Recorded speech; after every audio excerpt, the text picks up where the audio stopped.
Okay, we are live here from Kincaid Park for the U.S. Cross Country Championships 2025, the final race. I'm here with Max. We are going to be your announcers today. My name is Nina Kempel. We are looking at the start of the skate sprint event, and we are watching the women go out first. The women are starting at the qualifying round every 15 seconds. We're going to have our skiers coming out of the start, going up Gong Hill, coming back down and around Gong Hill, and then doing a small lap behind the timing booth and back into the finish. We do have a camera angle for you here at the finish.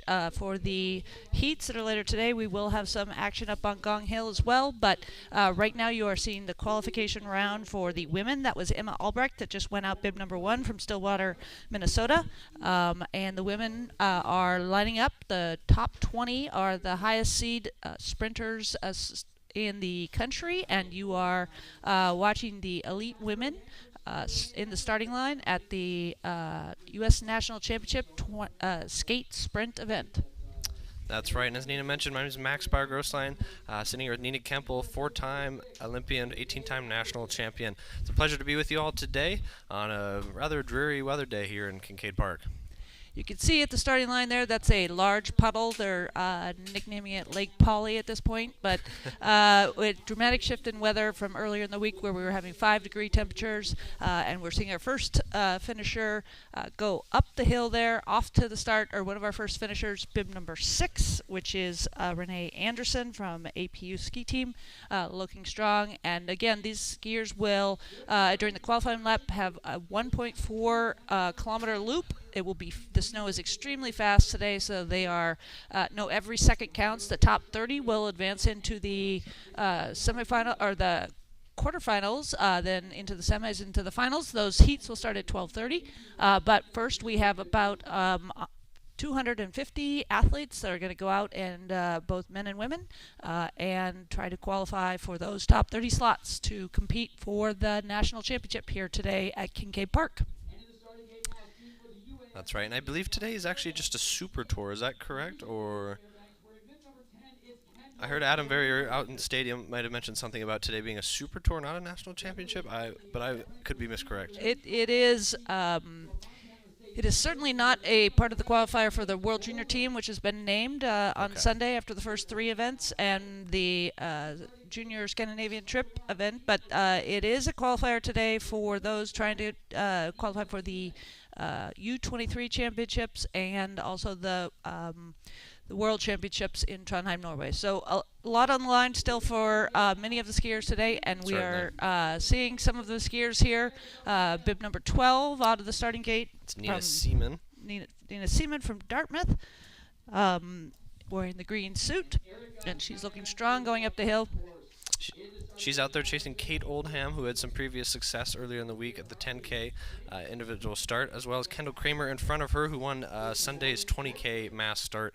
And Erica Lavin coming up the hill. Actually, that was bib number 13. Erica Lavin, she has had great success, won the Classic Sprint earlier this week. Certainly one to watch today for the overall title. She's not eligible for the national championship, but she has had a stellar week, Erica Lavin from University of Utah. And bid number 14, Lauren Jopberg, skiing for her Canadian team out of Quebec. And you can see there the conditions are very fast. It is warmed up to about 39 degrees here at Kincaid Park, and these skiers are contending with some snow that has been worked, reworked, skied, and reskied. So it is fast course and a little bit mealy and a little bit icy. So different conditions than earlier in the week, and the skiers are probably pretty thankful today is a skate technique event, so they don't have to contend with the kick wax on a day like today. I imagine the coaches are the most happy about that. Waxing for this would not be very fun. That is correct.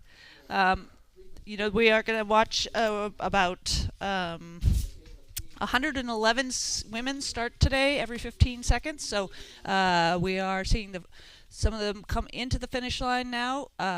That was Lucinda Anderson out of Team Berkey just finishing there. Lucinda Anderson, one of the stronger sprinters out here today, so we are looking for great things from her.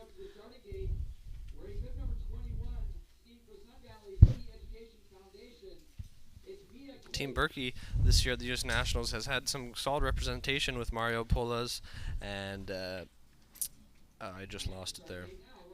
Lucinda Anderson, as well on the men's side, Christopher Kalev have all been doing pretty solid for Team Berkey this week. And as they are coming into the finish line, Lucinda Anderson actually has the fastest time so far with 7 finishers crossing the finish line, and her teammate Morel Perlis is right behind her, about 0.15 seconds behind. So today, because the conditions are so fast, the times are going to be extremely tight. It could be seconds between those who qualify and don't qualify for the finals today. So you're seeing all the skiers start to stream in. But Lucinda Anderson with the top spot, Mario Perlis with third, Sammy Smith in third, Emma Albrecht in fourth, and Leah Starbeck Weenus in fifth. But we will keep you posted. Top 30 again will go on to the heats, but we are seeing the finishers come across, the women finishers come across the finish line as we speak. That was Nina Seaman power skating her way to the finish, followed by bib 13 Erica Levin, again winner of the Saturday's Classic Sprint on this same exact course. And there's a lot of strong women sprinters out here today, many of them favoring the skate technique, so we will have a similar but different stack up, but it should be all the heats should be exciting, but certainly the final, we saw it come down really to the last 100 meters in the Classic Sprint, and I imagine it to be similar conditions today because things are so fast. It's tough to make a breakaway, but right now they're just focused on qualifying, which is going out and skiing 1.4 kilometers as fast as they can, knowing that every millisecond matters. That was Erin Bianco out of the BSF Pro team coming across the line with a sizable gap on the starter behind her. I believe that's Emma Strack out of St. Lawrence. And we just saw Erica Levin come across the finish line from University of Utah, coming from Sweden. Erica has posted the fastest qualifying time now, overtaking Lucinda Anderson. Not a surprise. Again, the previous sprint champion here in the Classic Technique. Other changes in the top 5, we have Erica Levin in first, fastest time qualifying, Lucinda Anderson second, Ariel Pullis third, Lauren Juppberg fourth, Eva Ondive Dutchfor in fifth, Sammy Smith in sixth, Kate Olderman seventh, Emma Albrecht in eighth, Leah Starbeck Weenus in ninth, and Erin Bianco, never one to be discounted in a sprint race, in 10th. And we will have many more women skiers come through the finish line here, but those were your top-ranked skiers in the overall seeding that was occurring today, so likely those 10 will make it through, but we will follow all of the skiers as they come across the finish line here, and on this somewhat gray and very damp day at Kincaid Park. The organizers really have done a great job, though, keeping the snow as ideal in ideal conditions as possible. They've really been out working all night long. The groomers are out setting, resetting, trying to make the tracks as perfect as possible. You'll see a different start today than you did before because they had to actually rejigger the start to avoid the pond that have developed in the stadium overnight. And you'll see many of the skiers in warm-up dodging puddles when they're off the formal track that's now been closed due to the competitors on the track. But you will see that. We'll see more coverage of the tracks out there on the course during the heat events. So all the women, 111 women, will be starting, and then followed by the men qualifying today. The men qualifying will also be going out at 15-second intervals directly following the women, and there are 179 men racing today, so both fields a little bit smaller than before, as many of the college teams have gone back to school, and this is no longer part of the college championship, so a few fewer, but still a large field on both the men's and the women's side, 179 men, 111 women that are out here today trying to qualify for the top 30 slots on the men's side and the top 30 slots on the women's side. That's right, and congratulations to the University of Denver for winning the overall UAA Invite College Cup here over the weekend. They announced that Sunday right after the junior women or men finished their mass start.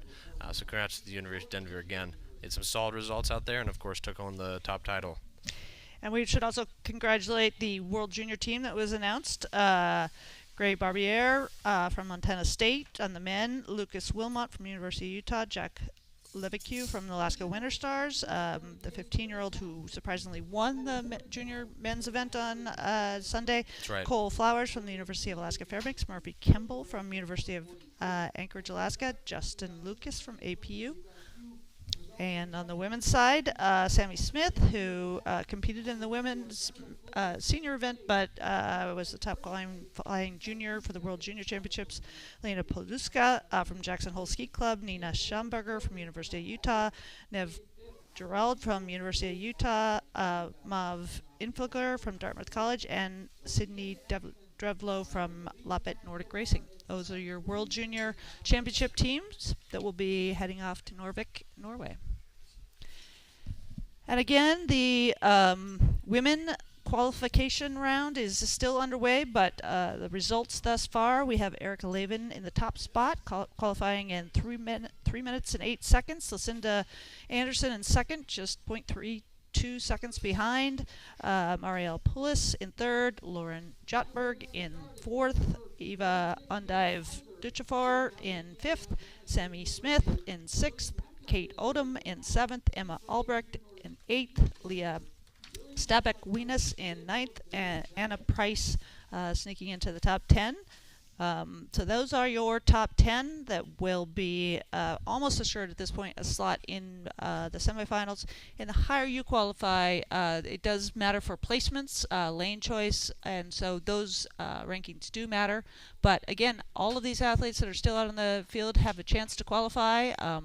Many of them looking to improve their FIS points during this championship event. So if you're a good sprinter, today is a wonderful way to do that because there's a lot of athletes coming off the World Cup who are here that bring that FIS point scoring base to a level that will help all of the athletes improve if they have a good race today. That's right, and I'd be surprised to see that top 10 shake out so far as we've gotten down in the field. I imagine some of these younger women will sneak their way into the top 30, as we mentioned earlier. Some of the collegiate skiers have headed home. Catherine Stowe there in your screen from Michigan Tech. Michigan Tech having a big team here today and a growing and strong program up there in Upper Michigan. Tahoe Endurance Club skier coming down the hill now. Missed her number there. And you can see some of the skiers now on your screen. They are going out of the start line, and then they're also showing them coming over the top of Gong Hill. This is the biggest hill in the sprint course today. It will be highly contended in the heats, but also probably a place where time can be made up here in the qualifying round, where you can gain a few seconds on your competitors if you ski it well. Most certainly. And just a little reminder, the course goes up and around the backside of Gong, down around what we call the Frog Pond, up Gong Hill, down the front side, and down the ramp, and then back up into the stadium. I'd say Frog Pond and Gong is probably where the most time is made up throughout any of these qualifiers, and especially the heats. That is where the races won or lost, is on that Gong Hill, and who can be out front and who can really step up the pace there. I know talking to a lot of the skiers who raced on Saturday, skiers who even came into the Gong Hill last, were able to win it out as they were just able to get up and over Gong faster than their competitors.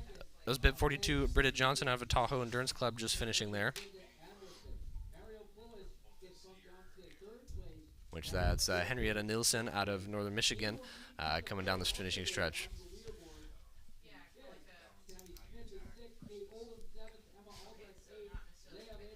And today there is, sticking with typical Kincaid fashion, there is a nice breeze going on, but as it is a little bit warmer, it's not too bitter as we were experiencing over the weekend. So the competitors are I'm sure they're bummed about the bad weather. I'm sure they're thrilled that they do not have to be shivering out there on the start line. No one has actually has a blanket on while standing in the start line today, Right. so that's a great sign. But the conditions are still extremely good on the course. It is fast. It will, which makes the downhills, which have a little bit of twists and turns in them, important. And when you start to get into the heats, staying on your feet and taking the corners with the best angle you can is going to be critical to setting you up for the what ultimately will likely come down to a sprint finish. And with the nature of the snow today, I imagine these women are getting the best of the course. When the men get out there, I'm sure some of these corners are going to be nice and icy, and some people might even miss out on qualifying off a simple slip or fall off these slick corners. And on a course that's only 1.4 kilometers and as fast as it is today, you can't really afford to have a fall or a broken pole or any mishap, a major mishap. It will probably eliminate you from an opportunity to qualify for the final championship. Yeah, so couldn't agree the more. skiers are being careful, but they're also very cognizant that every little split second matters. The top 10 on the women are separated only by 8 seconds, so in the qualifying round, so it really is going to be close. And if you actually look at the top 30 as finishers have come across, it's a spread of only 22 seconds. So we do have the top 30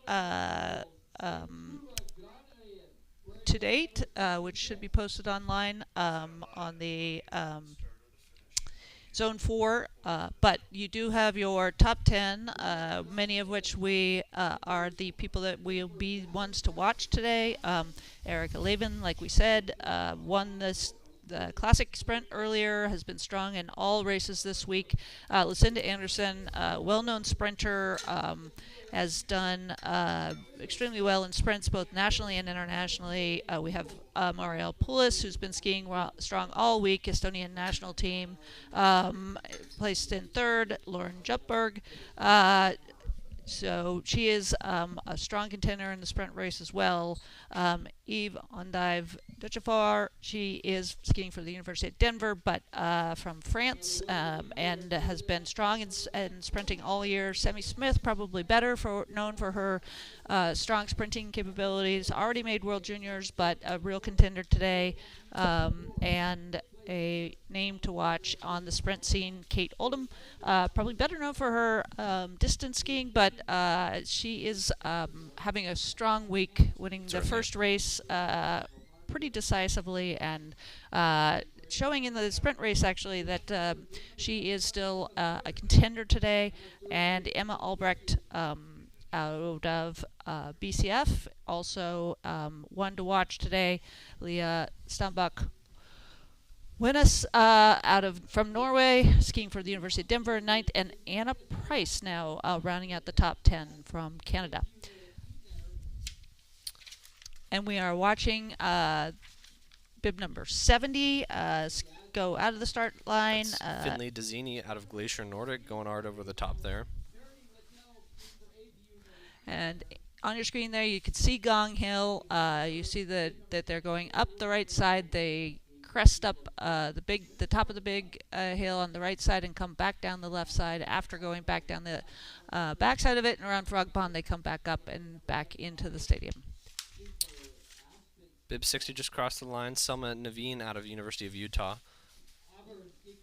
And there's a great shot of the downhill coming down Gong Hill. You can already see the women are having to stand up as they take those corners.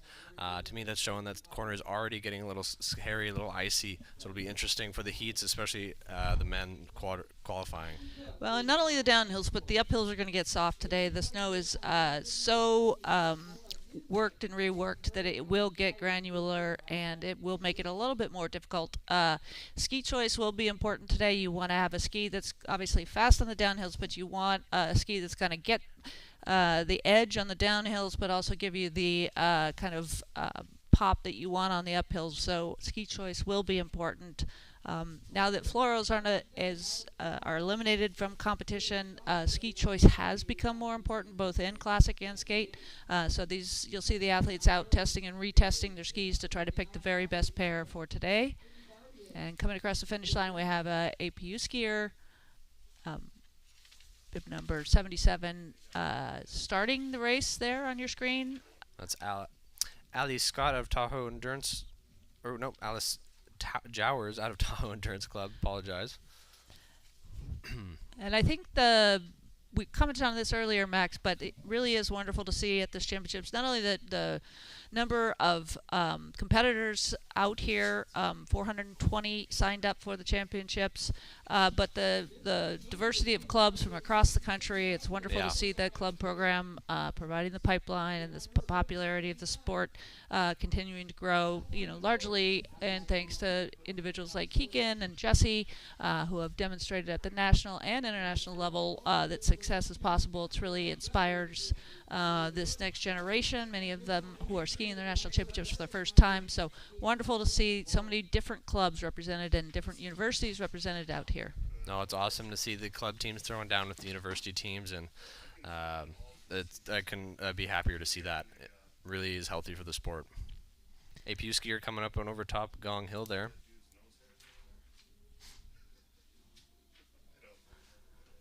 And again, you'll see the coaches out there giving split times to their athletes, letting them know where they are.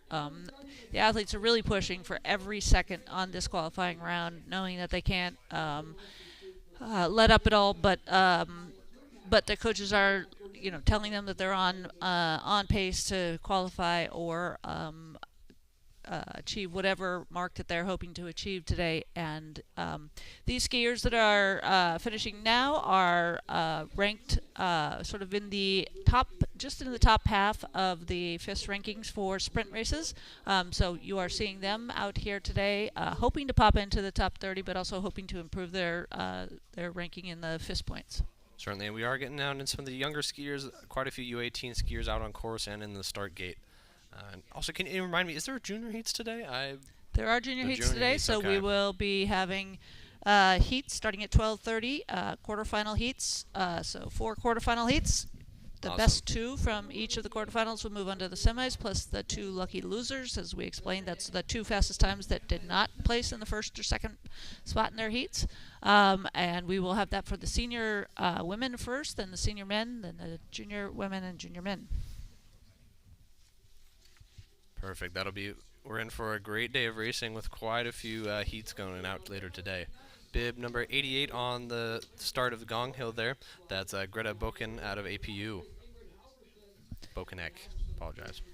And for many of these juniors, this is a great opportunity to come to the national championships and compete with some of the best seniors, best collegiate skiers, and great opportunity to see the very best skiers in the country and ski side by side with them. And many of the skiers are local skiers from the APU ski team or the Winter Stars team. They get an advantage to ski on the trails that they're used to training on, but do so with some of the fastest skiers around. And so you will see big teams and a lot of local skiers who are taking the opportunity to have the national championships in their backyard to compete at this level. Certainly, and I think there's around 50 or so just APU athletes out here. So they were definitely pushing their numbers and encouraging their whole entire team to get out here, even the young guys and girls. So, bib number 92 headed up the hill. That is Lily Mernan out of Montana State. Montana State's had a pretty solid performance out here this last weekend. Montana State's one of those college programs that's really been growing over the last 5 to 10 years, and we love to see that they are producing so many good skiers that many of them go on to qualify for the national team and or compete at BSF on the BSF team, but really been a program that's been growing and a strong ski culture within that community. Bib number 81 just crossed the line. Adeline Lewen out of Plain Valley Nordic. Congrats to her for a strong race. Bib number 95 just headed up the hill. Sophia Bertnow out of College St. Scholastica there. There she is heading up the Gong Hill.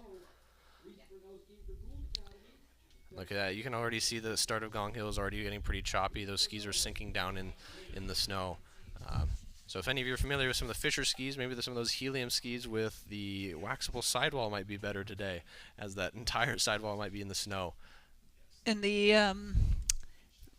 this course, the 1.4 kilometer course, is really the only snow that will be used today, so it's going to get used over and over Oh, and yeah. over. If you think about, you know, 4 quarterfinals for each men, women, and junior men, women, and then 2 semifinals, and then the final. We are going to have some snow that is Real been choppy. been definitely smoothed over by a lot of skiers today. I imagine the course will take that kind of usage will take a toll on the course today. But such a strong base out here with a big cold layer. You can see that actually on the camera screen there, a layer of really ice or condensed snow that's been around for the last 2 months. So we don't have any fears that the snow is going to disappear, just going to get real soft. I can already hear the debate between some of my ex-teammates. Some of those bigger guys are thinking about should I use a bigger pole basket today, but also on the downside that might make your poles feel a little bit slower and swing a little bit slower. So it'll be interesting out there. I've raced quite a few sprints in conditions like this, and I can't wait to see in the heats some of those skiers get tripped up just because their ski digs into that snow. That'll be interesting to watch later today. And I think anybody that skied on the World Cup circuit will be very familiar with these types of Oh, yeah. conditions, because many of the World Cups are held on man-made snow like this through a cow pasture in yeah. Italy or just through Switzerland, downtown. and you're very used to competing on courses that the snow gets very granular and soft, and that is part of the challenge, is to adapt both your ski selection and your technique to and pole selection and your technique to adapt. But right now the course is holding up well. The women are getting the very best of the course right now, but we will soon have the men taking the starting line, and we will have the men out on the course qualifying rounds again. The skiers leaving every 15 seconds. So we have bib number 106. That's Scarlett Parr out of BSF coming up the hill. It's only about 5 more starters behind her for the women, and before we take a short 5-minute break, and then the men get on the start line. And you can see the sun is coming up here at Kincaid Park, so we may get a lovely sunrise here behind the skiers as they start out over Gong Hill. But temperatures much warmer today, in the mid-30s, mid to upper 30s. There is some standing water in the stadium, but the course is still holding up well. You can see getting a little soft, but for the most part the skiing still looks spectacular. And a big thank you to all the volunteers who have and the officials who have really gone above and beyond to make the courses as perfect as possible for this entire 2025 U.S. Cross Country Ski Championships at Kincaid Park. Certainly, bib number 110, Madison Rosenberger out of Western Colorado coming up the Gong Hill there. Only one more starter behind her, Anna Sellers. And one thing that's little talked about is the volunteers' clothing has to change today. I've seen early in the week they've been all bundled up with a bunch of parkas, and today they're all wearing rain jackets and the thin little coats out there. So it's certainly much nicer for our volunteers today. Yeah, and a lot of bunny boots earlier in the week, and a lot of rubber boots today. So it is that. And speaking of the volunteers, there's over 200 volunteers out here, and we really couldn't host this event without them. So a very, very a big thank you to all of our volunteers, and of course we couldn't do this without our sponsors.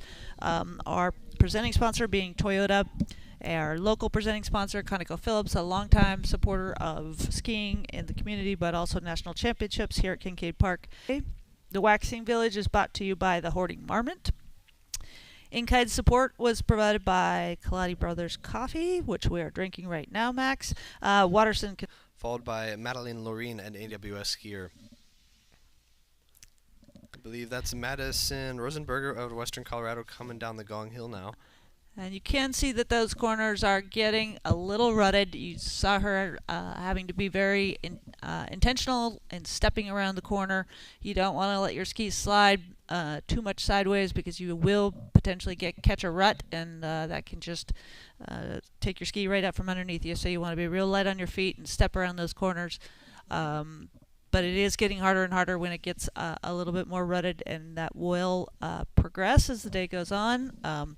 There will be coaches out there in case anybody does have a mishap, fall and break a pole. It is possible in the heat to get back in it if you break a pole and are able to get one quickly. But right now you're seeing the women, the last of the women coming across the finish line. Again, as Max said, we'll have a 5-minute break and then the men will start. The women will now know who's qualified. The top 30 will go on to the semifinals, or the quarterfinals, and then the semifinals, and then the finals. And Max, I'm going to have you announce the top 30 for the women. I think we're probably final for the top 30 at this point. Perfect. Well, starting 30th, starting first, we'll have Erica Levin out of University of Utah, Lucinda Anderson in second, Mario Pulas third, Lauren Jotberg sitting in fourth, Eve Ondine Dutchfor in fifth, Sammy Smith in sixth, Kate Oldham seventh, Emma Albrecht eighth, Leah Wenis ninth, Anna Price 10th, Emma Crum in 11th. We have Erin Bianco in 12th, Annabella Needham in 13th, Renee Anderson 14th, Nina Seaman in 15th, Maria Wengen in 16th, Katie Hauser 17th, Maya Moland in 18th, Emma Stack in 19th, Greta Schultz 20th, Carolina Kalata 21st, Michelle DeBond in 25th, Tabitha Williams 26th, Greta Hansen 27th, in 25th, Tabitha Williams 26th, Greta Hansen 27th, Selma Naveen 28th, and Beth Gransom 29th, and rounding out that top 30 is Rosie Whittington Evans, and sitting in 30th.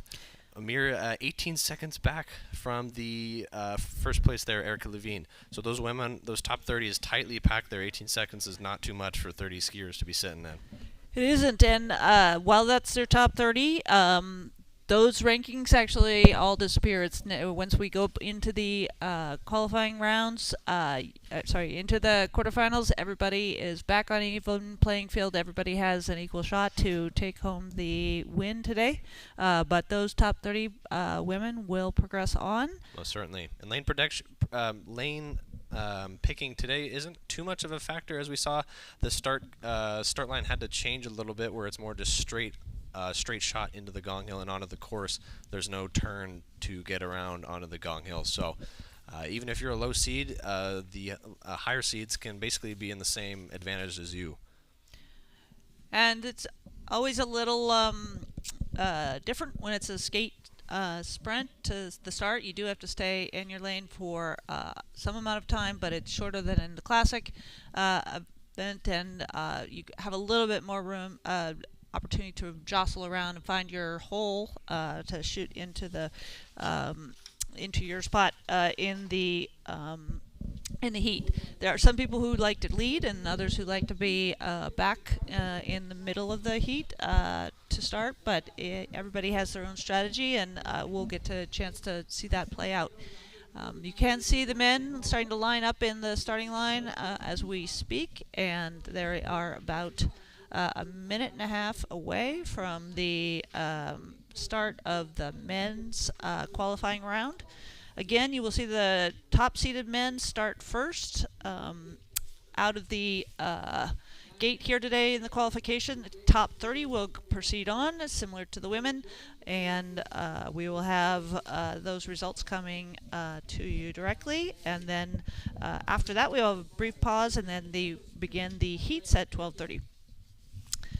And first up in the gate today is Walker Hall out of Winthrop, Washington, and he has had a strong week already. He was third in the 10K skate, third place overall in the 10K state, and he skis for the University of Utah. So he will be our first out of the gate, and we will have the top seeded 20 athletes start in what we call the A seed, followed by the remaining athletes ranked pretty much in order of FIS, a combination of FIS and USA sprint points. So we are looking forward to seeing the men launch off into their qualifying round. Same course for the men, 1.4 kilometers in length, and you do see some of the spectators out there carrying the flags around and starting to join. Most of the spectators will probably be here for the heats, which again will start later today, but a few spectators out there already. But right now you are actually watching the men, the very first men, line up in the starting gate. Looks like Walker Hall just going out on the course. Yeah, there he is with a nice quick tempo going up that hill. And he is looking good to be in the top 30 today, barring anything that goes wrong. Good sprinter, obviously a very good skater, as per his performance earlier this week. He's followed by Hugo Hinkfuss, who is from Australia, skiing for the University of Colorado, and the Australian national team. Luke Jager next up on the gate. There he is coming up the hill. Luke's had a very solid week. He also was just on the World Cup for period 1, so he's looking to get back some points and get back out there, I'm sure. And he is probably one of the favorites today. He and Andreas Kirkling have a long-time rivalry, and I expect that to continue again today. But Luke Jager, a local Anchorage, Alaska boy. In 134 out of the gate, Trey Jones from Steamboat, Colorado, on the U.S. ski team, also skiing for the University of Colorado, looks strong going up the hill.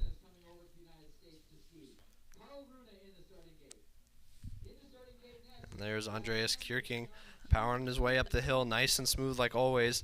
He's a very calm, collected skier. I've loved skiing behind him before, and it's a privilege to do so. And he won the Classic Sprint earlier, so probably the hands-on favorite today. He and Luke, imagine, will duke it out in the final round, but you never know. This is a sprint race, so anything can happen. And right now they're just focused on qualifying for those top 30 slots. That's all they have to do this round. And here is Walker Hall coming down the front side of Gong with a good quip on him. And yeah, look, he's sticking that right arm out there. That corner is getting nice and icy. He's getting a little bit, having to stand up just a little bit for a higher center of gravity. That corner will actually probably have some excitement on it at some point today, so we will keep a camera on that. But we also will keep camera on them coming up Gong Hill, which is the picture you're seeing here. One of the skiers, fast tempo over the top of Gong Hill. They've gone up about 150 meters at this point, and then transitioning onto the downhill. And I believe that was Trey Jones, University of Colorado, who was jump skating his way up Gong there. Bib number 140, Peter Wolter, going up Gong now. From Haley Addo, skiing for the Sun Valley Education Foundation. Walker Hall's just coming in the finishing stretch, about to finish just now. So he will, of course, have the fastest time of the day. Of course, he's the first one to come across the line. That is both the dubious and wonderful honor of going first. Hugo Hinkfuss coming across the line now. Hugo always looks like he has a little bit slower tempo. That's probably because he is about 6'5", maybe even 7 foot. So his height really slows his tempo down a bit, but he is a super powerful skier. So I'm sure he'll have posted a strong result today. Bib number 143 going up the hill. That's Christopher Karsrud. And here's Trey Jones coming across the finish line. Looking strong, gliding well on his skis. Michael Earnhardt, bib number 144, going up the front side of Gong. Michael's had some really strong results here today in the 10K skate and the sprint on Saturday. And also a good sprinter, one to watch today. Certainly could be a contender. Andreas Kierking just coming across the line. Again, that's Saturday's classic sprint champion. He looked a little bit slower tempoed, but I know he's a little bit bigger guy as well, so I'm sure he's going to post a mighty strong time today. Bib number 136, Carl Roon, University of Utah, just coming across the line. Bib 146, John Schwinghammer, out of Green Racing Project, going up the hill there. And so far across the finish line, Trey Jones has the fastest time, Walker Hall in second, Hugo Hinkfuss third, Luke Jager fourth.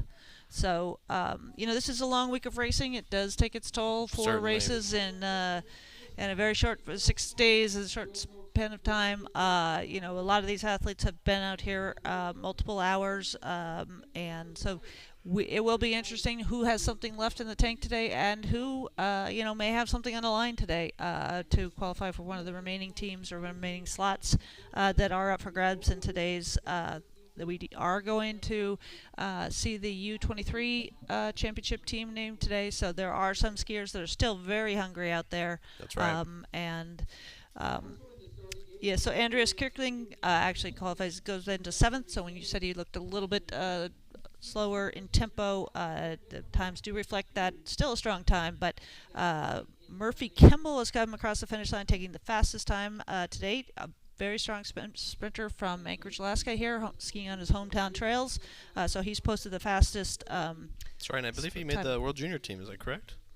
I do believe that that is true. Yes, he Yes. did make the World Junior team and Awesome. has had a very strong week this week for a junior competing against the seniors. So Yeah, it's super cool to see. I remember training with him when he was a young, like U14, and he was out there roller skiing in like a skateboard helmet, and so it was very cool to see him out here now, really coming to fruition with his talent. So that's awesome for him. I don't think he's wearing a skateboard helmet today, but he has posted the fastest split time in the qualifying round so far. But we do have a lot of skiers left to come. We are seeing skiers starting up out of the starting line, and I'm bib number 154, which is Luke Fricker from Kenmore, Canada, and he's looking strong off. Coming across the finish line, 145, which is Buster Richardson, U.S. ski team.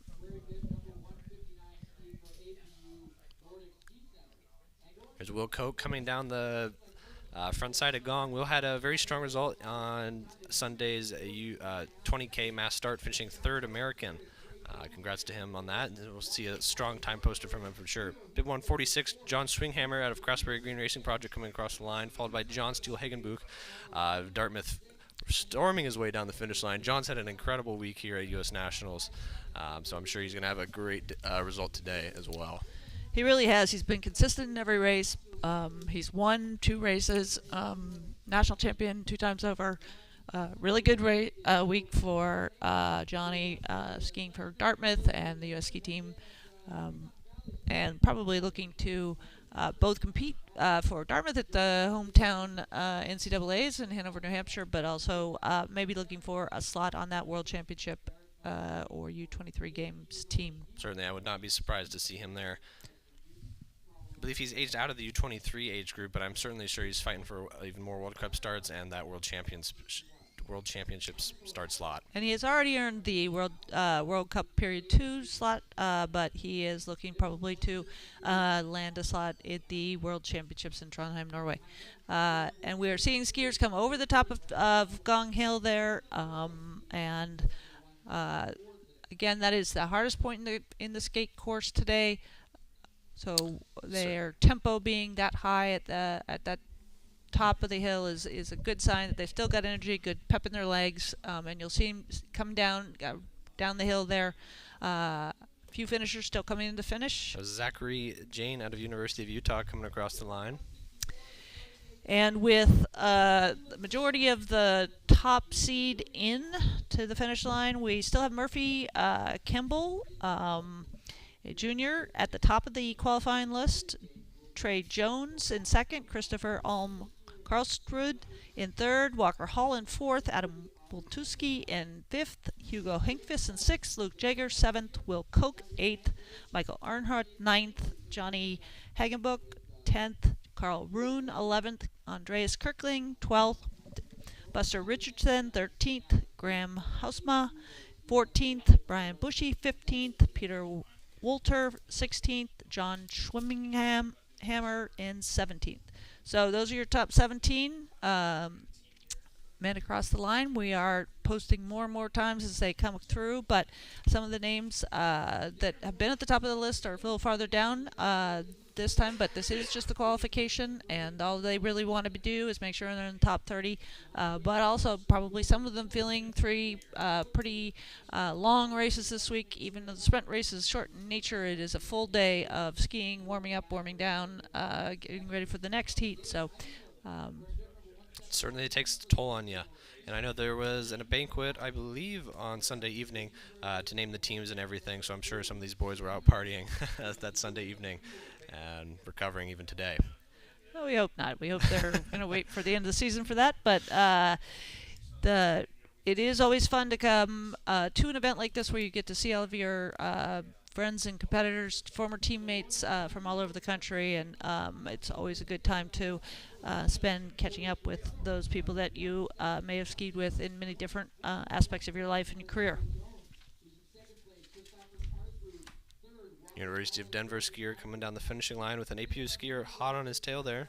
Again, there is not collegiate points on the line today, but Denver with a decisive victory, at least on the cross-country side of the UA Invitational during the last several days of competition. And Andreas Kirkling and Hugo Andreas Kirkling helping them with that effort to top slot in the collegiate part of this series. Certainly. Peter Hines, 172, is just going up the gong hill, while bib number 163, Parker Cortez-Rothwell of Michigan Tech, just finishing.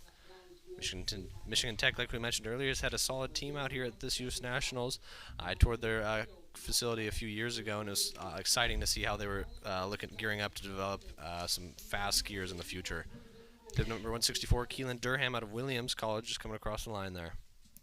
And Elijah Weening and Hunter Wonders, two of the finishers just recently crossing the finish line. They are sneaking into the top 15 at 14th and 15th, and Luke Fricker also coming in at 18th. So we are still having skiers that are finishing now as we speak that are popping into the top 30, and there is Garrett Butts, who's also had a strong week, is now sitting in 23rd place, and pushing Andreas Weiss down into 24th place. So still a lot of skiers left to complete the course, but we are starting to see the top-seeded skiers all the top-seeded skiers come across the finish line here, and we just saw Erling Bjornstad out of UAA going up and over the gong hill. Erling was unfortunately disqualified from Saturday's Classic Sprint for false starting. He's an extremely solid sprinter. I've talked to some of the UAA and collegiate skiers, and they are sad to not race him, as they mentioned that he was might have shaken up that final on Saturday. So I'm interested to see how he'll do today. And it's unfortunate you have to have two false starts to be disqualified, but it was a really critical start. He knew that. He was trying to get the edge, and unfortunately, luck had it that he missed the edge twice. So, but I'm sure he'll be overly sensitive to fair starts today. Likely to qualify for the finals, and yes, one of the better sprinters out there. We will see him. 181, Jake Adikoff out of Sun Valley Ski Education Foundation going up at the start. Bib number 171, Davis Isom out of APU just finishing there. So 172, Peter Hines coming across the finish line just now. Peter, a local UAA skier who's had some solid results this week, especially in that 20K on Sunday. And still standing in your top 10 is actually some new additions. Murphy Kimball still at the top with 2 minutes, 43.51 seconds. Trey Jones behind him, 1.12 seconds behind. Christopher Alm Karlstrud in third. Walker Hall in fourth. Adam Witowalski in fifth. Hugo Hinkvis in sixth. Kaleem Durham from Williams sneaking into 7th there as a new addition, pushing Luke Jagger down into 8th, Will Koch 9th, Michael Arnhart 10th. So those are your top 10. Johnny Hagenbuch 11th, Carl Rune 12th, Andreas Kirkling 13th, Buster Richardson 14th, Elijah Winning 15th, Hunter Wonders 16th, Graham Husma 17th, Parker Corte Rothwell 18th, Luke Fricker 19th, and Max Cluck 20th. Here's Erling Bjornstad hammering across the finishing line. He certainly has a fast quip about him. I'm interested to see where he places in that top 30. I'm pretty certain he will place in that top 30. Bib number 188, a University of Denver skier going up the hill there. That is Christoph Zetlekul out of the Czech Republic.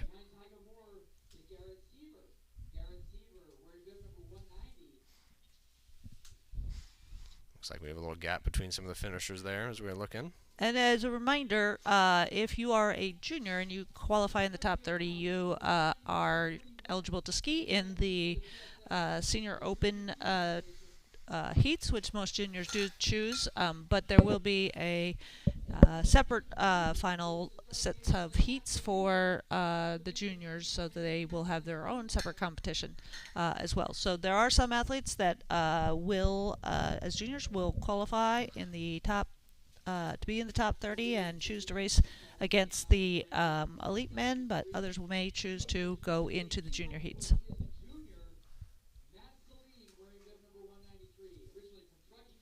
Bib number 192 going up the start. That's Hatcher Minkins out of APU.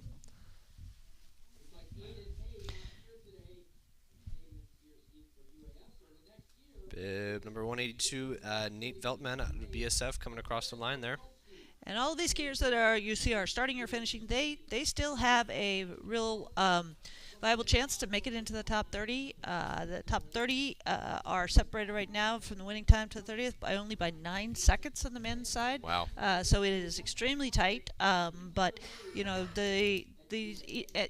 any of these athletes would be able to qualify for the top 30 if they have a particularly good qualifying round here. So we are watching closely for any of them to pop into the top 30. Having, well, both of us obviously have experienced racing, but having raced these sprints, I know that final 30 is not really set until that final finisher comes across the line. I've seen it shaken up all the way down to the last skier. So these boys will be checking the qualification list. And for those people who have raced a lot of skate sprints, any kind of sprint, you know, sometimes you can just have to have a sprint kind of day. And even the best sprinters can have an off day and not make the top 30. And sometimes you can be a sprinter who's ranked far lower down in the PIST ranking and pop a good one and be right there in the 30. And like we said, as soon as the top 30 are decided, the playing field becomes equal again, and everybody's got an equal shot. So there are a lot more opportunities to make a breakthrough in sprint racing just by having a really super day on your skis. Bib number 189 coming to the finish line there. That is Taiga Moore out of Colby College. And as we get down into some of the younger skiers, U18 skiers, U20 and such, we're still seeing some fast times posted, some fast tempos being put down out there. So it's awesome to see bib number 190, Garrett Seaver out of UAA coming across the line, followed by BSF skier Woody West. And again, 179 men going out of the gate today. And we, on the women's side, we had a few did not start, so I'm assuming we will on the men's side too, but that leaves about 90 more starters, a few less than 90 more starters to go yet. You could see them lining up in the start as the finishers come across. And mentally, that's actually both encouraging and discouraging to be standing there at the start watching other people finish. You know, they've gone out and done their, their best. But it's also kind of exciting that you get to watch some of your teammates come across the finish line and know that you still have the opportunity to go out there and lay one down to the best of your ability. Coming across the finish line there, bib number 193, which is Matt Seeline. And he has been a top junior here in Alaska and has laid down some really good races, so certainly one to watch for today. One of his teammates there, 195, Matthias Sokolski out of UAA. And a lot of these skiers are still U23 skiers, and they're vying for that U23 trip, and today's still a viable race to qualify for that. Yep. Bib number 206 going up the first hill there. That's Quentin Koch out of Plain Valley Nordic. And historically, when Americans do qualify for the international trips, we tend to do better against our European counterparts in the sprint races. So a lot of these athletes hoping to do well today to impress the coaches, to impress and make the U23 for those athletes that have already qualified for other teams to secure start spot in one of the sprint events, because that for many of our athletes has been a real viable path to the top of the podium over in international competitions. We're just watching Phineas Fisher out of Montana State skiing up the first hill there. And a nice quip on him, V2ing all the way up and over. You can see the sun is hitting the tracks now, so that's even going to probably make the snow become a little bit more granular, sugary, but also helps with the athletes was they're navigating the ruts. You can see them a little bit better with that glow and that light, morning alpenglow as we call it, and the sun is cresting Gong Hill as we speak.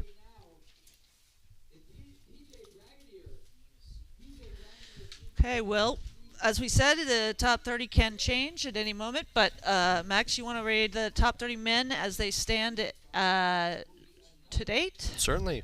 I have Murphy Kimball in first with the UAA ski team, Trey Jones second, Christopher Arm Karlsrud in third, Walker Hall in fourth, Adam Wittowski in fifth, Hugo Hinkfuss sixth, Keelan Durham in seventh, Luke Jager in eighth, Will Koch in ninth. Michael Earnhardt rounding out your top 10. Johnny Hagenbuch in 11th, Carl Roon in 12th, Andreas Kierking in 13th, 14th, Derek Richardson, 15th, Elijah Wenig, 16th, Hunter Wonders, 17th, Graham Hautzmann, 18th, Parker Kort Rothau, 19th, Luke Fricker, 20th, Erling Bjornstad, 21st, Max Cluck, 22nd, Brian Bushy, 23rd, Peter Hines, 24th, Woody West, 25th, Joseph Lynch, 26th, Christoph Lecole, 27th, Garrett Butts, 28th, Andrew Weiss, 29th, Philip Moosmeyer, and 30th, Reed Goebel.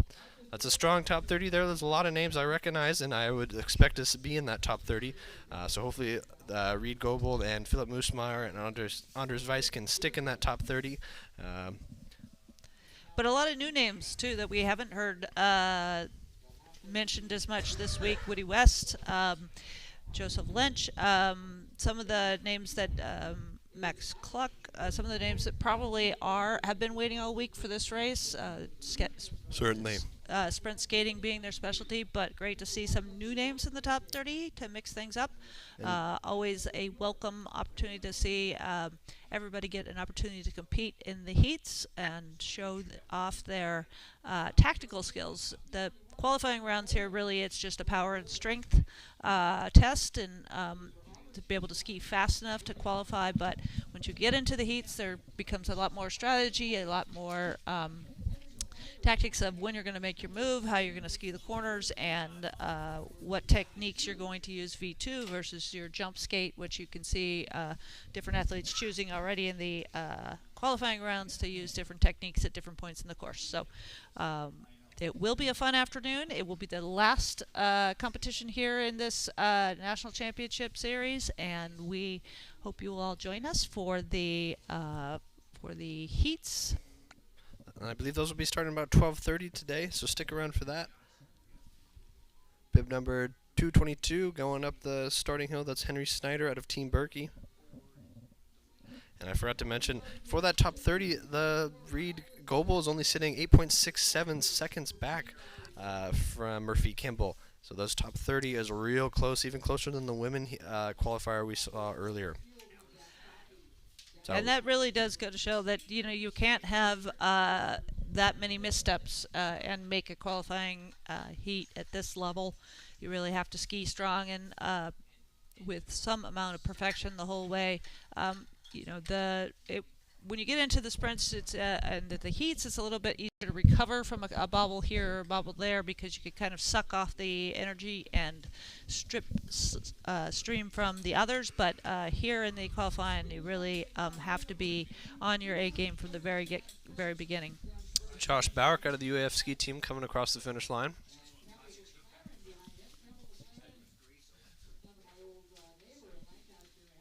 Followed by bib 216, William Bentley.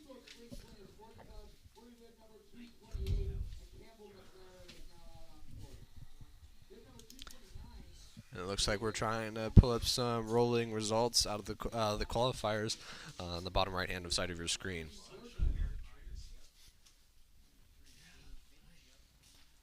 And the two skiers coming in side by side on the men's qualifying sprint championship race. That was Jasper Jacobson out of BSF and Marcus Brian Grote out of Tormund Skiing. I believe Marcus Groteng is joining us today from another team. I didn't recognize it.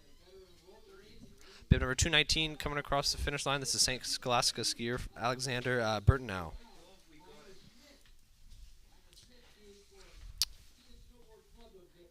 I apologize. Technical difficulties.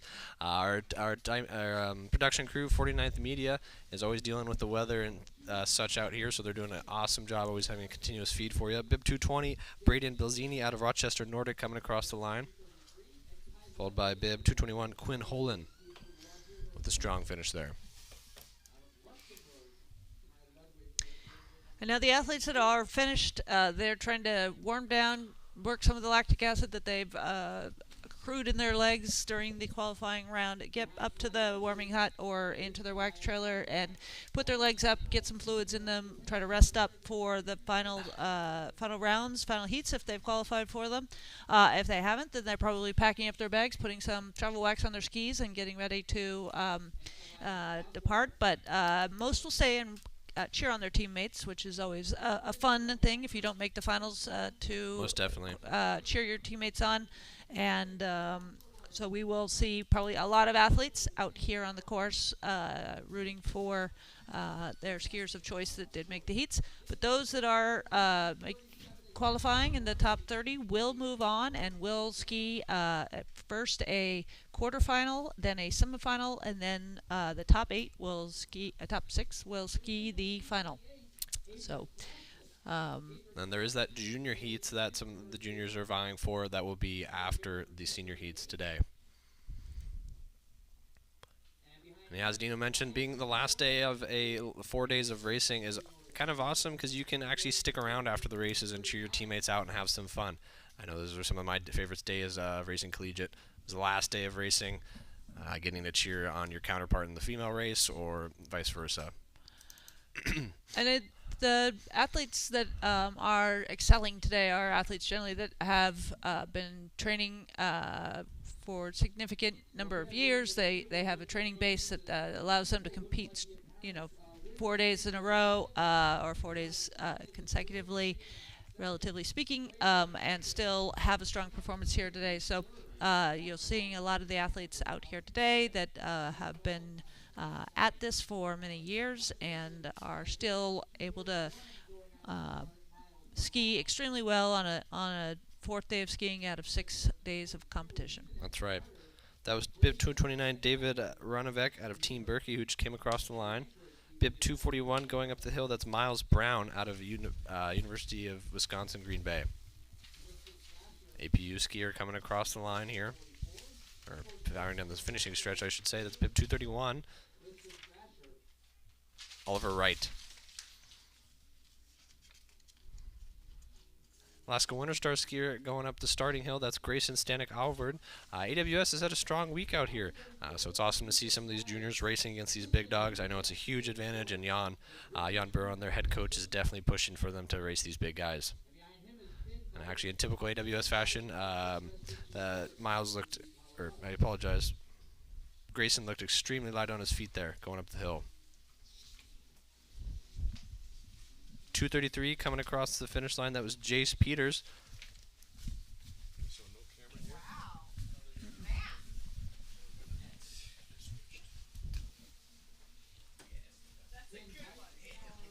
Bib 245 going up the hill there. That is Christian Hadukek out of BSF Nordic. Bib 234 coming across the finish line. That's Kai Ludwig.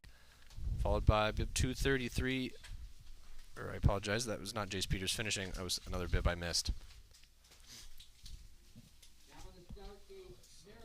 Bib 247, Taylor Carlson, Sun Valley Ski Education Foundation. And Sun Valley Ski Education Foundations, they do have very suits that stand out quite a bit. They do. Remarkable suits. Took me a while to remember which team was associated with it, but I would always be able to pick their suit out of a crowd. And I think the diversity of different programs that are in the top 30 today, I would just the mention of the suit. We do have a Williams skier today, and then finishing 7th so far. It's awesome. Keelan Durham, he's from Williams. They are known for their purple cow suits, Yes. very distinctive as well. But it's great to see so many different programs represented in both the women and the men's top 30. And again, the men can change at this point. The women top 30 are final, and the women that are qualified in the top 30 are preparing for their heats that start at 12:30. But we are focused here on the men skiing their 1.4 kilometer qualifying round, and we are watching the final 100 men come into the finish line here. So we are winding down the qualification for the skate sprint event at the 2025 U.S. National Championships. That's right. We were just watching Bib 252 Jack Voos out of what ski team? I'm not sure what that exactly stands for, but it looks like it is some sort of acronym. Bib 254 Ethan Stiver out of Alaska Winter Stars coming up the first hill there. Bib 243, another Alaska Winter Stars, Grayson Stanek-Allward coming across the finish line.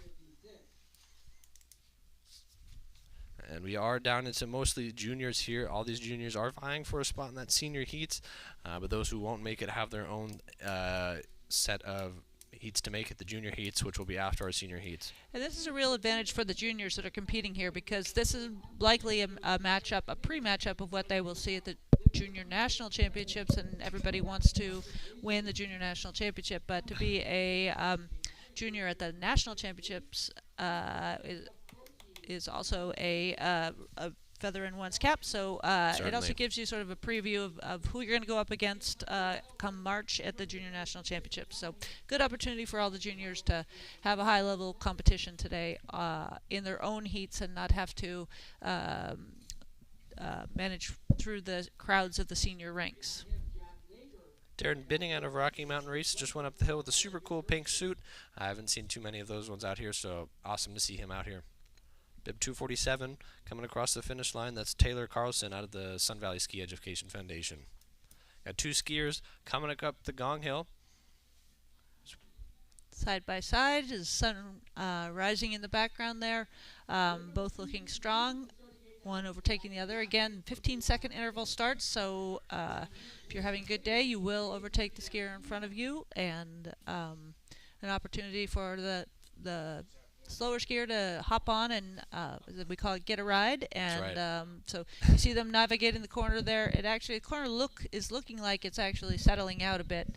The skiers are having to come out of their tuck a little bit, but it doesn't look quite as rutted as it was there sort of about 100 skiers ago. So sometimes the snow gets so granular you can actually sift your way through it, and it becomes actually a softer and more like skiing through flour than sugar. Talking to some ex-teammates of mine, they were actually a little bit more nervous about that downhill earlier in the week when it was hard and icy. So maybe the soft, wet snow today will be a little bit more inviting for that corner, at least until it scrapes out to the ice base underneath. Another APU skier starting up the hill there.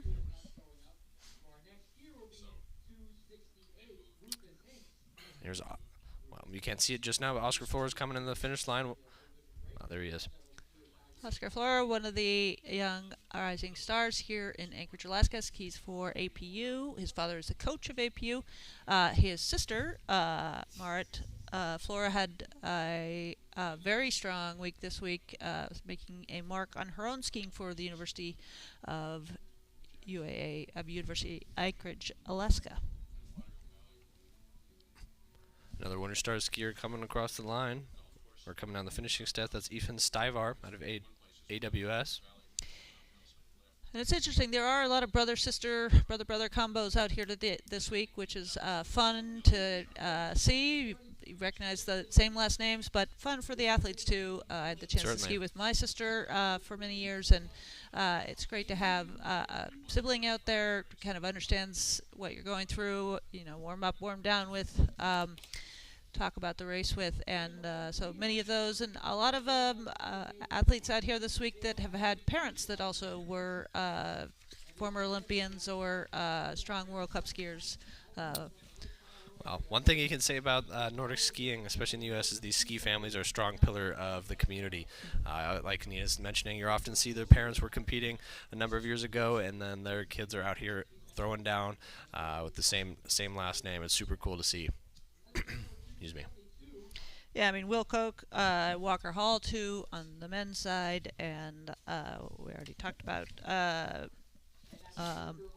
Marit Hall, Bjorn Flagstad, a lot of skiers that are out here today. Garrett Butts, mother, also a good skier. So a lot of skiers following in their parents' footsteps, and some of them even probably surprising their parents with their own success. So that's wonderful to watch. That's right. You even had a nephew racing. Is he out here today? He's not out here today, but he did race in the 10-kilometer out here, and it's always fun to see. Certainly. Well, congrats to him. Yeah.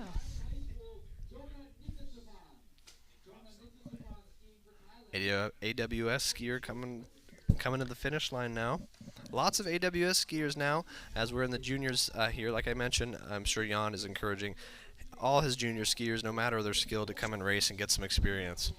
Yeah, I think that all the club programs in Alaska, strong club programs in Alaska, have encouraged their skiers to take advantage of this opportunity. Not only APU and Winter Stars, Alaska Winter Stars, as we've talked about, but the Matsu Ski Club as well, coached out there by Eric Strabel, who used to coach for APU, now taking over that program, and it's growing strong. And Fairbanks Cross Country also has a strong team with a lot of up-and-coming athletes, and so we always are happy to see Fairbanks Cross Country participating. They've had quite a few athletes down here as well. We are down to our final male competitors of the morning. Bib 277, Luca Riley out of University of Colorado, going up the hill there. And there's about two starters just behind him, so it'll be another 30 seconds, and all of the adult male qualifiers will be out on the course, or finished, I should say. Tahoe Endurance Club skier, I believe Grant Sneidman, coming up and over Gong Hill there. Eric DeFalco, I've just heard, is last skier out on course, skiing for Western Colorado. Eric DeFalco used to ski for the Fairbanks Ski Club there, so great to see him out skiing still. I used to race him not too long ago. Well, that's the beauty of all the ski racers out here. You know, they've started in some program, usually their local program where they grew up, where they were inspired to and fell in love with skiing. They've moved on to a college program where they theoretically grew and developed as a collegiate racer, and then many of them have gone on to a club program post-college. So a lot of different connections. We all crossed paths in our careers with many of the skiers in different ways, and so that's why the National Championships is such a fun opportunity to ski against people that have touched your career or intersected with your skiing career at some point. Most definitely. And there on the bottom right of your screen, you can see a scrolling results list of everyone that's finished, starting with Murphy Kimball still holding strong there in first, with Trey Jones sitting in second. And I believe it was Christopher Karlsrud in third. Walker Hall fourth. Adam Witowski in fifth, Hugo Hinkfuss in sixth, Keelan Durham in seventh, Luke Jager in eighth, Will Koch in ninth, Michael Earnhardt in 10th, Johnny Hagenbuch rounding out in 11th, Carl Roon in 12th, Andreas Kirking in 13th, Derek Richardson in 14th, Elijah Vanig in 15th, Hunter Wonders in 16th, Graham Hootsman in 17th, Parker Kortvathwell in 18th, Luke Fricker in 19th, Erling Bjornstad 20th, Max Cluck 21st, Brian Bushy 22nd, Peter Hines 23rd, Woody West 24th, Joseph Lynch 25th, Christoph Zetlukol 26th, Garrett Butts 27th, Ender Weiss 28th, Philip Moosmeyer 29th, and Reed Goebel 30th. So that top 30 actually hasn't changed since I last read it out. Reed Goebel still sitting there in 30th, 8.67 seconds back. So that's awesome to see all those guys in there. Like I said, a lot of names I mentioned. And I'll just repeat again the top women who finished today. Eric Levain out of University of Utah still in first, or well, not still in first. In first there, Lucinda Anderson in second, Mario Pulis in third, Lauren Jertberg fourth, Eve Undine Darkofor in 5th, Samantha Smith 6th, Kate Olmham 7th, Emma Albrecht 8th, Leah Venice in 9th, Anna Price in 10th, Emma Crum in 11th, Erin Bianco 12th, Annabelle Needham in 13th there, Renee Anderson in 14th, Nina Seaman 15th, Mary Vangen in 16th, Katie Hauser 17th, Maya Moland 18th, Emma Streck 19th, Greta Schultz 20th, Carolina Kalada 21st, Michelle Keller-Miller 22nd, Kendall Kramer 23rd, Anna Stewart 24th, Victoria Devon 25th, Tabitha Williams 26th there, and then rounding out your top 30 is Greta Hansen in 27th, Selma Naveen 28th, Beth Granstrom 29th, and Rosie Whittington Evans 18 seconds back from Erica Levine in 30th there. So those women are spread out just a bit more than the men. But congrats to all those who made the top 30 senior heats there, and I'm interested to see who made those junior heats, and congrats to those who did as well.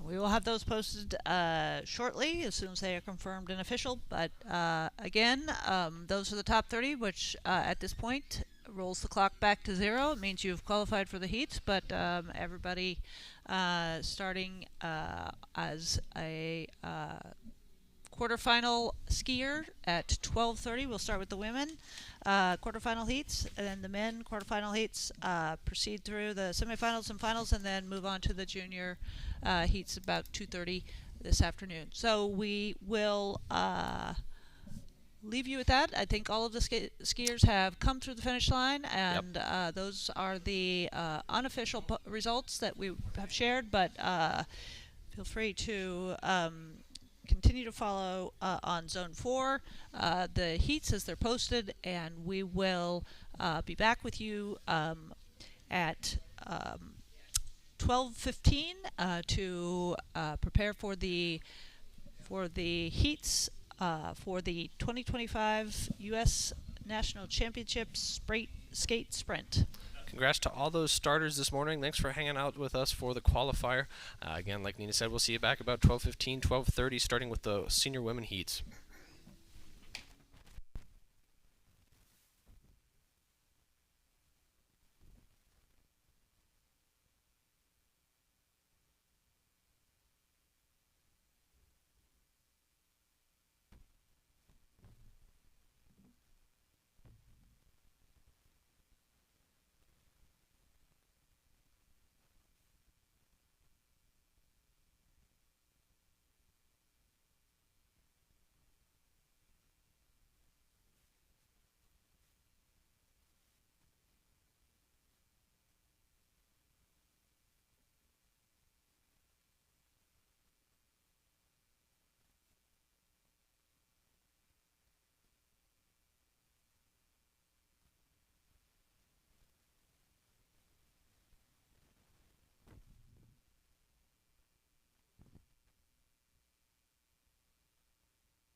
Say do it, I'm gonna get this how I sing you. Say do it, she can't love you like I do. This is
Say do it, I'm gonna get this how I sing you. Say do it.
licensed pilot. So.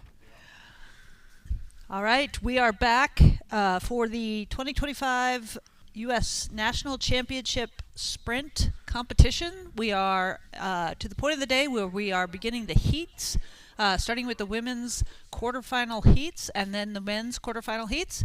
And I am here today with Andrew, and we are your commentators for the upcoming sprint technique.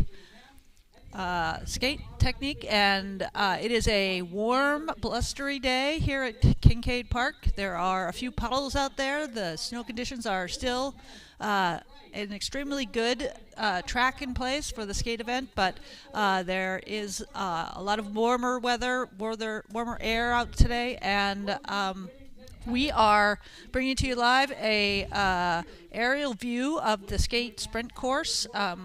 Andrew, you want to narrate what the viewers are seeing here? Yeah, thanks, Nina. Andrew Castling here with Nina Kempel, and you are looking at a pre-recorded drone footage of the sprint course. It's the same sprint course that was used earlier on Saturday for the classic sprint. We've had to adjust the start arrangement because of a lake forming on one corner of the stadium. But what you're looking at here is a uphill left-hand corner on the Gong Hill. We've been discussing that throughout the week, and there's a pretty critical moment in that uphill. You see that skier there at the top of your screen.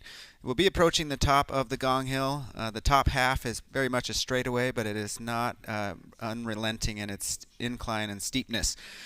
So this is a great shot and gives you a good perspective of the course. Now that skier that you're following there is at the top of the Gong Hill and will be descending towards the stadium. So that skier has just crested the high point of the course and headed towards the stadium with about 300 meters to go. And we have the first heat of women, quarterfinal women, in the starting gate now. They are getting prepared to take off as we are going to have the cameras switched over so we can see the start of that first heat.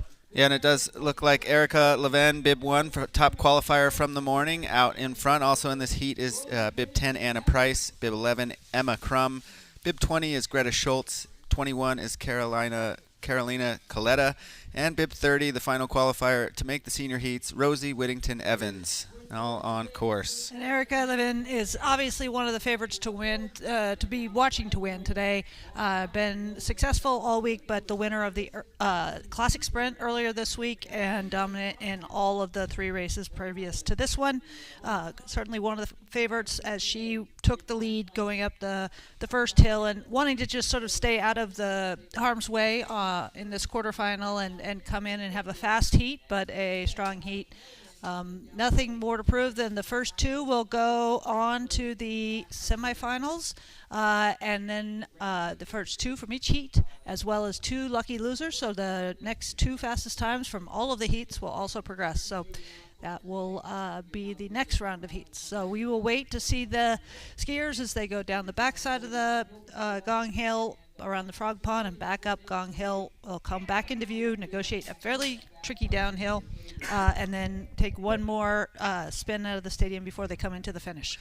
Yeah, and I don't think Erica Leven has been off the podium at all this week, certainly showing dominant abilities in sprinting. So like you said, she is going to be a favorite today. She has a World Cup start for the nation of Sweden. She raced a World Cup at Falun last year, and as often happens when the host nation gets a few extra start spots, they extend that down to some of their upcoming racers. Erica Leven is being one of those. Ultimately, though, deciding to go and ski college in the U.S. So here's a look at Erica cresting the top with a big move over. She's going to look to try and get a little bit of a gap on this downhill, which didn't always work out in people's favors in the classic sprint, but we'll see if she's able to hang on to about a 15-meter lead coming down back towards the stadium.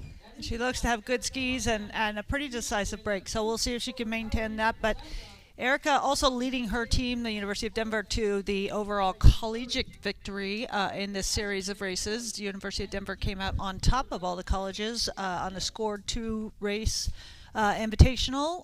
So she leading the University of Denver to that by multiple podium finishes here, notably the victory in the classic sprint. So we'll see if she can make that 2 sprints in a row. Yeah, and the view you have here now is the last 50 meters of the finish stretch. And it looked like most of that quarterfinal one was pretty spread out on that downhill. And as we see them approaching the stadium, there is a fight for that second qualifying spot. Erica Leven should have it all wrapped up to move on to the semis. Otherwise, we're looking at a fight between Carolina Coletta and Anna Price. And it's going to come down to the line with a good, strong finishing stretch from CU skier Carolina Coletta. She will move on, no doubt. And Anna Price will have to wait and see if her time is fast enough to be a lucky loser. And there you have it. That's your first women's heat, first quarterfinal, with Erica Leven coasting easily in, trying to conserve energy as she moves on to the finals. Good showing of the college skiers there in that one. We had a Bobcat, we had a Buffalo, we got we had a Bowdoin skier, and yeah, the college skiers, some of them electing to stick around for this final race here at Kincaid Park.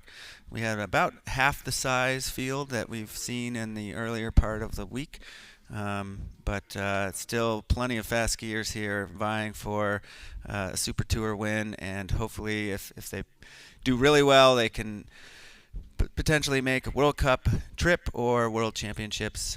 And also the U23 skiers still have this as an opportunity to qualify for the U23 trip coming up later this winter in Bergamo, Chilpario, Italy. And somebody like Erica Leven is not eligible to become a national champion in any of these races, and not eligible for many of these race series that we're talking about, but she is eligible for the prize money for each of these races: $1,200 for first, $600 for second, and $300 for third, which does go a long way to support cross-country skiers in their quest to get faster.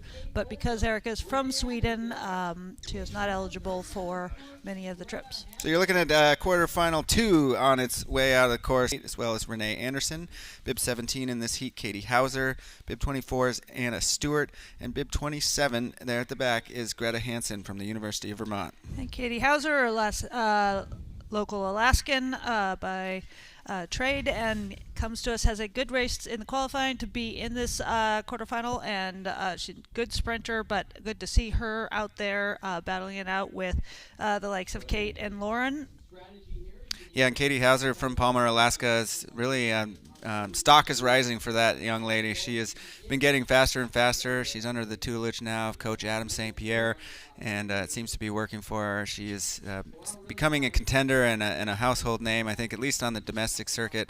And you don't always see that from Palmer, Alaska, but judging by Eric Strabel's group that he's got going up there now, the Matsu Ski Club is on the up and up, and I think we're going to see more future Katie Hausers coming up through the ranks. Well, and Katie Hauser's mother was a very accomplished cross-country skier back in her day as well, one of the top high school athletes out of West Anchorage High School, but definitely two very talented parents there. I did not know that. That's good to hear.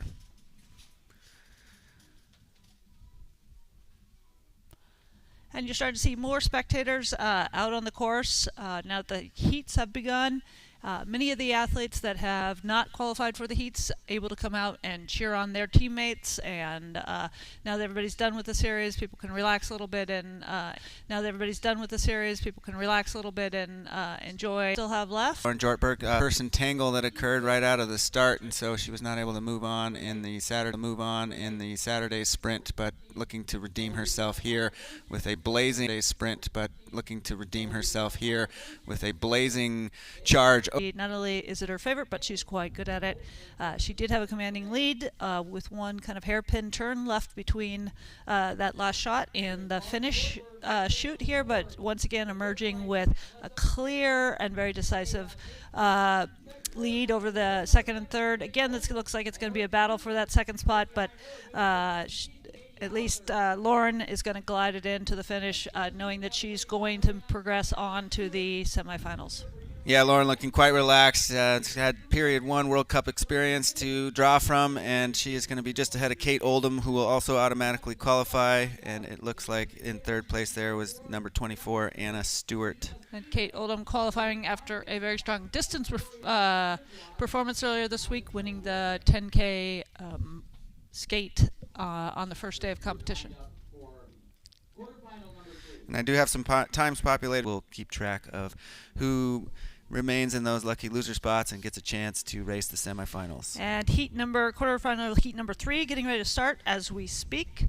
Looks like they're calling back from the start there. Looks like somebody was looking a little bit overly excited, so they're going to pull them back. Yeah, we got quarterfinals and final races going every 5 minutes today, so a lot of action back to back to back. Again, they're back at the start. In this quarterfinal 3 heat is Ave Ondine Duchefort, Samantha Smith, Nina Seaman, Marie Solverud, Victoria Clevin, and Tabitha Williams. And this, they're all still quite tight as they head out up Gong Hill. Still all using the very efficient V2 technique and excelling up that hill. This looks to be actually like a fairly fast heat. A lot of good sprinters in this heat. Yeah, it looked like they all had the gas pedal mashed leaving the stadium there, and I think it was Ava Ondine Duchefort out in front there with Samantha Smith, but everybody together at this point.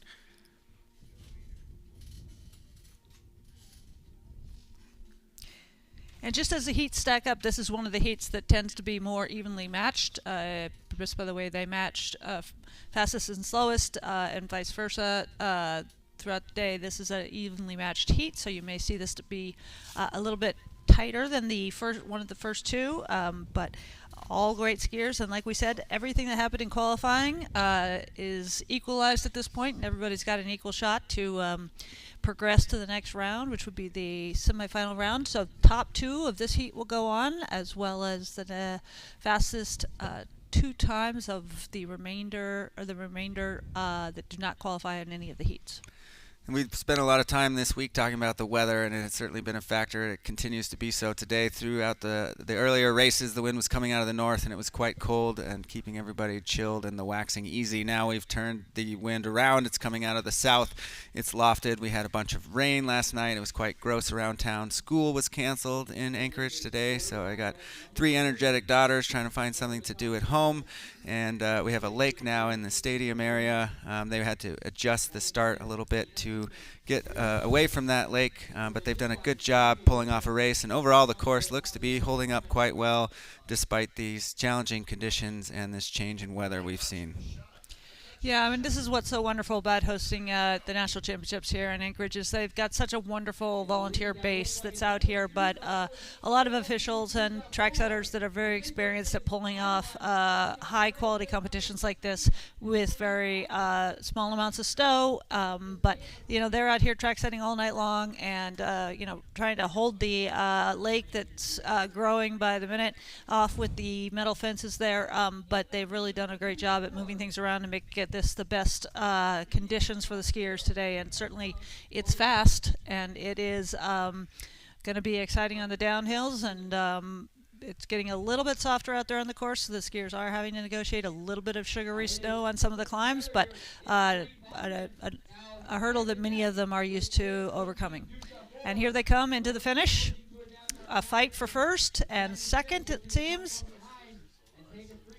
Yeah, Yvonne Duchefort there on the left side of your screen from Denver University, getting overtaken by Michigan Tech skier. That's bib 16, Marie Solverud Wangen, and Samantha Smith right there with him, bib 6. Tight top 3 finish there. I think you were right as we saw him leaving. That was probably a fast heat. Still waiting for times to populate from quarterfinal 2. I think that was a fast heat, and a little surprising that it looks like Sammy Smith, one of the favorite sprinters in the race today, appears to have come across the finish line at 3rd in that heat. So she will have to wait to see if she is a lucky loser. Although it was a close finish, we may have to go down to the finishing camera to determine who was 2nd and 3rd in that heat. But great to see the Michigan Tech skier come across the line in first there. Yeah, and that women's quarterfinal 2 was actually quite slow. Lauren Jortberg won that one, but she was actually a slower time than the second lucky loser of quarterfinal 1, Greta Schultz. So currently as it stands, until we get these quarterfinal 3 times populated, Greta Schultz and Anna Price are retaining their hold on that lucky loser position. And then we are preparing now for the quarterfinal heat 4, and a lot of the big favorites in this one as well. We have Lucinda Anderson, Leah Winas, Erin Bianco, Emma Strack, Michelle Keller-Miller, and Beth Grenstrom off in this heat.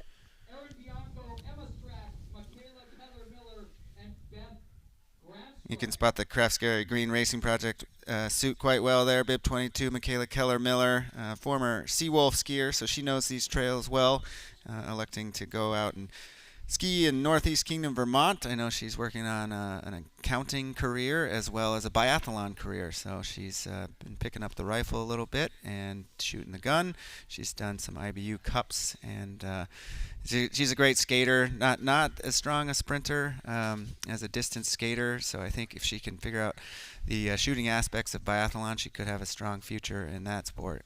It's great to see a lot of athletes out here today that are dabbling in both biathlon and cross country, and we've seen a lot of biathletes and cross country athletes go on and have very successful careers in one or the other after trying both for a couple of years, especially early in their careers. And so wonderful to see we have some athletes that are also competing in biathlon here with us today.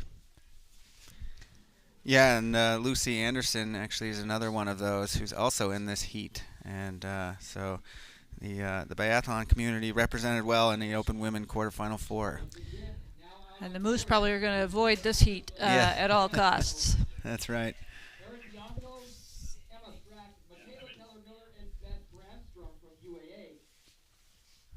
Still not seeing any times populate from quarterfinal 3, but I'm going to make a prediction that Samantha Smith is going to squeak through on a lucky loser, and will be employing some different tactics perhaps if she's got the energy for it in the later heats. And that's always the question. This is the 4th race in 6 days. People like Samantha Smith have been out here for long hours in the first sprint when some of the folks have had shorter days. Samantha Smith top on all 3 days up there near the podium or on the podium, so a little bit more time and energy spent, but we have somebody clearly off the front here in this heat as well, who blew it open. It does seem to be like people are making a decisive move on that backside of Gong Hill coming back up.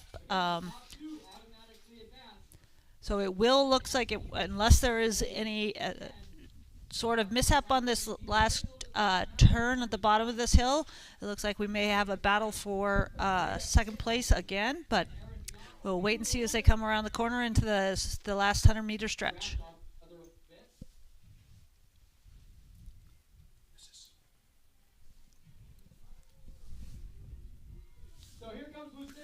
So that is Team Berkey, Lucinda Anderson out in front, very much in control, and healthy lead over Bib 12. That is Erin Bianco.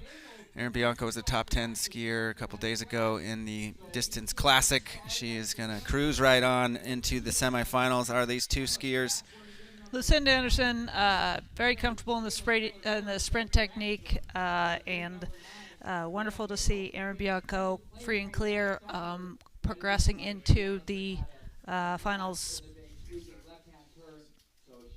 But you can see that the pace of that heat was not quite as intense as the one previous. So we will wait for those lucky loser times and tabulate those. Again, the 2 fastest skiers that did not qualify in the automatic top 2 slots will be added into the semifinal mix.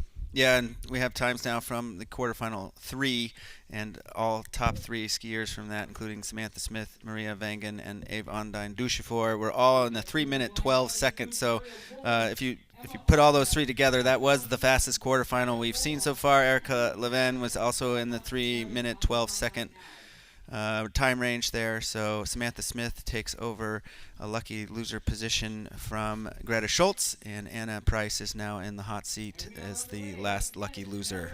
And you are now looking at the 5th and final quarterfinal off and up Gong Hill. The last set of 6 women out on the course for the quarterfinal heat.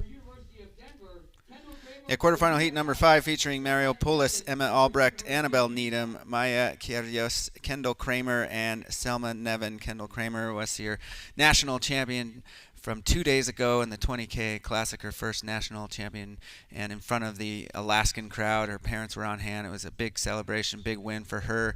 And although not as solid as a sprinter, she's a great skier, obviously, and she can move up from her 23rd qualifying with a good quarter here. Well, and this course is the softer it gets, the more difficult it gets, and that will favor Kendall Kramer as it gets soft, and it takes a little bit more max VO2 power to motor up the hills. So we'll wait and see how she comes in this heat. Mario Poulos, clearly the top qualifier in this heat, and was off to a very strong start. Yeah, and another one to keep an eye on in this heat would be Emma Albrecht. Emma recently graduated from Montana State University, electing to stay in Bozeman, and now skis for the BSF Pro Team under the tutelage of Coach Andrew Newell. And you can see the top of what you're seeing on your screen now is the top of, you're seeing some skiers warm up, or maybe one of them actually warming down. Going up this climb that we are seeing some decisive moves on Gong Hill. It is steep. From this angle, it looks like they're just kind of going across flat, but that is a significant hill. And here they are coming live from this 5th quarterfinal heat up the hill. All 6 of them still in contact with each other, but with... it looks like Emma Albrecht out with a slight lead there over Mario Poulos. That's what I could tell from that screenshot. And this has been a place where people are making a move over the top, but it looks like this pack is a little bit more bunched together. You could see that corner there. They're being very conservative and very intentional about taking that a little bit wide. It's probably getting a little rutted right on the inside there, so they're swinging a bit wide. There is always a chance that you get caught in the ruts, but you also don't want to go any farther around that corner than you need to. So we are going to see them go down, make the final corner down below the stadium, make it 180 U-turn and come back up. You will see them then come down the stretch here into the last 100 meters, and then we have the finish line here on your screen.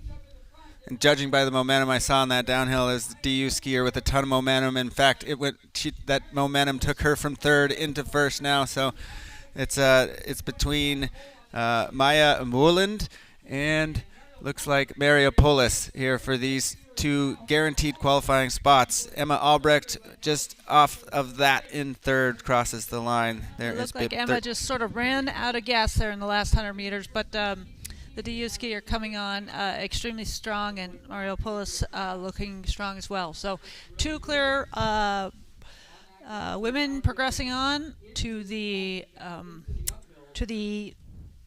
semifinals. So we will let all of those women take a well-needed rest while we switch over to the men's. We'll have a 5-minute break here, or 5-minute hold here until we switch over to the men's. The men's will then run their quarterfinals, and then we will see the women back on the course for the semifinals. So next up, you will see the men's heats.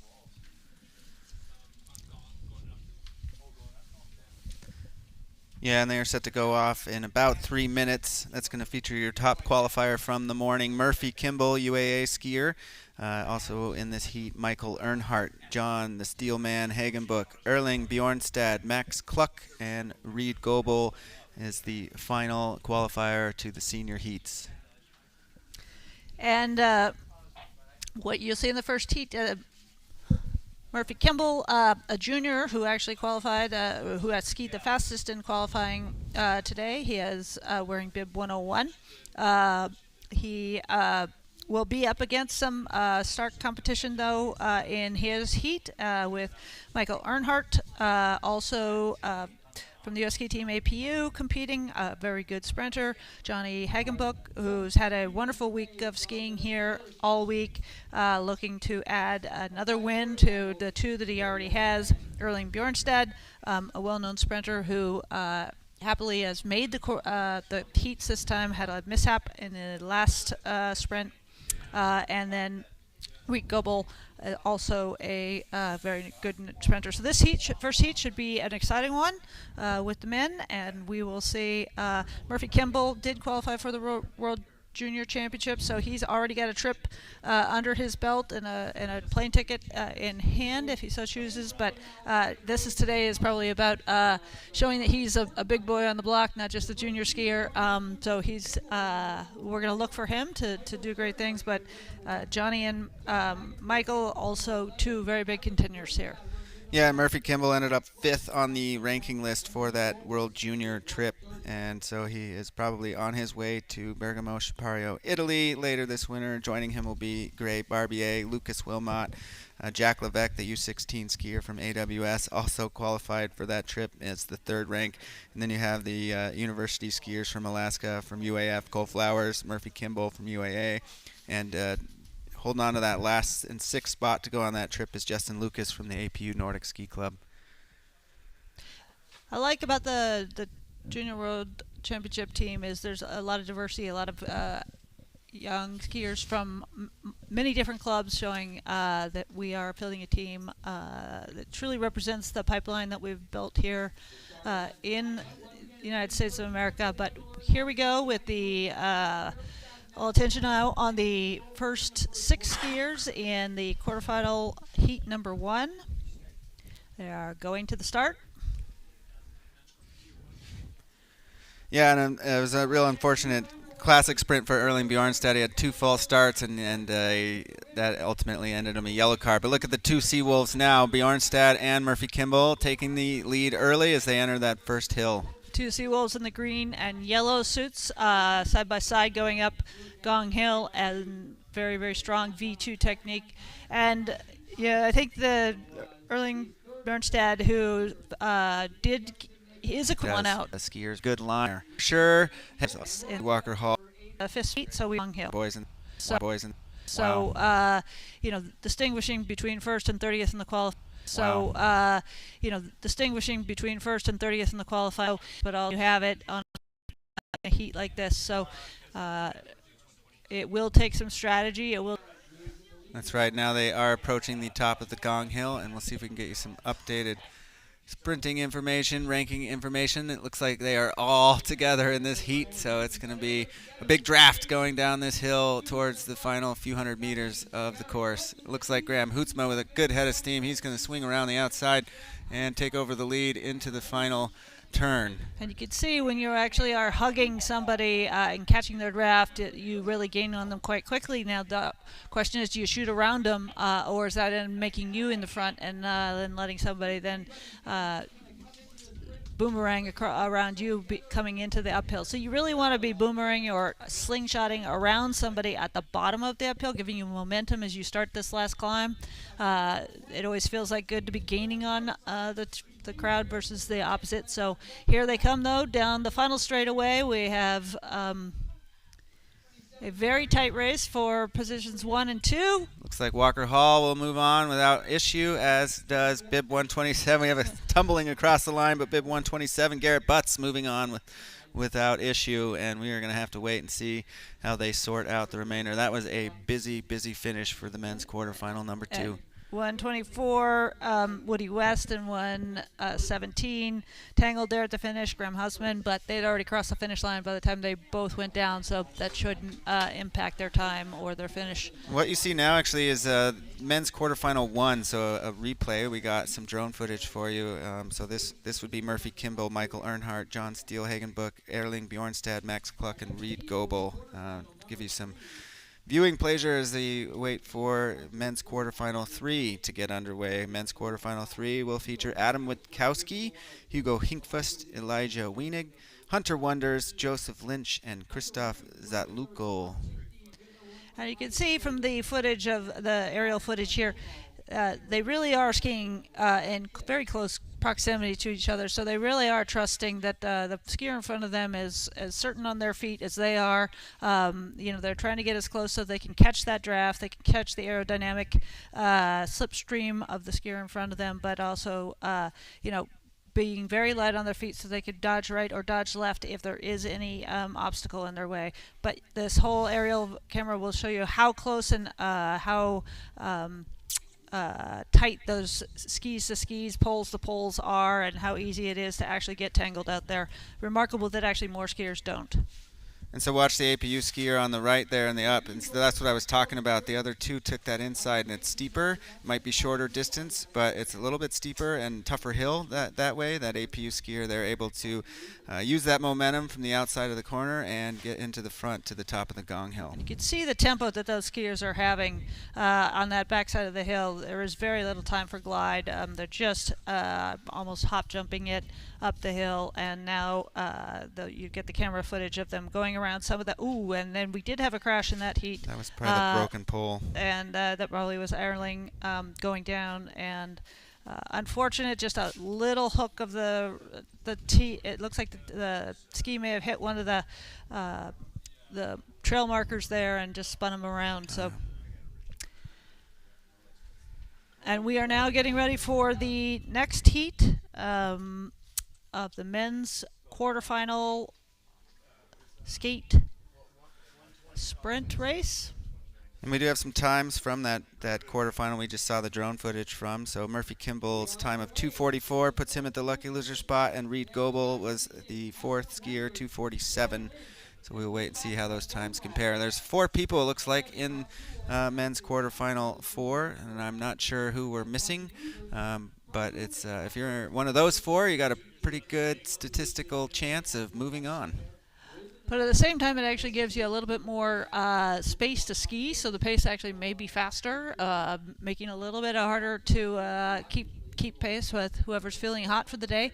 There's a lot of different ways to look at it, but the heat is off to a fast start. It did look like Hunter Wonders was taking the early lead there, but we'll see what happens when they come back around. Again, as you just saw in that drone footage, the aerial coverage, you did see the climb that they're actually skiing up right now is long, it's arduous, and it is probably the most difficult part of this course, so we will wait for them to come to the top part of that where you'll catch them on your screen.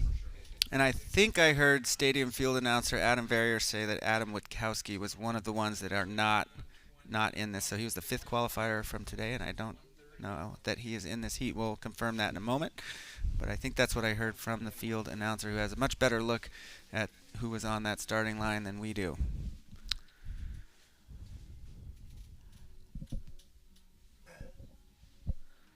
There's a lot of reasons that you may not want to start. This has been a long week. People may be feeling a little bit under the weather. Skiing in the qualifying did help you secure points for the FIS overall standings, but you may not want to pursue any further. You may just have gone through it and just not felt like you were on your game. So there's a lot of reasons why you may want to choose to sit this one out. This is early in the season yet. We don't want anybody to burn all their goodwill and good effort in January. So, but the 4 in this heat are looking strong going into the last downhill and getting ready to come around and round into the stadium. Yeah, it all very much still together, so it's anybody's game. Who's going to be the top 2 of the 4?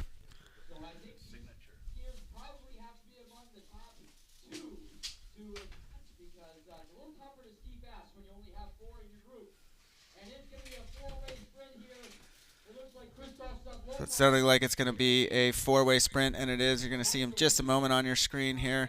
Looks like DU skier out there on the left. He'll be flanked by 116 Hunter. The athletes having their skis tested here. There is a new protocol, relatively new on the domestic level at least, where they are testing their skis to make sure the no fluorocarbon rule is being enforced, and they will test the skis to make sure that the skis have not been waxed with fluorocarbons, which is a new rule. It's got into place quite a few years ago, but testing is now kind of coming to be more mainstream for domestic races. So. Yeah, and we can watch the volunteer staff carrying these racers' skis back to the start. So once you pick your skis for the heats, that's the pair you're on. There's no adjusting them. There's no switching them out. And they get put aside and watched over by the volunteers until the next semifinal. And the other thing I'm noticing about the skis is there's a lot of clear or white base skis, and that is indicative of the warm temps we're in and the wet snow. It's technology that's come about over the last 3 or 4 years, and these white clear bases, it's like a harder plastic. It performs much better in wet and icy, sloppy type conditions. So you see those bases in the weather like we have today. And it doesn't pick up as much dirt, which there is a lot of dirt and residue in the snow here just because the wind has been blowing the dirt around, and we are tilling up some dirt sometimes from the relatively low snowpack. So it does serve multiple purposes and benefits faster ski in this case. So men's quarterfinal heat number 4 will feature in bib 102 Trey Jones. In bib 109 will be Brian Bushy, and bib 129 will be worn by Philip Moosemeyer. And bib 129 will be worn by Philip Moosemeyer.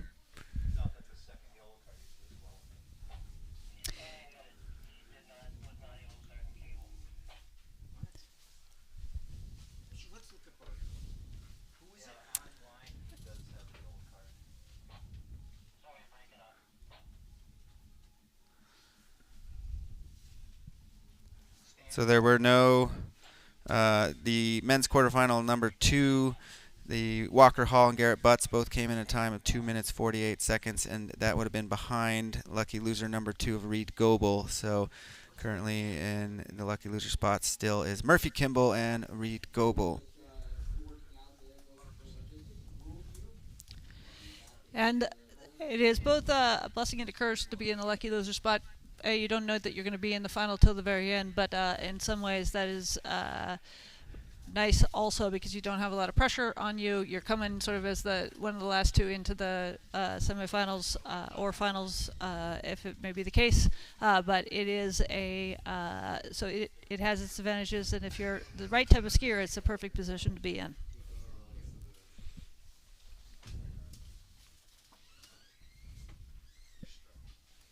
And there's a good nice look of the stadium. You can see the pond that's starting to form a little bit out there, as well as Keegan Randall's dad, Ron Randall, holding the 10-foot tall flagpole, donning the Alaska and United States flag there. So the fans are coming out to see, even though it's a work week, and they wouldn't miss some high-flying ski action for anything when it's right here in Anchorage. Now, a little bit farther up the hill, just out of the view of the camera, you are seeing more and more crowds forming on Gong Hill, a favorite place to watch, and a lot of that is spectators from the local area, but also teammates that are out there may have finished their day or finished their national championships and are ready to cheer on their friends and teammates.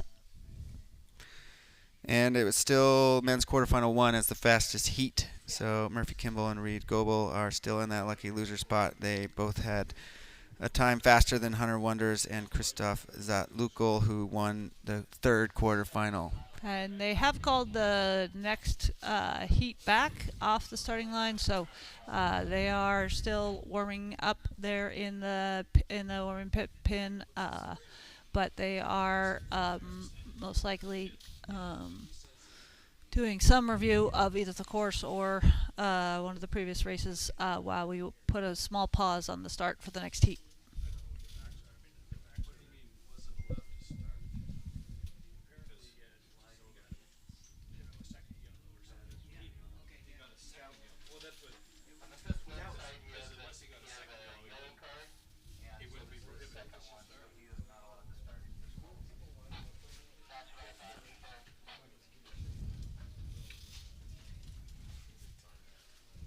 We've really had quite the wild temperature swing from 2 days ago and the day before that, just all based on the wind direction. And so as the volunteers had to work hard through the cold, now they can maybe take a layer or 2 off and enjoy some warmer temps while we put on today's sprint race. Well, it is good preparation for those athletes that are getting ready to go compete in Europe. You really do have to be prepared for wild swings in weather while competing in Central Europe as well. Similar things can happen from extreme cold to warm winds out of the south. So looks like we do have the next heat lined back up at the starting line on their skis again, and add attention to start. So it looks like we're getting ready to be underway for the next heat number 4. Yeah, and that's a good point because I think being able to wax for waxers and for athletes to be able to ski in all different types of conditions. We don't always see these warm conditions, particularly in the early part of the season. And a lot of our coaching staff is used to dealing with colder temps, drier snow, and so you get some practice both as an athlete and a waxer when you have to contend with a lot more water on the upper levels of the snowpack. Well, I know as a high school racer growing up here in Anchorage and racing in conditions that were largely idyllic winter conditions, and going back east to school, it was quite a dramatic shift, and I had to learn a lot about waxing with Glister all in a hurry. And we're off with the 4th quarterfinal heat for the men. And again, that will feature Trey Jones, Will Koch, Carl Rune, Luke Fricker, Brian Bushy, and Philip Moosemeyer. You can see Carl Rune there in the DU suit. Looks like he is out to an early lead, as is Philip Moosemeyer. Yeah, I was similar growing up in high mountain Colorado on dry, cold snow, and then going out to Vermont and learning how to ski ice and use Glister. And I remember making my coach laugh pretty hysterically when he saw my first attempt at a Glister job, when I probably used about half the tube on my pair of skis and was unable to glide out of the stadium on my warm-up pair. So there's a lot to learn as you encounter all the different conditions.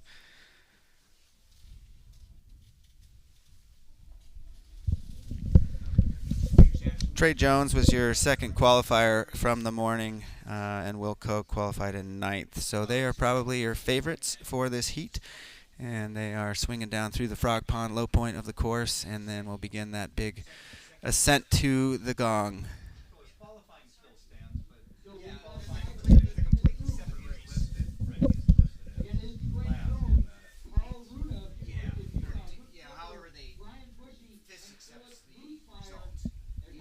Both Trey Jones and Will Koch ski for the Colorado University Buffaloes. Again, this heat has quite a few college skiers in it. Carl Rune skiing for DU. I think Philip Moosemeyer is a Fairbanks skier. So now they've gone over the top of Gong Hill, and they're on a hot descent here. It looks like one skier's got at least 20 meters lead, but the slipstream and the skis of DU are flying up on that lead skier, so it's going to be probably tightening up into the final pitch to the finish. It looks as though we may be missing Will Koch from this heat with a second yellow card. So we are going to be only 5 athletes in this heat, which was probably the delay that we saw there with the athletes at the start.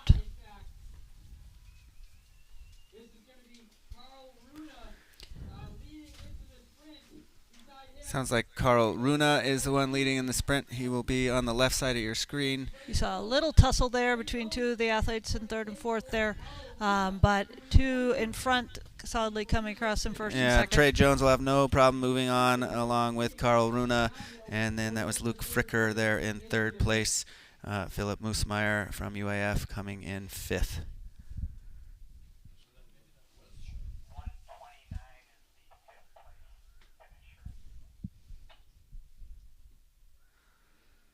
And again, their skis being handed off to the volunteers to take back to the for the 2 top qualifiers to take back to the starting pen. And the idea is that they can't switch out skis, they can't be doing additional waxing in preparation to try to equalize the playing field and make sure that there isn't any changing of equipment at this point in the FIS racing rules as stipulated. And we are off in the final quarterfinal heat for the men. This last heat, this again going to be a fast heat. We see them heading up the Gong Hill climb. And there's also only 5 in this heat. Originally supposed to have Christopher Karsrud, Luke Jager, Andreas Kirkgang, Parker Kort Rothwell, Peter Hines, and Anders Weiss. But I only saw 5 skiers leave the stadium, so one of them did not start this round.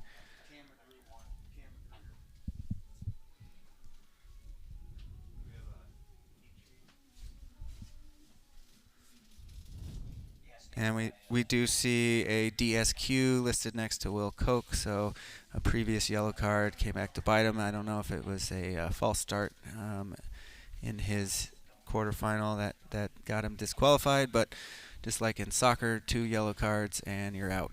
And you carry those yellow cards from race to race, so it's not like you can have 2 yellow card opportunities to blow through every race. Once you get one, you carry it until you get the second, and then you start over with a clean slate. And that is meant to be a caution to the athletes so that we don't have most of the yellow cards coming from false starts, but you just don't want athletes to be abusing the system more often than not. So unfortunate for Will Koch, but all in all a good week for Will, and I think he probably has achieved what he came here to do. Yeah, on the flip side, he'll get some more rest now before his next race. Most of these athletes will probably be traveling home tonight, and as the flight patterns work out of Anchorage, they're often on the red eye. And the 5th and final men's semifinal or quarterfinal coming down Gong Hill. 2 suits, it looks like to be APU suits off the front. Now again, we have Jager, I think. Luke Jager in this heat, but we also have Andres Kirking in this heat, the 2 rivals that can't seem to separate each other. Luke had his faster time in the qualifying and seemed to be off the front a little bit here in the in this quarterfinal. Andreas looked a little tired in his qualifying heat, but yes, we got both APU skiers off the front with a pretty clear and substantial lead. Just kind of coasting it in. They're not going to push the pace. They know that they have the top spots. Ooh, we have a bobble there. So that's Northern Michigan skier Christopher Karsrud and Luke Jager moving on without question. Bib 123, Peter Hines from UAA was the 3rd finisher. Behind him was Andreas Kirkgang, so his day is done, and so is Parker Kort Rothwell. Looks like Anders Weiss was the starter or the person supposed to be in that quarterfinal who did not start.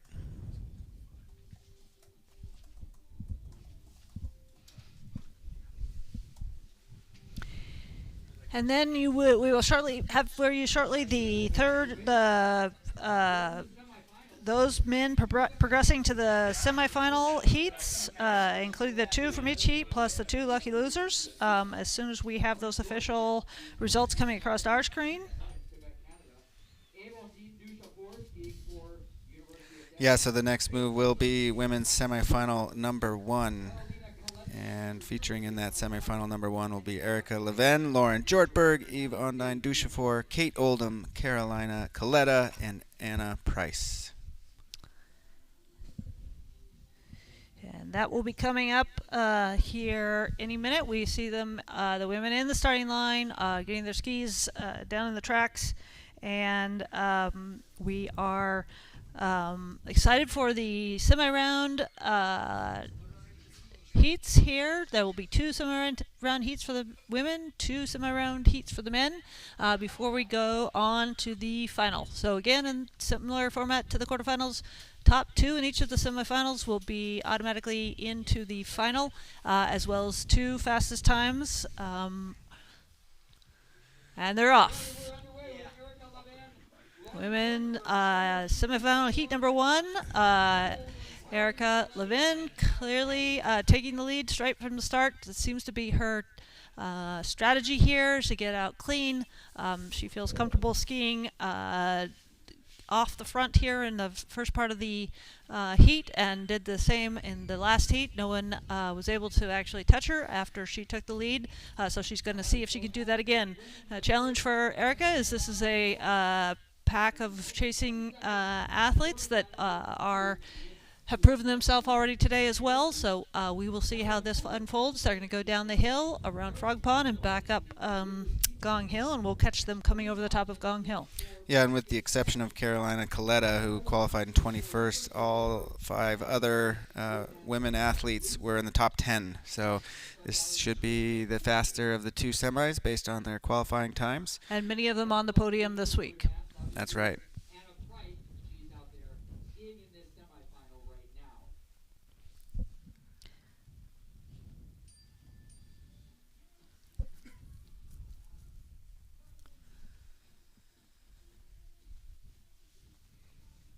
And that shot you have there is from the top of Gong Hill. Earlier in the week, we had that camera position on the other side of the trail, so if it looks a little different than it did, that is why. Now it is on the east side of the trail, and that should give us a look at our ascending athletes here in a few seconds. You can see that the snowpack off of the formalized course preparation is very light here in Alaska for this time of year. So again, many thanks to those who came together and shoveled and groomed and put together this wonderful course given the snow conditions. But we do have our women coming up the hill here. This is the first semifinal heat for the women's national championship 5-kilometer sprint. It's technically not a national championship, but it is part of the national championship series. Looks like we have Erica Levin on the front on the left-hand side, and stride for stride with her. Looks like Kate Oldham there, bib 7. Oldham, who was the national champion and winner of the 10-kilometer skate on Monday, so strong skater.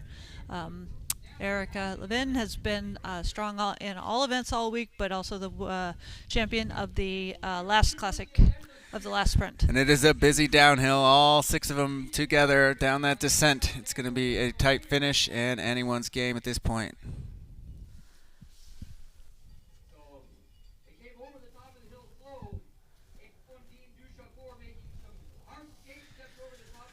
Didn't look like any of those women really wanted to take control of the race on that descent, probably recognizing the high potential to get swallowed up on the downhill. And so, as you said earlier, the ideal time to slingshot around would be in that final hairpin left-hand corner and keep your momentum into the finish. And it looks like Kate Oldham and Erica Levin have done just that. They are out in front and looking to move on to the finals. It's a busy heat, though. They've clearly got it under control with the 2 lanes. It's tough to go around those 2 lanes, but that is a busy heat. They are not separated by much time. First to the 6th place finish in that heat. Hard fought by all the women there, but yeah, Erica bib 5, Levin and Kate Oldham will progress. Yeah, and sorry to cut you off there, but Eve Ondine Duchefort was the 3rd place skier. And we do have lucky loser spots available through the semis to make the finals, so we'll keep track of those times as they come about. And we have now lining up the starting line heat number 2, semifinal heat number 2. Lucinda Anderson, Marielle Pules, Erin Bianco, Marie Silverson, Maya Kajaras, and Sammy Smith. So we have the next 6 women off.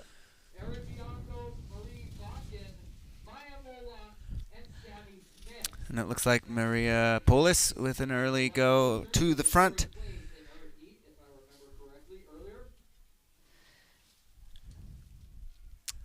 Marielle has had a good week, but she has not yet had a win, so this would be a wonderful way for her to secure that, and we see her leading the women up the hill.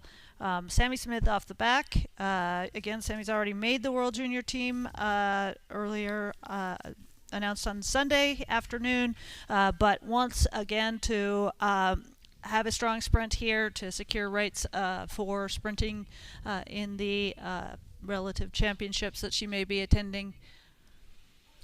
Yeah, and Mario Poulos, former UAF skiers, her and Kendall Kramer were really a 1-2 punch up until last year. Mario graduating and now skiing for Team Berkey. Kendall Kramer's left holding the torch and obviously doing a great job of that with her big win 2 days ago. Both of them ski with a lot of what I would call University of Fairbanks grit. They ski from the heart. They are, the kind of skiers that go out and ski hard the whole way, and both of them with real strong motors and engines. So great to see both of them doing well here at this championship, and it must be fun for them to come back together and compete against each other, even though they're wearing different suits this time. And we do have a final lineup for the men's semifinal 1 featuring Walker Hall, Michael Earnhardt, Hunter Wonders, John Hagenbuch, Garrett Butts, and Reed Goebel in semifinal 1. Semifinal 2 will have Trey Jones, Christopher Karsrud, Luke Jager, Carl Roon, Christoph Zatlukol, and Murphy Kimball.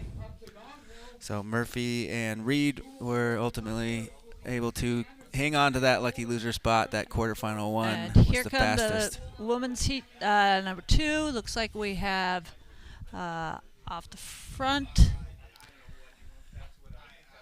I think that was the Team Berkey suit of Mario Pulis. I think it was, followed by I think there's 2 Team Berkey suits out there in the front. DU skier, it's Molund, I believe, in 3rd. and Lucia Anderson in 2nd.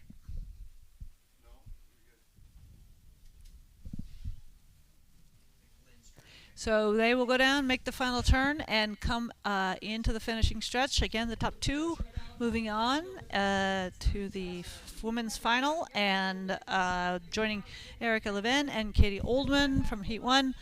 Who will it be coming across? The Team Berkey was in holding spots, 1st and 2nd spot. Can they come into the stadium? Yes, they come into the stadium, still holding those 2 spots. And again, when you have these first 2 lanes closest to the camera here, it is hard for anybody to get around. Sammy Smith's trying to go to the outside there, but it may be a little bit too late.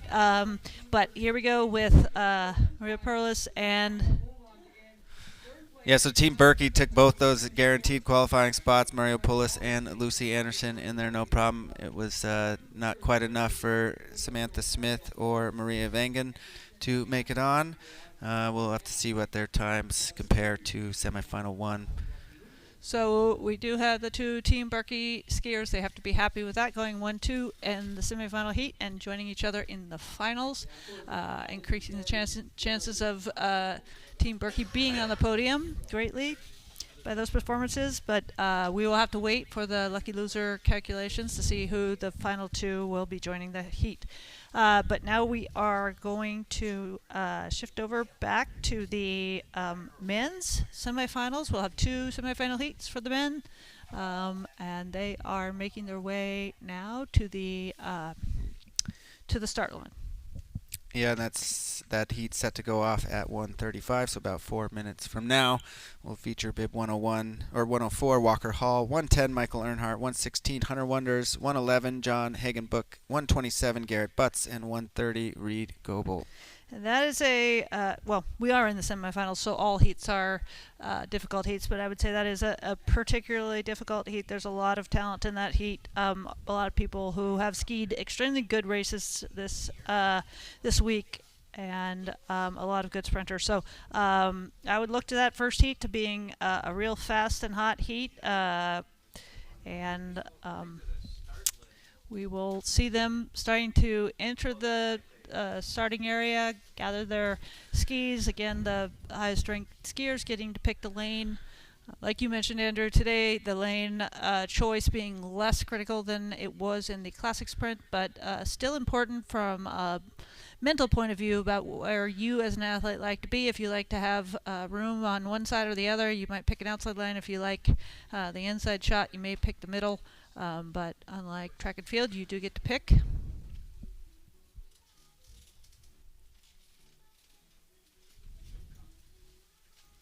Yeah, and as the sun makes its final rays cast upon this stadium area, it's going to be setting soon. And if the air temp were to cool down, I think we're going to see the course start to speed up a little bit, perhaps, as the sun sets and the evening comes upon us. The course right now looks to be in pretty good shape overall, including our lake that continues to kind of seep its way to the west and towards the start.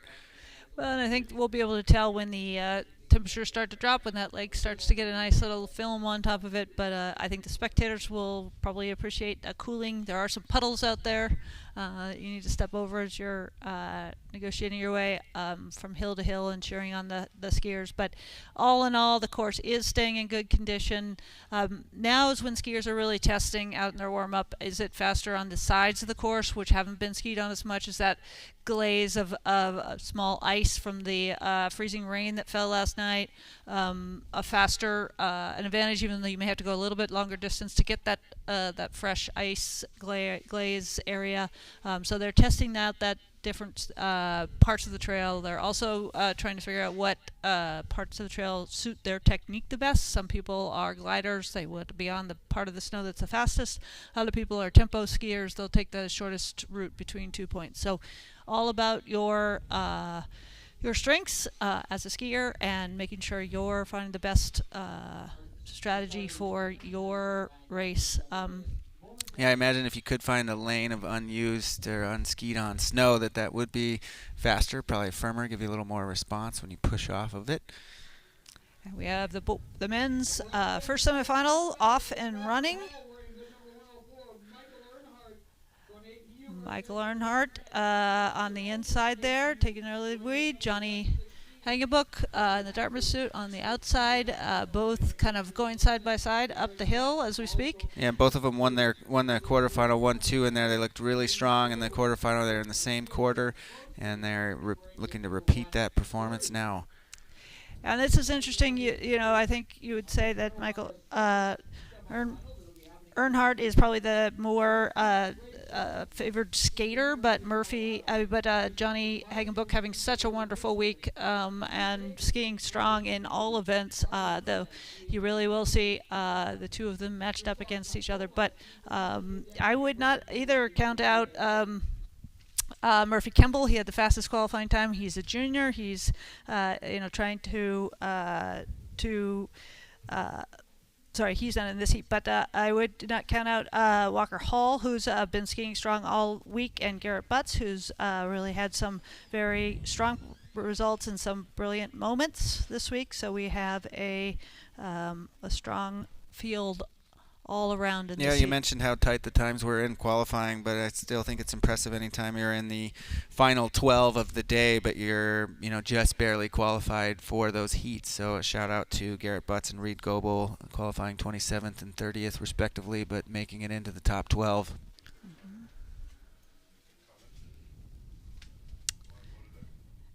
And you see them coming back up the top of the hill there. We have an APCU coach there standing Looks right like in the John camera Steele angle. Hagenbook right in front there.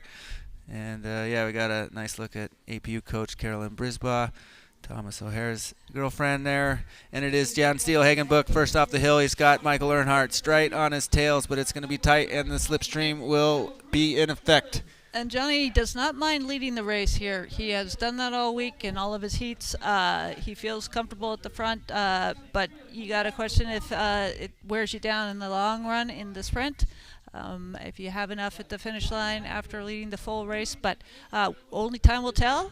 And Johnny Hagenbook has been looking extremely strong all week long. So certainly if there's anybody that can hold on to that kind of lead for the whole race, but it is going to be extremely close. It does look like Michael Earnhardt's taking over the lead. Just a little bit fresher legs. You can see a little bit more snap there, but it's really going to come down a lunge. This is the semifinals, so they really only need to be in the top two. Michael Earnhardt making it not a hard call at all, but Johnny and... That was Reed Goebel. They both had to lunge for the line Reed for BSF. And Johnny, going to be very close for that second spot. And then the other will likely have to look for the lucky loser. Again, two lucky losers. The two fastest times from those who didn't qualify from the two heats. We are getting ready for the second men's semifinal. You will notice that the time between each heat is 5 minutes, but that rest time for each athlete every time they have to ski again is getting less and less because there's fewer heats in between. So it is important that they get back out on their skis. They're not on their skis because they've been taken by the race officials, but they're moving around. They're getting some liquid back in them. They're staying warm. They're getting out of the wind, and so they are, about 10 or 15 minutes away from having to go again in the final. Yeah, and that's where you start to see the accumulating effects of sprint racing. The lactic acid might subside, but it's never cleared. The leg muscles are repeatedly asked to fire over and over again with less and less rest, as you mentioned. And if you're able to manage all that, stay hydrated, keep some energy going, then you have a good chance of being on that podium. As somebody who's gone through 4 or 5 rounds as an athlete, you want to get to the end with a lot of energy, but sometimes you get to the end and you realize you wish you had done something totally different in the qualifying round, expended less energy, or not put so much effort in round number 2. But here we have the second semifinal for the men. Top 2 will move on to the final. So this is the beginning of the day for 2 of the skiers out there, and maybe the end of the day for 4. So we will watch closely. There's also a lot of big names from this week in this heat. Yeah, and a hot start for Christoph Zatlukol, and he is the Denver University skier, as well as Murphy Kimball out there on front. Also in this heat is Trey Jones, Luke Jager, Carl Rune, and Christopher Karsrud. And again, Luke Jager hasn't been out of the top 5 all week, so he is one to look for, but also has been putting in a lot of top finishes this week. And so he is one to watch, but probably also is feeling a long week in his muscles today. We do look for the result of Murphy Kimball, who is a junior skiing in the senior semifinals here, but well known for his sprinting capabilities. He had the fastest qualifying time, but again, that does not mean anything out there right now. He's got to earn his stripes the hard way as they climb the backside of the Gong Loop hill. And we will catch a glimpse of them coming up the hill, and will then come down into the stadium, back around the last turn, and then across the finish line for the last of the senior semifinal skate championships. Yeah, it'll be interesting to see if I think we started seeing in some of the women's heats the tactics adjusting a little bit as they're recognizing how fast the downhill is and the slipstream effects, and it really had an impact on Luke Jager's going from first to second in the last sprint. So how these athletes manage that speed coming off the hill and react to the changes at the front based on where they are in the pack. And you can see Luke is not leading down the downhill this time. He has smartly learned, and although he does seem to have good skis, or he just did a little slingshot around the skier that was in first in front of him. But we will see how they come into the finish line. Again, you want to be in the first or second skier across the line here. The next 2 fastest times do go on, but it is a really nice feeling to cross that finish line in first or second, knowing you're going to the final. Yeah, and if they want to move on as a lucky loser, they're going to have to be faster than 2 minutes 48 seconds, because all 4 in the first Luke came in there. Jager is in the lead, but fighting out closely. So Luke Jager skied that beautifully from where we saw him in fourth off the downhill. He's going to come in first without issue. Moving on to the final, and joining him is 112 Carl Rune from the University of Utah. And that was a very smart race by Luke Jager. He learned from the last heat. He won decisively. He did it with the least amount of energy expended. That may be the smartest quarterfinal or semifinal or final I've ever seen him run. That was brilliant. Well, that is our goal as athletes, is to try to get a little bit smarter each time we race. Yeah. But sometimes it works, sometimes it doesn't. But it was very nicely skied by Luke Jager. He goes on, as well as who was the second skier? I think it was Carl Rune. Yeah, there's so many racers and names you forget immediately, but I believe that was the DU skier.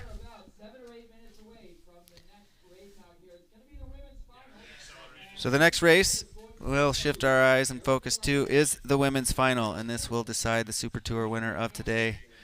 And that will feature Erica Leven, Mario Poulos, Lucy Anderson, Kate Oldham, Maya Moland, and Samantha Smith. And Samantha Smith, once again, making it through to the final in the lucky loser's position. But again, everything resets. It doesn't matter how you got to the final, you're in the final. Anyone has a chance to be the winner. And while today is not a national championship, this race in particular is not a national championship. It is still Super Tour. These points are very critical in deciding who will go to the U23 championships, which many of the finalists here are vying to compete, and who will represent the United States of America at the World Championships in Trondheim, Norway. Also, a probably very good indicator of who may have start rights to some of the sprint races in the World Cup slots coming up, as well as World Championship and U23. And to give those athletes in the finals just a little bit more rest, they break about 10 minutes from that last men's semifinal until the women's final goes. That'll give the women a little bit more recovery time, not a ton, but that women's final is set to go off in about 6 minutes at 1:50. And until then, you can see some of the aerial coverage that we captured from the men's race. It looks like one of the quarterfinals there. The aerial footage of the finish line. You can tell the weather is turning quite nice. It's high overcast, but still a lovely day. The lake is becoming a nice frozen pond over there and getting a little bit shiny, but you can see the only people that are out on the course at this point are the 6 women and 6 men that will be participating in the finals. 6 women, 6 men. And one will be your champion today. They will take home $1,200 in prize money, and second place $600, and third place $300. So we are still excited about that. We also, I think, are handing out some very Alaskan prizes to the winners today. They're taking home some reindeer sausage and some Alaskan chocolate. So very special gifts from the hosts here in Anchorage, Alaska, the Nordic Ski Association of Anchorage and the Municipality of Anchorage Parks and Rec. I want to thank them for hosting the event. We would be remiss if we didn't thank our sponsors. Our presenting sponsor is Toyota. Our local presenting sponsor is ConocoPhillips, a longtime sponsor of the National Championships here at Kincaid. Our bibs today are provided by Kappa. Other local support from Orthopedic Physicians Alaska, Coca-Cola, LifeMed Alaska, North Rim Bank, Anchorage Radiation Oncology Center, Piston USA, and then we also want to thank our in-kind providers, Kaladi Brother Coffee, Watterson Construction, Will Scott, NC Machinery, Alaska Photo Booth Company, Art Seriously, Cobwebs.com, and the food trucks in the parking lot providing us with wonderful delights today. Yeti Dogs, Pizza Box, High Five Hand Pies.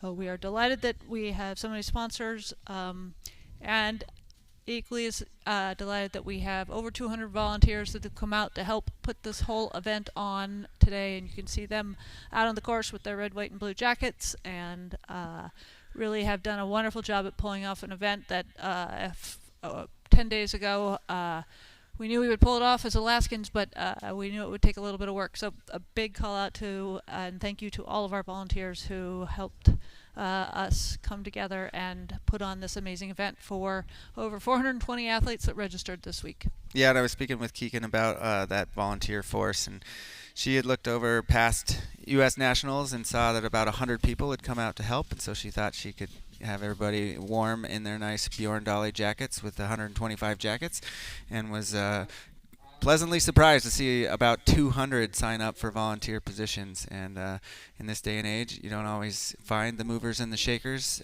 but we have them here in Anchorage, and it was a great problem to have so many volunteer help willing to offer their time and energy to come out here and make these races happen. And to have 200 volunteers sign up to do various roles is quite a show of how much skiing means to this community, and that they are willing to come out, whether it's cold or raining or there's lakes forming or ice or whatever it may be. They will be out here doing what they can. A lot of our volunteers, competitors today had to take life into their own hands to even get to the race. Yeah. The roads are quite icy and slick, and it is a ice skating rink in all of the parking lots here at the park at Kincaid Park. So appreciate everybody taking the time. For the athletes, this is kind of a bittersweet moment. It's been a wonderful week, a lot of great competition.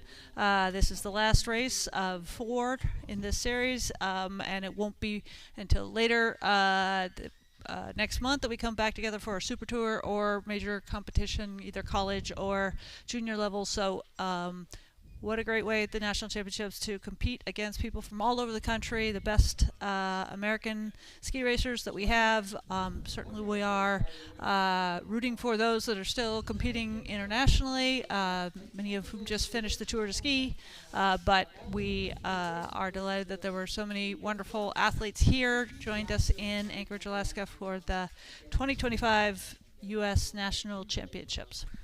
And to highlight the athletes that made it into the men's final, we got an update now on that lineup while we have a moment here before the women get going. That will feature Luke Jager, Michael Earnhardt, John Steele Hagenbuch, Carl Runa, Reed Goebel, and Walker Hall. But that will come after the women. The women's final set to go off in just about a minute. And to recap who will be in that final will be Erica Leven, Marielle Polis, Lucinda Anderson, Kate Oldham, Maya Moreland, and Samantha Smith.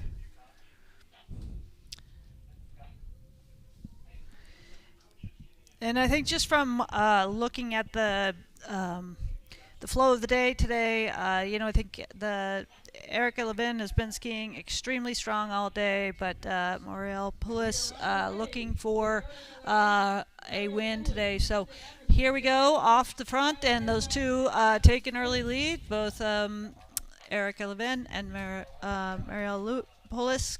Yeah, I can see Kate Oldham on the left. She's out on that front line. But watch those two Team Berkey skiers, Mario Poulis and Lucy Anderson. They looked really good in the semifinals coming in together, and they may have the opportunity to play some tactics team-wise as they work together through this final field of 6. You don't see that very often domestically, where you have two athletes that have the ability to work together, but these two do. They train together side by side often.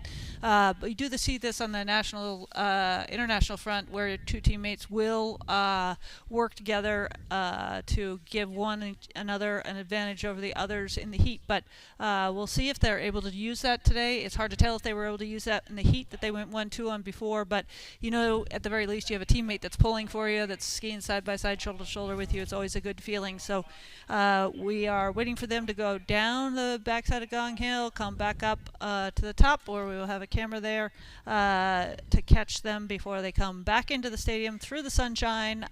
The waning moments of the sun today on this Tuesday, the 7th of January at Kincaid Park.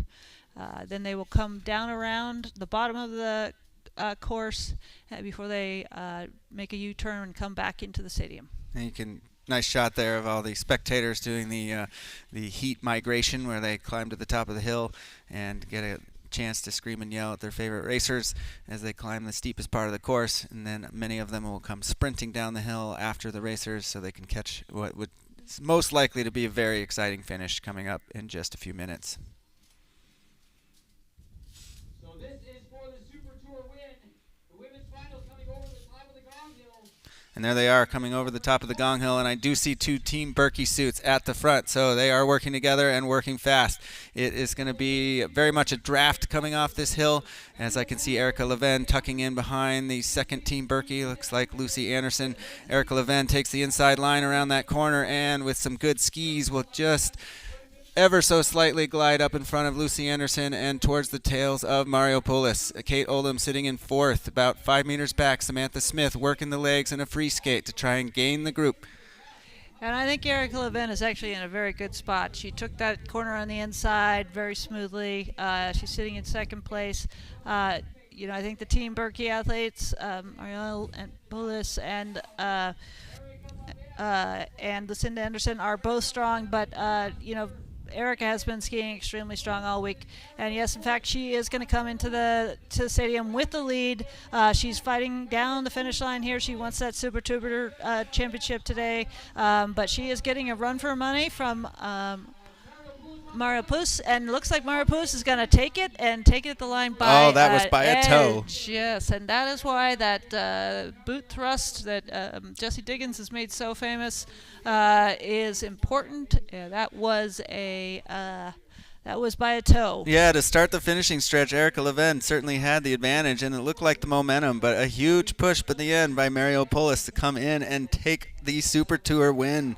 Big shout out also to Kate Oldham, Montana State Bobcat skier, formerly of Carbondale and the Roaring Fork Valley, now skiing for the Bobcats, coming in third. So a good week of racing for Kate Oldham. She will tack that third place onto the opening win she took in the 10K interval start. And a smart move by Kate. She went home before this, sent her to training at home at altitude, spent time with friends and family training on her own home trails before coming here, skipped the Super Tour, and it really has served her well. She's skied well this week. But you can't count out that win. Very impressive win today by Mario Pulis, who came in from second place to nudge out Erica Levin, and a really super day. Yeah, and Mario Pulis from the nation of Estonia.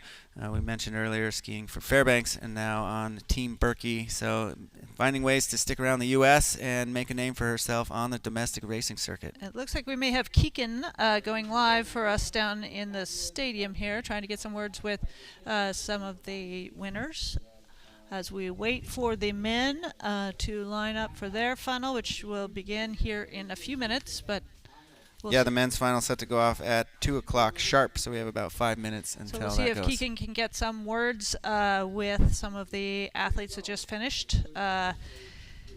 Keegan, can you hear us? Can we go live to Keegan there in the stadium? It looks like she is standing with the winner of the women's sprint. Winner Mario Pulis, how was the course out there?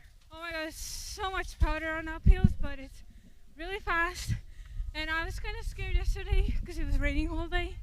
But it's amazing what you guys have done here. Okay, it looked like it was a very tactical race out there. You kind of came from behind on the finish stretch. Was that part of your strategy? Yeah, I was hoping I was going to lead, but, it was supposed to be like that today. Okay. How has it been competing here in Anchorage, Alaska? Oh, amazing. I've been racing here every year, and I love this place, so it's been nice. Is this your first sprint win of the season? Yes. Nah. 3 times second, so now it's my time to shine. Literally as the sun comes out. All right, back to you guys. Thank you, Keegan, and congratulations to our Super Tour Skate Technique Women's Champion there at the finish line. We are in the last minute preparations here for the men's final. 6 athletes getting ready to take the starting line for the men's final. And that men's final will feature Luke Jaeger, Michael Earnhardt, both of APU Nordic Ski Club, John Steele Hagenbuch from Dartmouth, Carl Runa, Reed Goebel, and Walker Hall.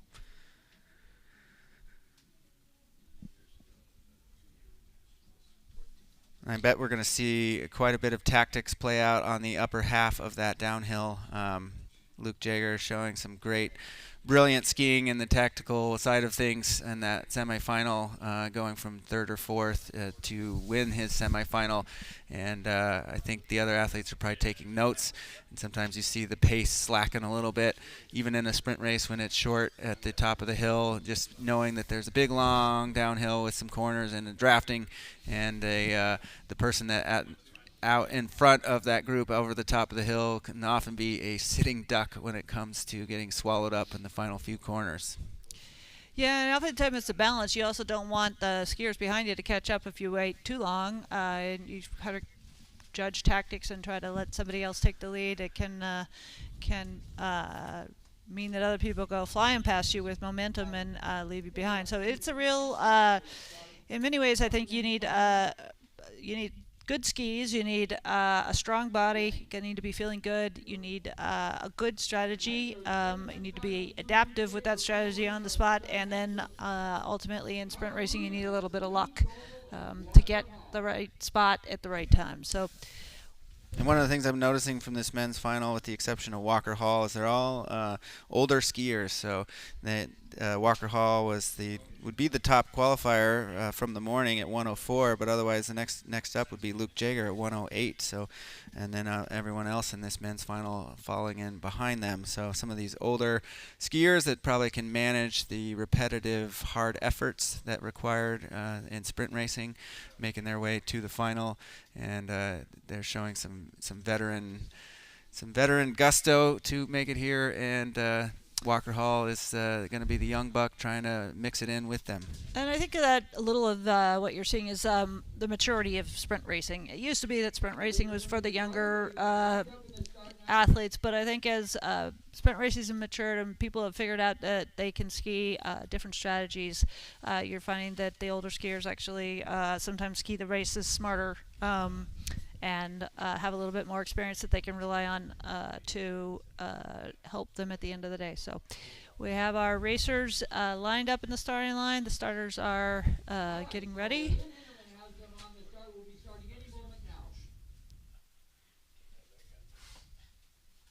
They have slid up to the final start line and have taken position. And there they go. They are off. And again, a clean start, which has been a problem here in the men's side of the sprint race technique this week. So we're happy that it was a nice clean start, no foul starts. I think a lot of these gentlemen have raced sprint races together many a times before. Certainly Michael Earnhardt and Luke Jaeger probably have trained intervals next to each other for many times even this season. But today they are all competing for the individual honor of being the Super Tour skate sprint champion today. And to recap the women's top six: Maya Mullen, Samantha Smith in fifth, Lucy Anderson in fourth, Kate Oldham third, Erica Leven second, and Mario Poulos is your women's winner.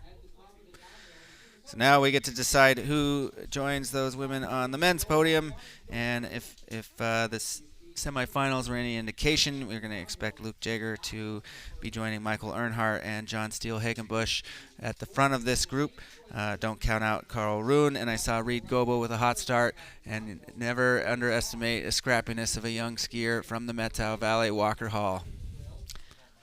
Walker's having an extremely good week. I think he's definitely made a step forward this week, certainly progressing in his career, but this was an important step for him this week, and he does not seem shy going head-to-head against some of the names that he's probably looked up to for a little while that are a little bit older than him. So we'll see what he can do today, but this is about... And there they are at the front. I do see one APU suit chasing a college, red and black.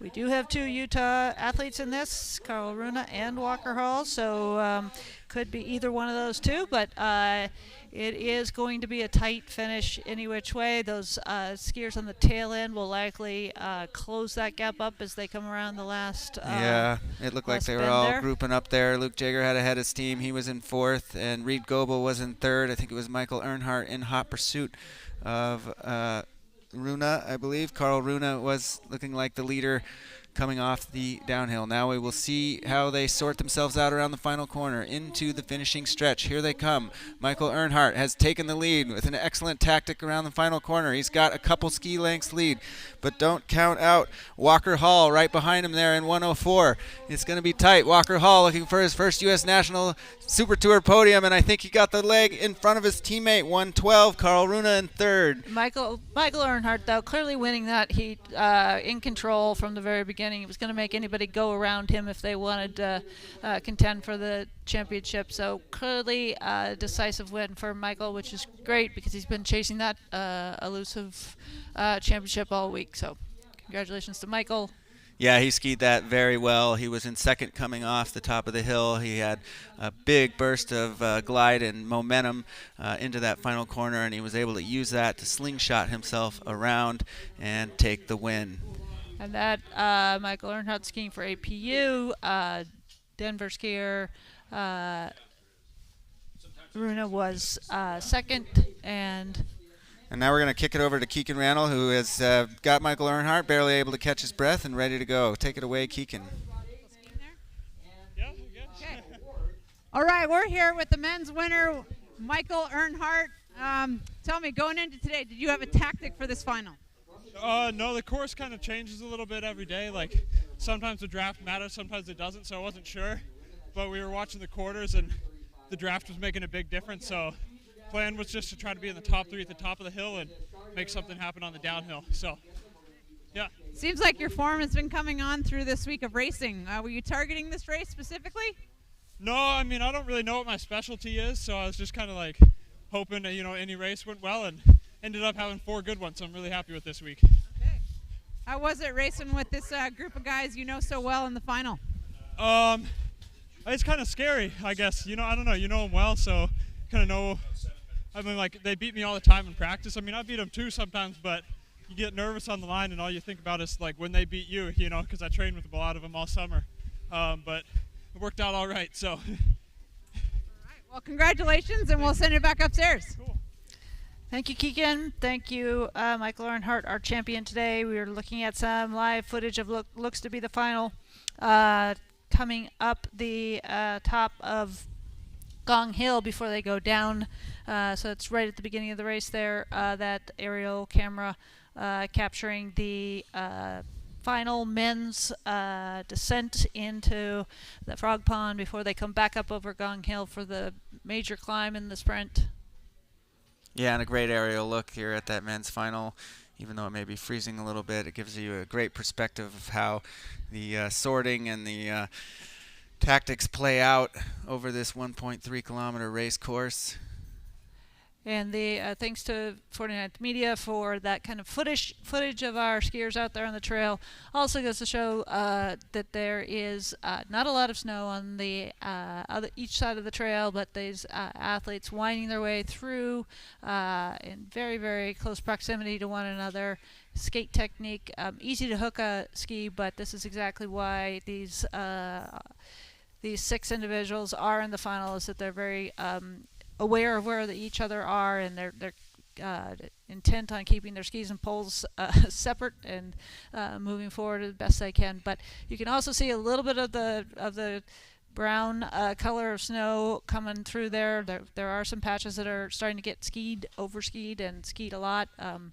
You can think of 14 heats already gone through this today after the qualifier, so that's a lot of wear and tear on one course. You can see it's getting pretty granular around some of the corners, but the downhills are still fast. You can see the corners here are a little bit rutted. There's some places where you want to just stay real light on your feet so you don't get caught in any of that soft granular snow. But long run out down here, when we talk about them going down the hill and rounding the corner before they come back up, here is the U corner that people maneuver around to slingshot into what they would say is the final approach into the finish. So here you go. That was a nice sneak there by Michael Earnhardt around that corner. He really actually won the race right at that moment. He snuck right on the inside of the Denver skier there, and that was actually what we call the opportunity for the championship right there. Yeah, so that was Walker Hall, and he led that group all the way up Gong Hill with a huge burst of energy, and Michael Earnhardt doing a fantastic job tracking him all the way down that downhill, not letting him get too far ahead, using his draft. And then I think we saw just a little bit of a stumble on one of those final turns from Walker Hall, and that opened the door. Michael Earnhardt kind of shoving his way through that door on the inside of the corner. It was give him a little space, and he took a mile. He charged up through on the inside, and that ultimately gave him the momentum he needed to take the win. Although I think Walker Hall's got to be happy with second place today. Absolutely. That is a strong skate sprint finish for him, and yeah, he probably will question leaving just that little bit of gap, but that's what makes sprint racing so fun, is when you do open the door a little bit. If you have an opportunity, you take it. And I was always very impressed with the true sprinters that actually saw that before the door even opened, that there was going to be a hole or a potential hole, and knew how to get in place to take advantage of it. So there are athletes out there that just naturally see those things, and I believe Michael Earnhardt may have an eye for that. Yeah, to recap our top 6, John Steele Hagenbook from Dartmouth College coming in 6th, Luke Jager from APU in 5th, Reed Goebel from the BSF Ski Foundation. In fourth, Carl Runa and Walker Hall, both from Utah, in second and third, and your winner, Michael Earnhardt. Stick around, though. We got the U20 women coming up. They are set to go in about 2 minutes, and we will have a full set of junior heats. These will be featuring any junior skier that was not inside the overall top 30 from qualifying. They will get their chance now to gain some experience in the heat format, racing over and over again up and over this course. They will do the same course that the seniors did, and we will be led off with bib 201, Mia Stiasny from APU and Girdwood, Alaska. In bib 210, Lily Bond. 211, Piper Sears. 220 is Reese Furneaux.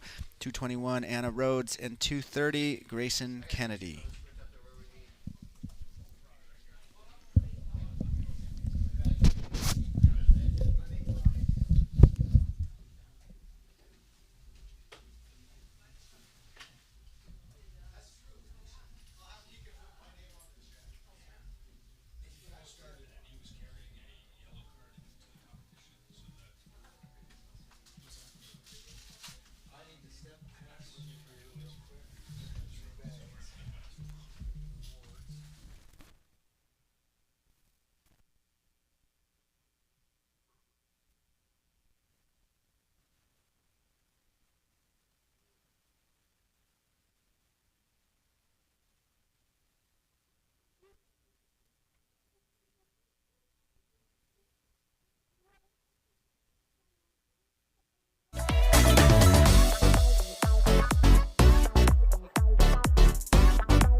And here we go. We are off with the U20 women quarterfinal heat number 1. They are off to the 1.4 kilometer course, the same course as the senior women just competed on. And these again are your athletes that are in the U20 category, so our junior level athletes competing with other junior level athletes. This is a fun opportunity for them. This is the only matchup that they will likely get on the national front to compete with some of these people until the junior national championships. Some of the field here representing today will be part of the U.S. Team to the World Junior Championships, and we will watch them as they ski today, but many of the juniors just trying to get some experience at the senior national level, and so we are watching the first heat of the Women's U20 Skate Championships. Yeah, and a really wonderful opportunity indeed to be able to gain some experience. You maybe have time to put your feet up and get a little rest while the senior heats go on, but then, you know, it's certainly a good idea to come out and watch at least the semifinals and finals, get an idea of what the course is looking like, how these how the big dogs ski it, watch and learn, and then get your own opportunity to go head-to-head and gain some experience in sprint racing. So we're looking now for them to come up the Gong Hill, and again, in this quarterfinal 1, Mia Stiasny, Lily Bond, Piper Sears, Reese Furneaux, Anna Rhodes, and Grayson Kennedy. And it looks like, I'm going to think that's Mia Stiasny in the APU suit out in front. We will get a confirmation on that, but she has at least 20 meters now on second place in her heat.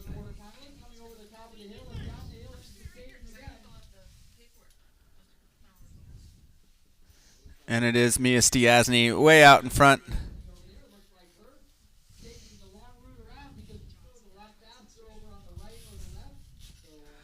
That downhill corner is getting a little interesting. It's not necessarily the best line, is not necessarily the fastest anymore. It has been used a lot and getting a little bit chewed up. So you can find some firmer snow if you take real tight inside or swing out wide.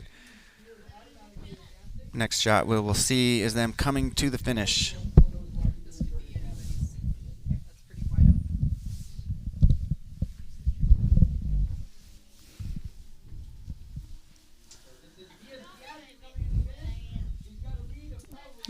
Mia Stiasi coming in the finish, and she has a significant lead.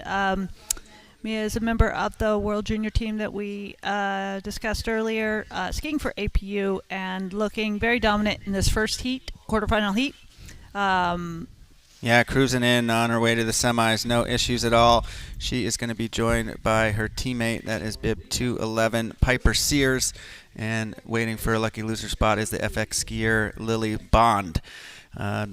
Great to see Mia Stiasny making that World Junior trip. Her aunts and uncles will be proud, no doubt. They're actually from more of an alpine background, but I have friends with the parents, and they do a whole range of sports. And Mia ultimately choosing Nordic. She's also a mountain runner, and it's great to see a Girdwood skier and Mia Stiasny from South High doing well on her home courses and well enough to make a trip to Italy. And Mia is, we don't have many skiers coming from Girdwood, even though they have a very strong track system down there, supported by Deb Essex and Girdwood Nordic. So it's great to have her competing here, but a very strong showing in that first heat. And we are now getting ready. The second women's U20 second semifinal quarterfinal heat is off and going. And that will feature Delaney Jackson, Ailey Scott, Maggie Cook, Dash McCabe, Amelie, Cam Magruder, and Talia Day. So heavily dominated Alaska heat, which is probably going to be what we're going to see most of the day. I imagine that a lot of the U20 skiers from out of state may have returned to school. And so we're going to see a lot of Alaskans in these heats as the evening wears on. And what an opportunity for the Alaskans to get a chance to ski on the same courses as their national champions all week this week, to compete in a high-level competition like this, and the U20 games to compete against some of the best juniors that will be competing internationally, representing the United States, but good opportunity for everybody in the heats to participate. Yeah, I can remember every time I got to race a heat, I learned something, and more times you get to do it, the more you learn. You always learn more when you make a mistake and how to correct that in the future. Versus, when you win, maybe you don't learn as much, but you have a great time. Anyway, always a learning opportunity out here, and that is exactly what these juniors are undergoing right now, looking to make a name for themselves, not only here, but beyond. If they didn't make the World Junior trip, the next job for them is to make a junior national team for their respective regions and get to compete in March for their home state.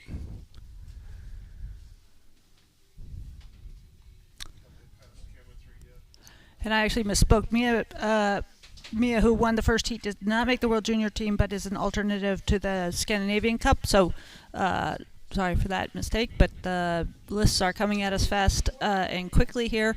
But a wonderful start for her, and we are expecting great things from her in the next heats today. Yeah, it looks like Lena Poduska, Allie Wheeler, Tula Higman, Annalise Hanna, Nikki Johnson, and Linnea Usdigian will be representing the U.S. at the U18 Cup. Mia Stiasny listed as the second alternate there, but we have two U16 girls that made that trip, and that is Tula Higman and Linnea Usdigian, both from, well, I guess Tula is from Bridger Ski Foundation, and Linnea is from the Loppet Nordic Racing. And for these juniors, there's a lot of opportunities. Oh, and here they come down. This is heat number 2, coming down the Gong Hill. You can tell that corner, some of the skiers there being real careful on the inside there. But they are, as you saw in the overall footage or the aerial footage, now they are going around that really big U-turn down at the bottom. There is an opportunity to set yourself up in the position you want to come up the hill and into the stadium in. So you either take it wide or you take it on the inside. Sort of two different choices depending on your strengths and where you are in the pack. But we will wait to see as they come up over the hill here. Yeah, and they were all together in this heat, much different than the first quarterfinal we saw where Mia Stiasny took dominant control over it. And it looks like a Bobcat suit is out in front. And Dartmouth suit. So that's Delaney Jackson, who is coasting on to the semifinals. It's looking like a tight fight for that second position. It might be the UAA skier Dash McCabe who got it. It came down to a lunge, and also in there was Ailey Scott and Maggie Cook. So we will wait to see how the times populate and who moves on to the semis.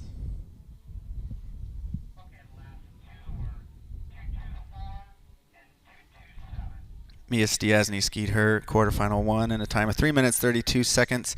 Her and Piper Sears are guaranteed moving on. Lily Bond and Reese Furneaux currently in that lucky loser spot, although Reese Furneaux is 10 seconds behind Lily Bond, so Lily sitting at 3 minutes 38 seconds. We'll wait and see how quarterfinal 2 shook out. They were certainly in a tighter pack, and if everybody keeps the hammer down in a pack like that, you can often end up with the lucky loser coming out of a group that pushes the whole way.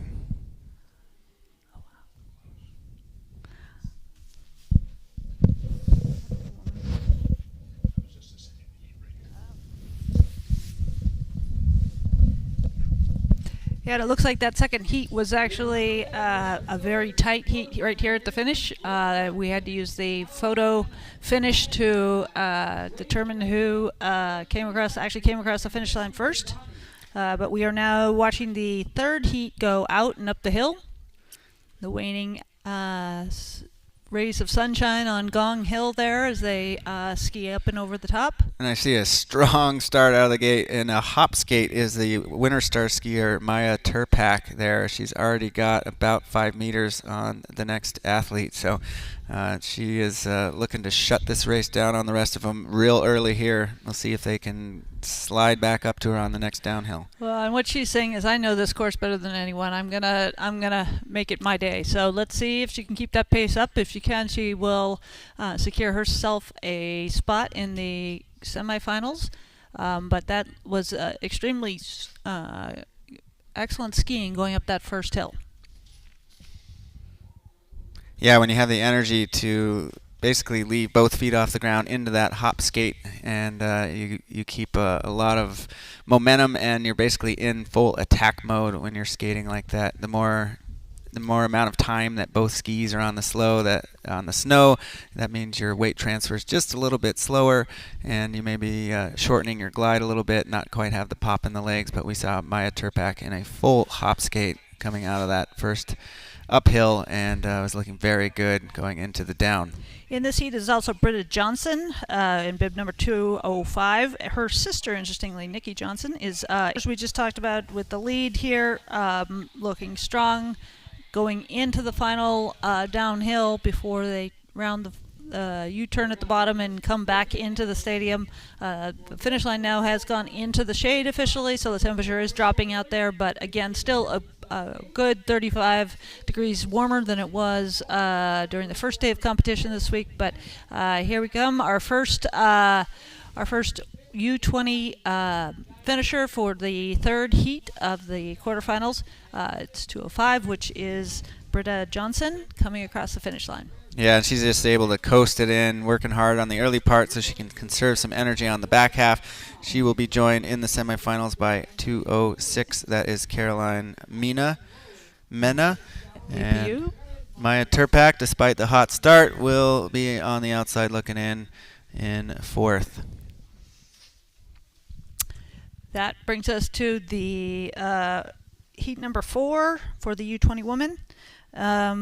In this heat, 202 is Nikki Johnson, sister of Britta Johnson, who just won the previous heat. Antigone Loomis, Adeline Nolwyn, Alice Jowers, Barrett Myers, and Sophia Bender. So that will be your 6 contenders in the fifth quarterfinal heat of the U20 women.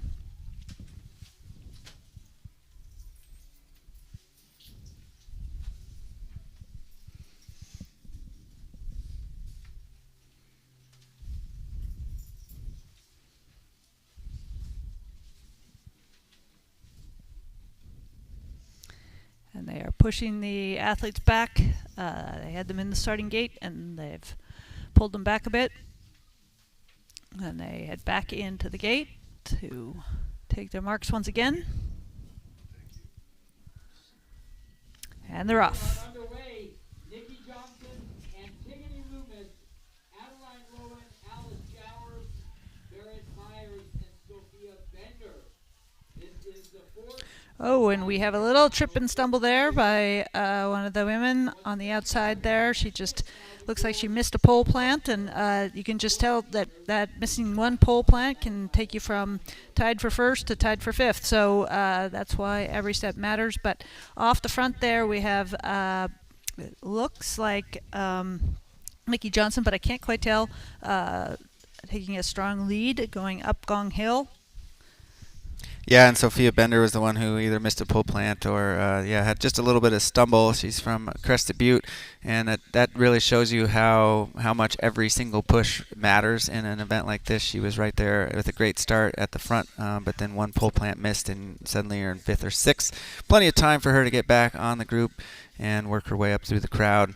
So we will look to see what happens as they approach the Gong Hill. Things will no doubt be changing as they make that big climb. And it's really easy to be hard on yourself when you miss something like that, and especially at the start of the race. But the key is to not let let your focus be on that, but to kind of get your head back in the game and start chasing again and looking forward, not backward, which she did look to do. She looked like she got right back into stride, and that can be overcome in a 1.4 kilometer course, as long as you're refocusing quickly and getting right back in with the pack there. Looking back at women's U20 women quarterfinal 2, it came down to 2/100ths of a second. Dash McCabe, the freshman at UAA, was able to sneak in there just ahead of Ailey Scott by 2/100ths of a second. So, and the jury camera is right next to us here, and it really was a hair of a boot length between the two of them. So that really does show you that every step matters in this course. But I think, as all sprinters would say, there's no such thing as a perfect sprint race. You're just chasing perfect the whole way. Yeah. Now they've crested the Gong Hill there, and they're going to make their way over the top. It looks like they have spread themselves out pretty good coming into the downhill. Each skier finding themselves about 10 meters space around them. It's only 3 now. I'm waiting for the 4th and 5th skier to come over. With one of them clearly out in the front. I'm guessing that is Nikki Johnson, just because they're wearing similar suit as her sister. But we will see when they come around the corner here and back into the stadium. But this heat is definitely spread out fairly.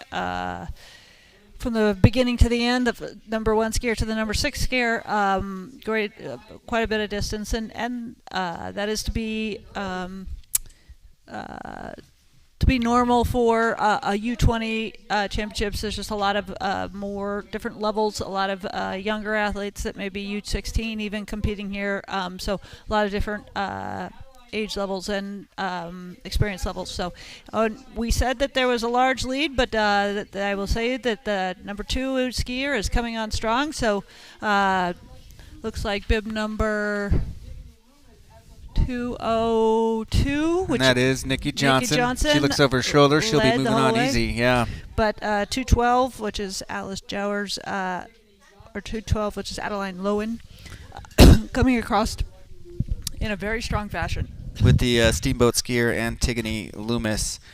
That sprint that Ailey and Dash McCabe had in quarterfinal 2 is enough to get Ailey into that second lucky loser position. So that's what a good fight will do for you. It could continue your day. They were both faster than anyone in the third quarterfinal.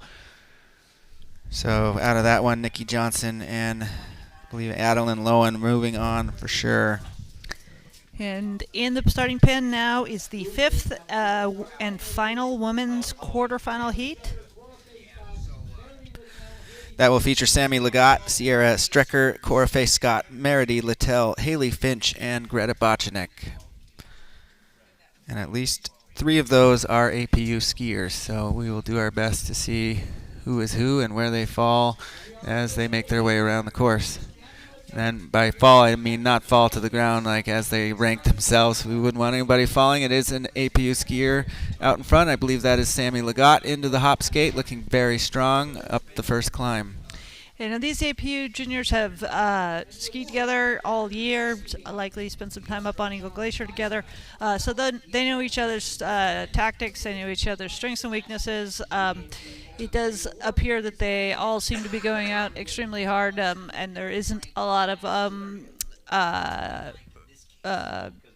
team tactics going on, but that may change as we get into the later heats. But all of them knowing that only the first two will go on, so they want to be at the top of the pack. After this, we will go but a couple minute delay, and then we will go into the men's U20 quarterfinal heats. Now that big lake that we saw out there in the middle of the stadium previously is now freezing over. You've got some of the athletes that are done for the day out there doing some ice skating moves in their ski boots. So that is starting to freeze up as we predicted, and it's providing for some good entertainment for the athletes that are now out spectating and enjoying themselves in this beautiful sunny afternoon here at Kincaid Park in Alaska. I've seen some calls coming over the airways that we should be naming this lake or pond that we're seeing in the stadium. My vote would maybe be for Polly's Pond as a tribute to Matt Polly, who was chief of competition all week, doing a great job handling the elements. Another choice might be Reflection Pond, as I can see the reflecting gong at the top of the hill reflecting into the timing building. You can also see the reflection of the Chugach Mountains, which have created the weather, much of the weather that we have seen this week. So I think the officials are all going for Polly Pond. Again, Matt Polly, the chief of race for this event and many events here at Kincaid Park, kind of a very well-known entity and leader in the Anchorage, Alaska ski community. I saw an APU suit out in front. It looked like Sammy Legat was able to maintain her lead, if that is in fact her with the bright pink hair. And she is going to be first over the top. And both APU, both first and second skiers there, looking like at least the first one from APU skied that corner very, very well, better than even some of the senior women. So very fine technique coming around there. Again, they are one turn and one small hill away from finding themselves in the finishing stretch here of the quarterfinals for the fifth heat of the women's U20 quarterfinal skate sprint. There's some separation among the top two here. Sammy Legate looking over her shoulder and seeing Cora Bay stalking behind her. And we do see the final two skiers coming into the finish line. Clear lead over the third and fourth skiers here. Looks to be 103. Yeah, that is Sammy Legat, and then that's a Tahoe suit, bib 213 would be Cora Faye Scott. So they are moving on without issue. And at 208, Sierra Strecker comes in third with a little foot throw, hoping for an extra tenth of a second there and trying to make the lucky loser position. And rounding out the group, Haley Finch from Alaska Winter Stars. So we have then our women that are number 2, 1, and 2 from each of the 5 heats moving on to the semifinals. We'll be standing by for calculation of the 2 lucky losers that will also progress. But we will be down then to 12 women athletes that will be vying for the championship and the title of the best U23 skate sprinter of the day. And that'll move us on to the U20 men's quarterfinals, set to go off in just about 2 minutes. And the top qualifier outside the senior skiers top 30 would be Cole Flowers in bib 301. Bib 310 is Lucas Wilmot. 311 is Davis Issam. 320 Campbell McLaren. 321 David Ronovic. And 330 is Tristan Thrasher.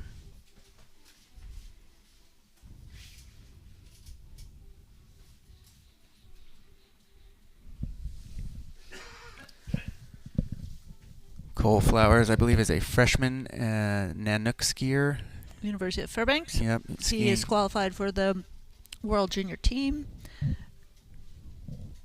Lucas Wilmot, also in this first heat, bib number 310, also qualified for the World Junior Team, skiing for the University of Utah. Yeah, so Lucas is ranked second on that list and Cole Flowers fourth, so it should be a good opening battle here in the U20 men's quarter.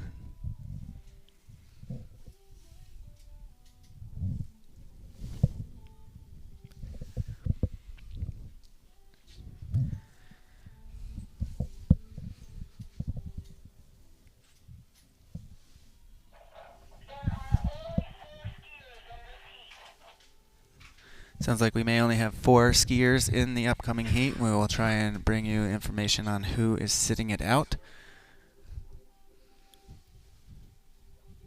And again, some of these are younger skiers, high school skiers, where this is a long day any which way. They may have decided for whatever reason to not go through the heat round, but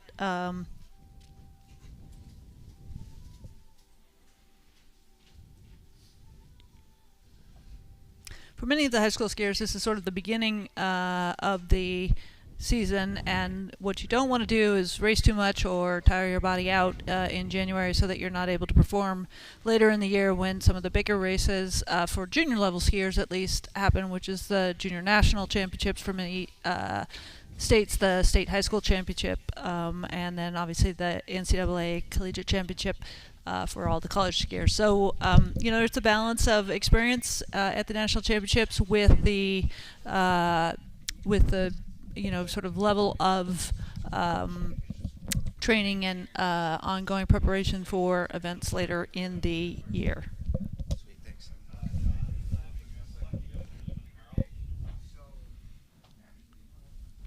There's a nice look at the conditions at Polly Pond there. We're going to go ahead with that name. Ice skates are encouraged, if not ice bugs or crampons. And most of the athletes that are walking around on the course right now are wearing spikes in their shoes, but it looks like those people that were just negotiating the pond may have not all had their spiked shoes, ice buds, up and going. So you can see that the pond is becoming a little bit more reflective and starting to freeze. The temperatures are dropping. The wind is still blowing significantly in the stadium now, but it is in fact a headwind now. Correct, Andrew, that the skiers are facing coming down the stretch. Andrew pointing out that I had earlier said that it was a headwind. It was in fact a tailwind. But right now there is a headwind coming into as the skiers ski down the final stretch. But here they come, the men's quarterfinal first heat. Only 4 athletes in this heat, but they are closely separated only by probably about 2 seconds, and so we will see a close finish likely as they come into the straightaway here any second for the finish line. Again, we're not sure which 4 are the 4 that started, but theoretically 2 of the 4 have made the World Junior Championship team.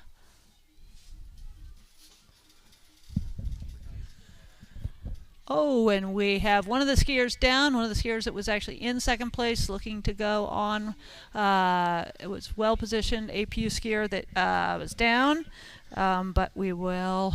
That opened the door for Campbell McLaren, bib 320, to move on, as well as 330, Tristan Thrasher. It looked like the APU skier there, that is 311, Davis Isom. Looks like he got a little bit backseat. I don't know that he tangled with anybody else. I think he kind of took himself out, just getting a little backseat when you're hammering as fast as you can go. That can happen. And you got to remember, he went on to the third track there, which isn't skied in as much, so it's got a little bit of glare and a little bit of glaze on it, and sometimes you get a little bit back on your ski. You can just kind of skid out. Looks like the 2 athletes that did sit out were Cole Flowers and Lucas Wilmot, the 2 that made the World Junior team, so they may be saving themselves for brighter things in the future, and thought that sitting out today, the rest of the heats today, may be in their best interest to go home, get some rest before they get on a plane to head home and start to prepare for that new goal that is going to be an opportunity for them to compete against the very best in the world. And that ended up being great news for Campbell McLaren, who qualified 20th, and Tristan Thrasher, who was the last qualifier of the U20 men to make it into these heats, and both of them now moving on to the semis easily. But this is exactly why you say anything can happen in a skate race. You can qualify 30th and find yourself moving on simply by luck or chance. But we have now the second quarterfinal heat for the men's. Justin Lucas, he also qualified for World Junior Championships. Quentin Koch, Gavin Galenart, Peter John Bagonier, Grayson Salick Allward, and Salius DeArt, all in this heat, and they are off and running up the hill into the last shades of sunshine. Again, all 6 looking to have started in this heat. And all 6 having quite the mouthful of a name, so we will do our best to enunciate those. They're all challenging names. But, yeah, Justin Lucas, as you mentioned, making the World Junior team in that 6th and final spot for the APU Ski Club. He is a U20 skier born in 2005, if that makes you feel old. It does to me. These athletes now, some of them born in 2008, those U16 skiers that have made a name for themselves this week. Now we got a look here at the women's sprint podium. That is Lucy Anderson with the Rosignol skis. And there is Kate Oldham in 3rd place. Looks like they may be recognizing all of the top 6. And there is Erika Leven,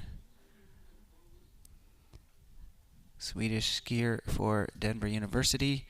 And there is your winner of the women's senior heats, Mario Polis, formerly from Estonia, on to University of Alaska Fairbanks, and now Team Berkey. And they all look very happy to have made the podium or top 6 today, but they also look very happy to be done with a very good week of racing for all of them. And now they can go home, recover from this, and look forward to the next set of races. And we now see the second heat of men coming over the top of the hill.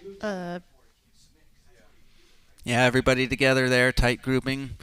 It is going to be a swirling mass of testosterone coming off the Gong Hill into the final few corners. And here they come, a pack into that corner, all coming out of the corner nicely, cleanly, and looking very smooth through that corner. So I would say the course is holding up for the most part in that section.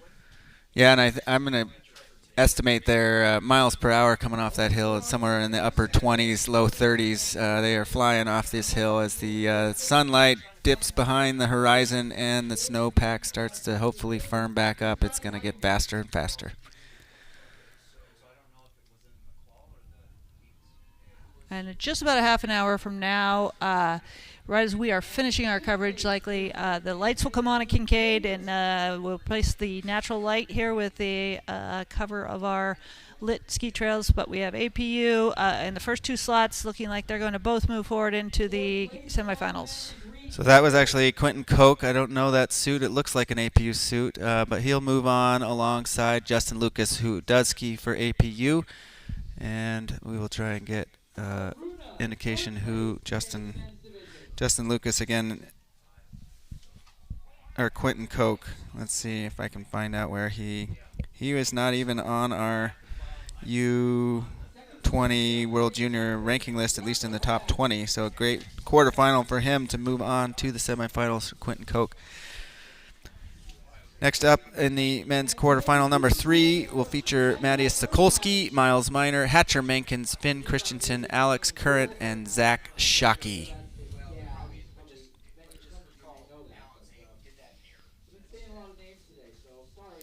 Quentin Koch is actually from Plain Valley Nordic, so one of our our only Plain Valley Nordic skiers today. So great to see him do as well. He's actually a U18 skier, so good finish for him today. And I now just pulled up the U18 men's list, and he is the final and 6th final qualifier for that U18 trip. So a big congratulations to him out of Plain Valley Nordic, which is, I believe, is that Wyoming where Plain Valley Nordic, or is that a Minnesota?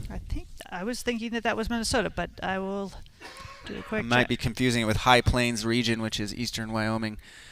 Anyways, we are moving on now to the men's quarterfinal 3. And there they go. They are on course, featuring Matthias Solkolski, Miles Miner, Hatcher Menkins, Finn Christensen, Alex Current, and Zach Shockey.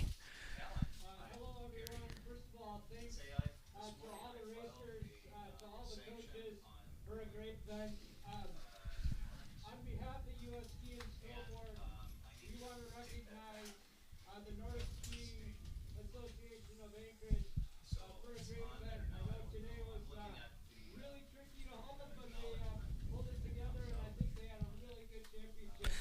So on behalf That of US Ski and Snowboard, first quarterfinal men's, Campbell McLaren finished in a time of 3 minutes 17 seconds. He was ahead of Tristan Thrasher at 3:18, David Ronovic 3:18, and then a full 11 seconds behind that was Davis Issam because of that unfortunate fall in the final 25 meters.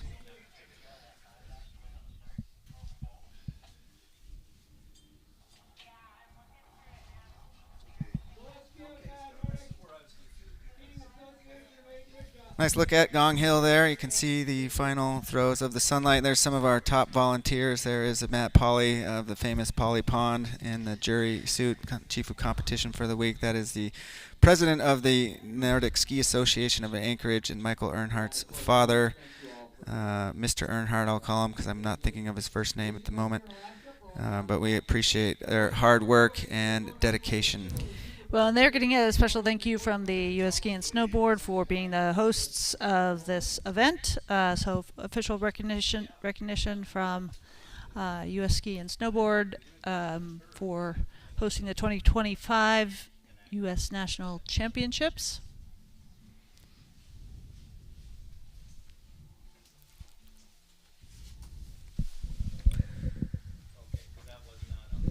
Now we see them coming over the top of the Gong Hill. It's a pack of 3 streaking through the sunlight. I can see a UAA suit there in second. I believe that is Matthias Sokolski.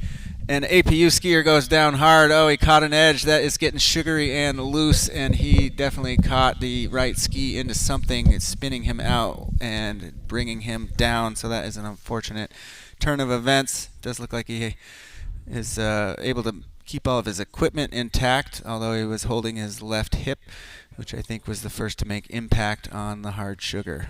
Yeah, and that's not a fun place to fall. As you said, you're going fairly fast in there. It is right through the corn snow, the sugar snow, and back onto the kind of icier part of the course. So it definitely probably create a little road rash or snow rash, as we call it, but probably more bruised ego than bruised hip. But we will wish him the best. But that's an unfortunate, just caught an edge and went down. So. But we do have a clear winner coming across in first, bib number 325, which is... Looks like Alex Current. And then a tight one for that next spot, 316. Looks like Finn Christensen got it. That was Hatcher Menkins who took the unfortunate fall. Did good job catching back up to the group, but ultimately not able to move on. Miles Miner edging him out as well. Yeah, that's a tough blow for Hatcher Menkins, but he's certainly performed well in a lot of the races leading up to this, and I'm sure we'll go on to have some good performances for the rest of the season. And coming in here at the end, we have our final finisher of this heat. Looks like from University UAA, crossing the finish line, bib number 305, which is Matthias Solowski. Yeah, and I didn't see where he went down, but I feel like he was near the front and took himself out, or perhaps had some kind of unfortunate tumble to be that far back. And as you said, once you fall and go down, it's super hard to get back to the group. Hatcher Menkins did a good job of doing that, but ultimately you kind of just shut it down and skied in easy. Yeah, he looked like he definitely had some kind of mishap out there. He seems a little frustrated at himself or equipment or some kind of thing that happened. But he's getting words of encouragement from Olympian Bill Spencer there in the finish line, and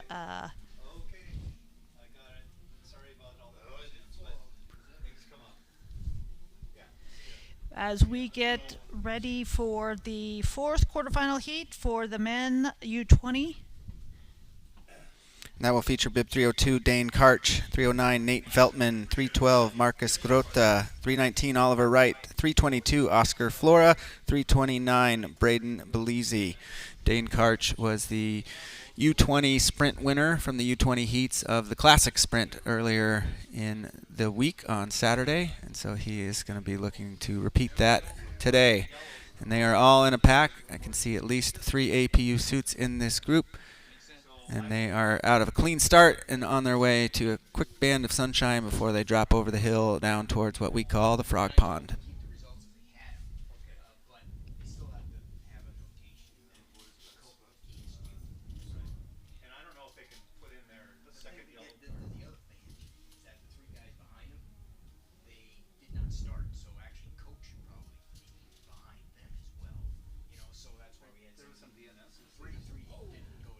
Oh.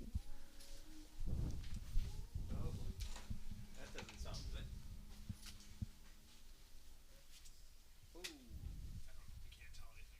And those are the two leaders, weren't they? Where's everybody else? We have been able to see a little bit of footage. It's tough to tell exactly what happened from that last quarterfinal, but it occurred on the final corner, and the top two skiers slid out. Possibly encountering some ice on the inside of the corner, not able to hold an edge. And they both actually slid off the trail and down an embankment, so took them both out. So I think that's what you saw, why the winner of the heat was so far in advance, but they literally just looks like it is getting a little icier in sections out there as the temperature drops, and some of that sugar snow just getting washed off the trail, and they literally both slid off the trail. Yeah, and sliding off the trail in these conditions is a scary proposition because there is not a soft powder landing when you get there. Looks like a BSF suit in the front of this quarterfinal, powering over the top and making a statement into the down. It's got an APU suit right on its tails, however.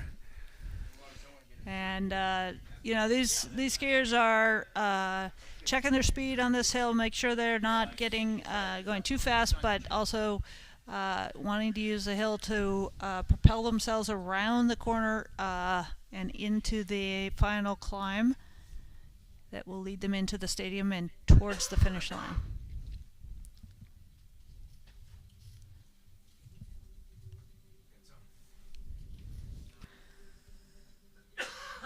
Some of the APU skiers, at least the three of them that I know, are Dane Karch, Oliver Wright, and Oscar Flora that will be in this heat. All good sprinters too. And sure enough, 3 of the 4 top 4 are APU skiers here. Looks like Dane Karch. I think Dane Karch is originally from Tahoe, and I think it's his first year at APU. He's going to cruise right on into the semis. And he is looking very strong.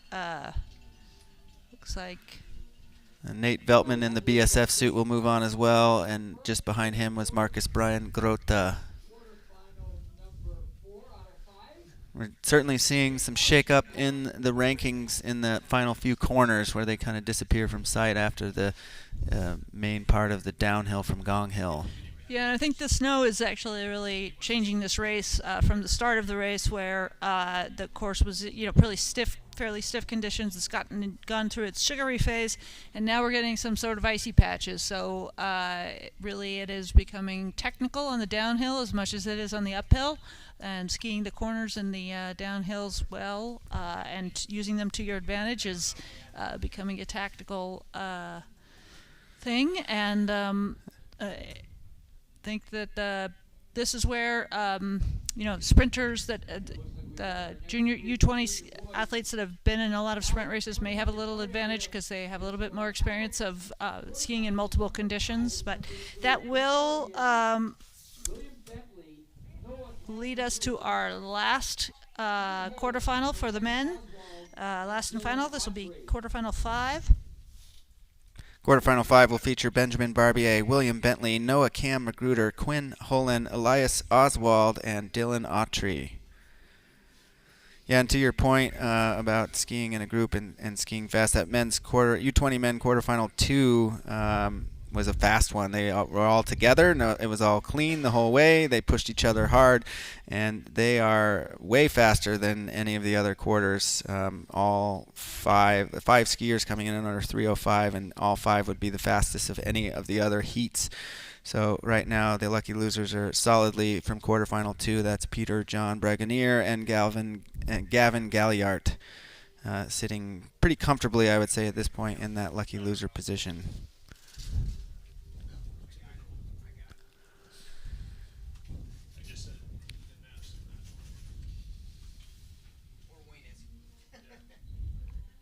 Benjamin Barbier is the top ranked skier out of the qualifying in this heat. He would be 3rd of the U20s in the U20 rankings. William Bentley in 8th. Noah Kamagruder from Alaska Winter Stars in 3:13. Quinn Hall in 3:18. Elias Oswald 3:23. And Dylan Autry is 3:28.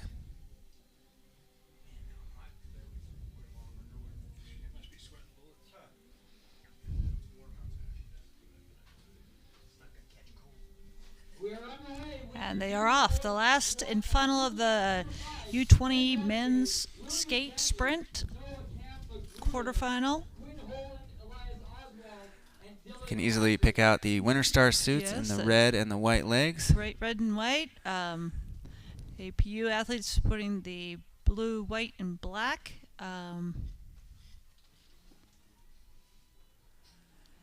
And they look to be going extremely quickly up that hill there. They very nice tempo. All 6 of them progressing up the hill in a fairly solid pack. So we will see how fast this heat turns out to be. But there was a lot of momentum cresting that hill there. Yeah, and a lot of momentum indeed. It looked like the Winter Stars kids had a good start, but as the momentum increased, they kind of found themselves towards the back of that group. So they will be looking to work their way back towards the front through the frog pond and into the climb. And we are sitting here watching the sunset, but in the times that we lose the skiers to the back of Long Hill here, we are finding great entertainment watching skiers attempt to ski across this frozen pond here in the stadium. And we are enjoying the entertainment that is providing.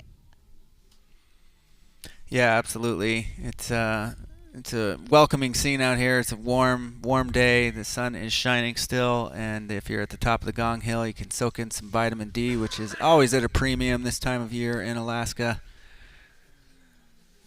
And I think we have determined that we're going to call it Polly Pond. I have the pleasure of sitting right next here to Mr. Polly, who's unbeknownst to him that we're naming the pond in the stadium after him, but certainly well deserved with all of his work that he has put in this week.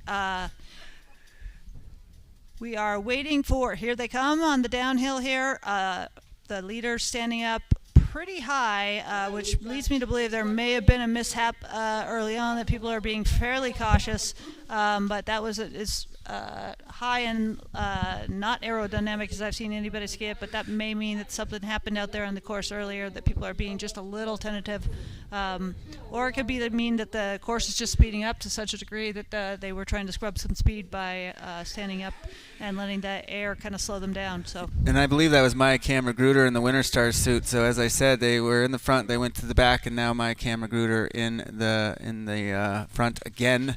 So he's skiing a tactically great race. Him and another skier now look like they're out for an evening stroll, doing a level 1 into the finish. They better not sit too far back on their heels, because there are 3 skiers coming up behind them.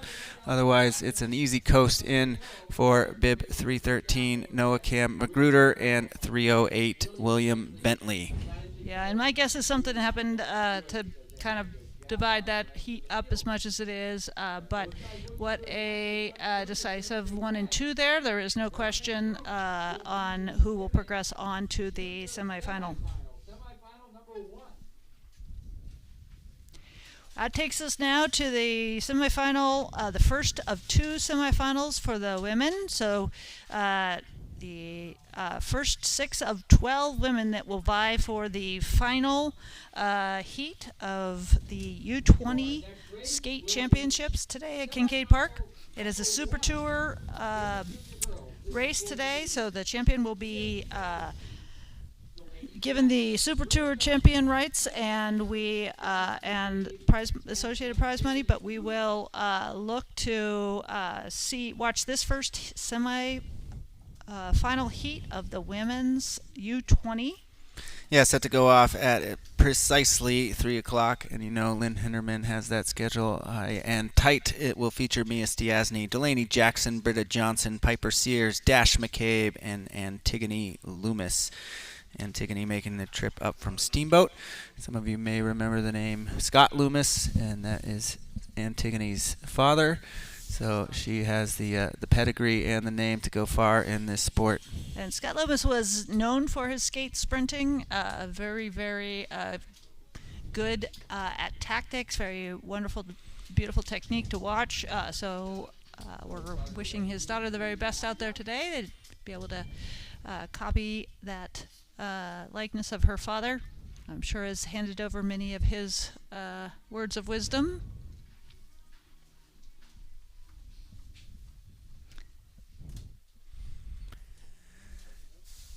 Yeah, you got to hand it to the Steamboat program. I mean, the environment there is perfect for a pipeline of skiers, particularly at Howelson Hill. You have the whole lineup of sports right there in one spot. They got the ski jumping hill, they have a slalom hill, and they have the Nordic trails all right in one spot, mixed in with the rodeo grounds.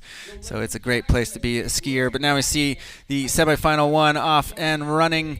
That looks like I see Mia Stiasny front and center into the hop skate and up the first climb. She will take the lead as we get going on the semifinal one. And there is a nice look. She is managing the sugar snow quite nicely, and it looks like she is flanked by Delaney Jackson on the left in the Bobcat suit.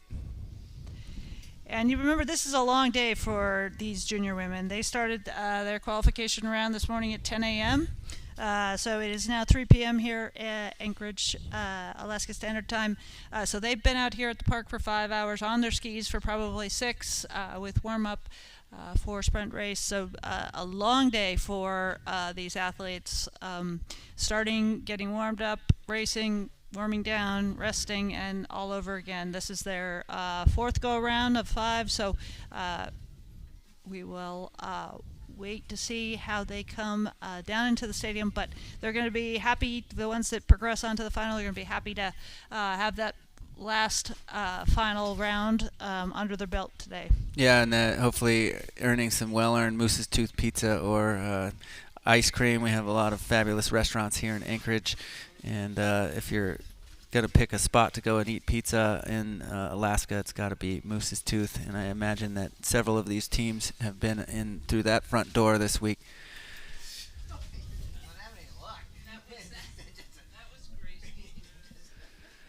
Still holding some sunlight on the Gong Hill. You can see it there in your shot. And still some hardy fans out there cheering on these ferocious junior racers.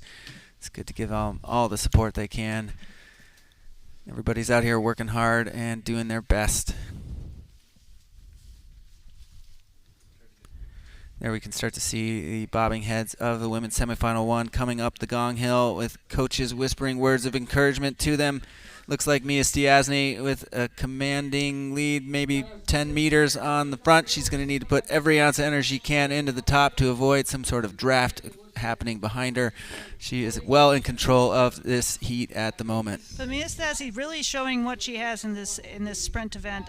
She's commanded the lead in the first heat in the quarterfinal.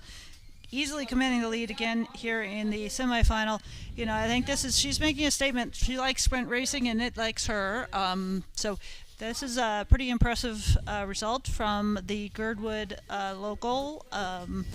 These are her home trails, but in some ways, but she is really making a mark on them and making them her own today, that's for certain. So we'll wait for her to come around and up the hill.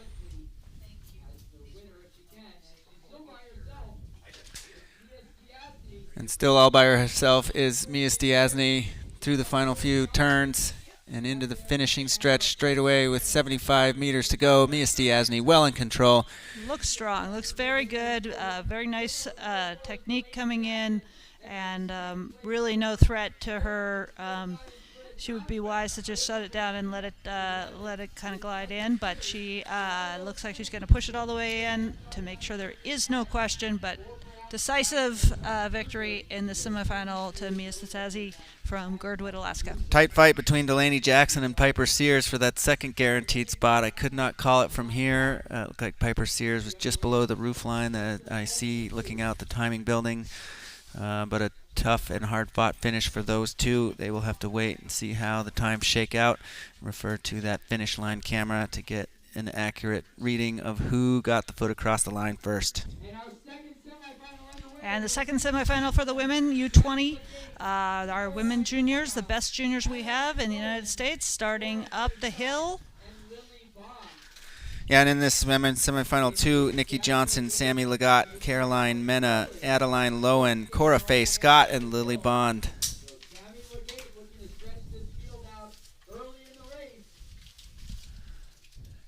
And Sammy Legat with a strong start. She has somebody towing along with her, but those two at least 5 meters in front in the opening climb. So she's looking to take a page out of her teammate Mia Stiasny's book and just try and bury the hammer early and create no questions as to who is going to move on to the finals.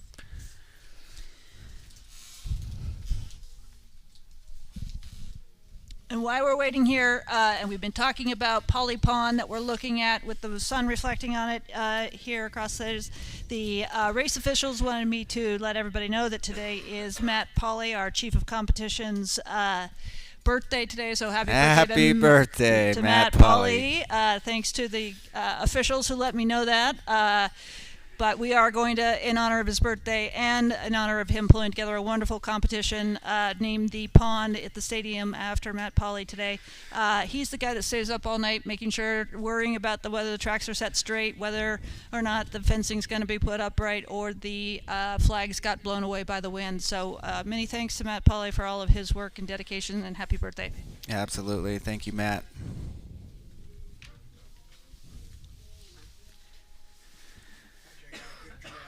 While we have a moment, also I'll give a shout out to our sponsors. Toyota sponsor presenting the local presenting sponsor is ConocoPhillips. It's provided by Kappa.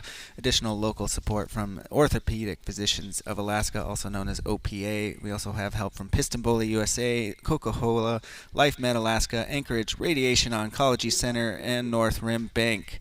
The Waxing Village up by the bunker in the parking lot behind the timing building is brought to you by our local winter consignment store, The Hoarding Marmot. Now we have our athletes. Women's semifinal, U20, number 2, Cresting Gong Hill. And it looks like they have properly strung themselves out a little bit. I'm looking for some bright pink hair at the front to indicate that Sammy Legat still has the lead in this group. And she does. It's just the two skiers way out in front. Barring any kind of mishaps on the final hairpin turn, they should be able to coast their way into the finals. And again, this semifinal to determine who will join Mia Stasi in the final for the U20 skate championships of this United States National Championship Series here at Kincaid Park. One of the last heats that we will have going around today, and we will be on to the final, which will determine our champion.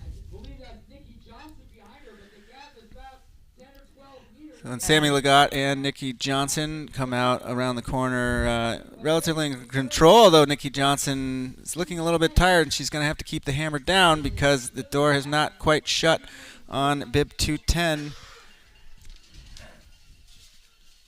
And they are going to finish in that order. Nikki Johnson in second place, and Lily Bond looks like from Fairbanks there in third.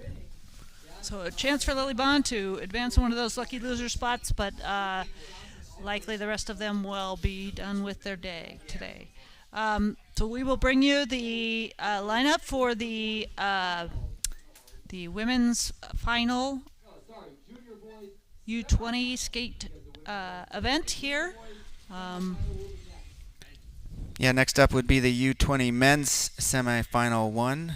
and that they're giving a little bit extra rest, so that won't happen for another 6 minutes. But it will feature Quentin Koch, Campbell McLaren, Alex Current, Justin Lucas, Tristan Thrasher, and Oscar Flora. Oscar Flora able to sneak through on a lucky loser time, as is Marcus Brian Grota. He will be racing in the second semifinal. So for sure, moving on in the women's U20 is Sammy Legat and Mia Stiasny, both teammates from APU. Also in there is Nikki Johnson, and we will confirm the other 3 when the times populate on zone4.ca. That is your live timing website.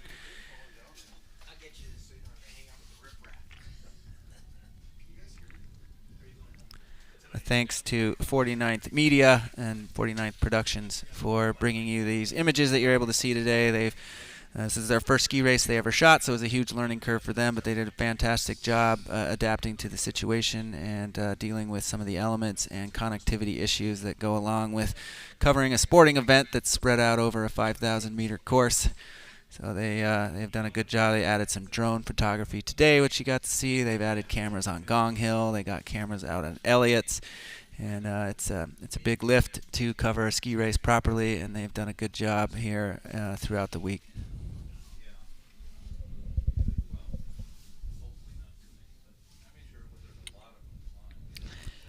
You know, it's funny, when we started hosting the World Cup back in 1993, which was one of the first events we've ever we hosted at Kincaid Park, which is not the first, but one of the first.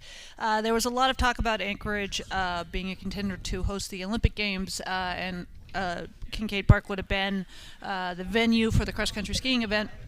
And it, hard to imagine given the growth of the Olympic Games and the size of the venues required for that. But Kincaid, I think, would have been one of the venues that would have been able to actually host an Olympic caliber sport event. You know, the road in and out being slightly one problem, but the caliber of trails and the terrain that they have to work with here, the open stadium area, things like Gong Hill, which are recent additions to the Kincaid Park, really make it a world-class venue, and one that I think maybe we aspire to have a World Cup at one day again, some 35 years later, but it would be wonderful to continue to host events, national events like the U.S. Championships and Olympic trials.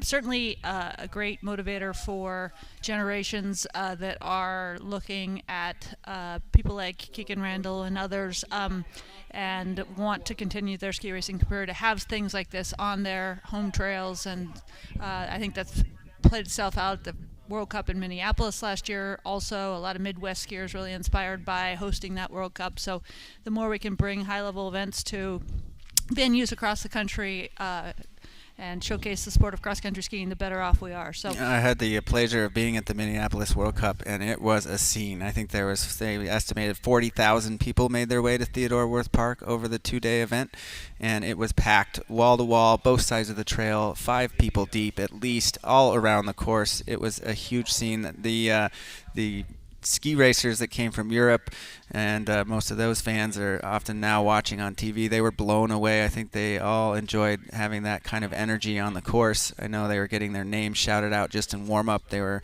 expressing the difficulty of keeping their warm-ups nice and slow and easy. When the fans are all yelling their name, they want to start going hard. And it was a scene. It made an impression on FIS, the governing body of our sport, so much so that they are awarding a World Cup to Lake Placid. I believe that will be in the final World Cup schedule of next year. And as Nina mentioned, there is some rumblings that Anchorage may get a World Cup under the guidance and leadership of Keegan Randall. I think she knows the right people to make something like that happen. And the future certainly is bright for Kincaid Park and what we can host here.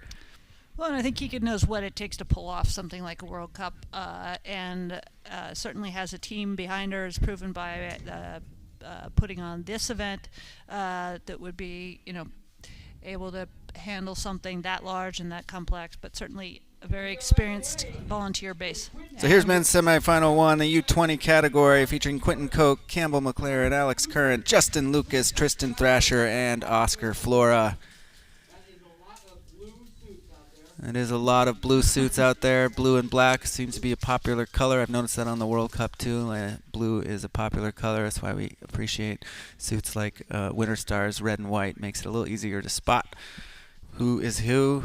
But we will do our best to bring you the front runners in this semifinal as they make their way around the Frog Pond and up the Gong Hill. And as you saw the U20 men's heat go up the hill, we're watching two young kids try to slide down this ice-filled hill. The snow in the stadium is starting to turn to pure ice, so we are very glad that we have made it through the last day of this competition with wonderful trails still intact. But the young kids out there playing on the icing sledding hill in the last hours of this competition. Yeah, I think what's starting to happen is the ground's still frozen underneath, even though the air temps are in the upper 30s, and it is refrigerating this snowpack. It's starting to freeze back up a little bit as the sun sets. I can see some of our hardy volunteers out there with some rakes trying to break up some of that top ice sheen that may be forming on some of these corners. It's added to an element of excitement for these athletes. It's not a straightforward, easy comb groom surface that they're racing on anymore, so they have some hardening ruts to deal with, particularly on the downhill corners, and we see athletes standing up, we see arms shooting out wide to try and catch their balance or scrub speed, all in an effort just to stay on their feet and make it to the finish line. Well, I think a lot of the mishaps are coming from a little bit of that, what we could call white ice instead of black ice, where you really can't see that it's getting a little bit shiny from freezing and thawing during the day. But I think many of these athletes now have watched a couple people go down. They're a little bit more on their toes and know it's coming. But, boy, those three navigating that turn without any problems. So all six of those through the turn, all the six of the U20 male skate semifinal heat through the S turn there and going into the final U turn before they come into the stadium. This top two going on to the final for the U20. I'm not sure who the APU suit was in the front, but it may have been Oscar Flora. We'll get now as they make their way to the finish line. There's three skiers out in front, and it is not Oscar Flora. In fact, it is Justin Lucas there in front. So he is going to look over his shoulder and assure himself a move on to the finals. He will be joined by bib 307 Quentin Koch, and just behind them was 320 Campbell McLaren. Oscar Flora slots into fifth just behind them, 322, and the final skier Alex Current crosses the line. So that's the roundup of the U20 men's semifinal number 2. And we have our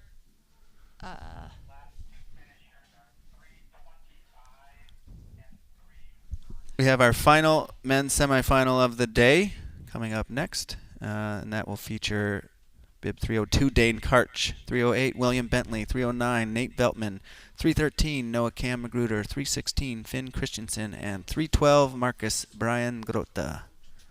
And they are lining up there at the start. This, again, the last semifinal. That will leave us only two races left, the women's U20 finals and the men's U20 finals. So these athletes here that are just getting ready to start their semifinal heat will have very little time to rest before they will go right back into their final, the top two of this heat. So these two, this heat, probably the most challenging heat of the day, but the snow is getting faster, the course times are getting faster, and so we expect it to be a very quick heat. Yeah, it's set to go off at 3:20, and then the men's final will occur at 3:40. So by the time they finish, they'll have just over 15 minutes to try and gather their marbles and make another go at it. And the men's final, assuming you are in the top two, you are guaranteed a spot in that final race and a chance to be on the podium.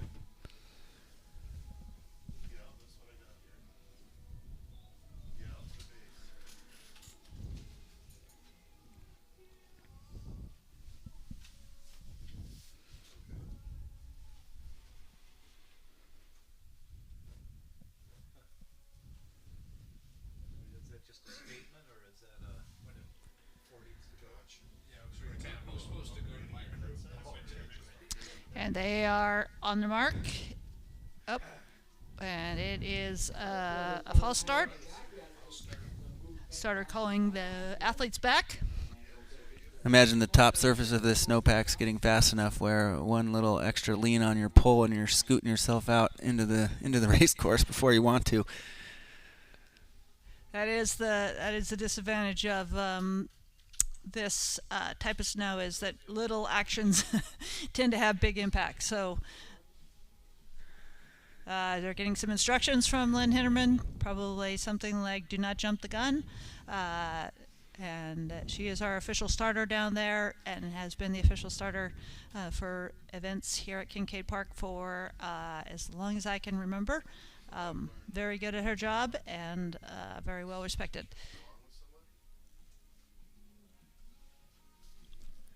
And this time it's a clean start. They are off.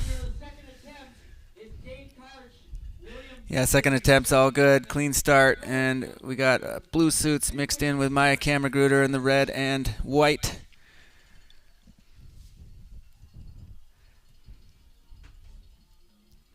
Looks like 3:14. Let's see, 3:16 out there. Finn Christensen in the front, as well as Nate Veltman and Noah Kammergruder taking the lead in the early going.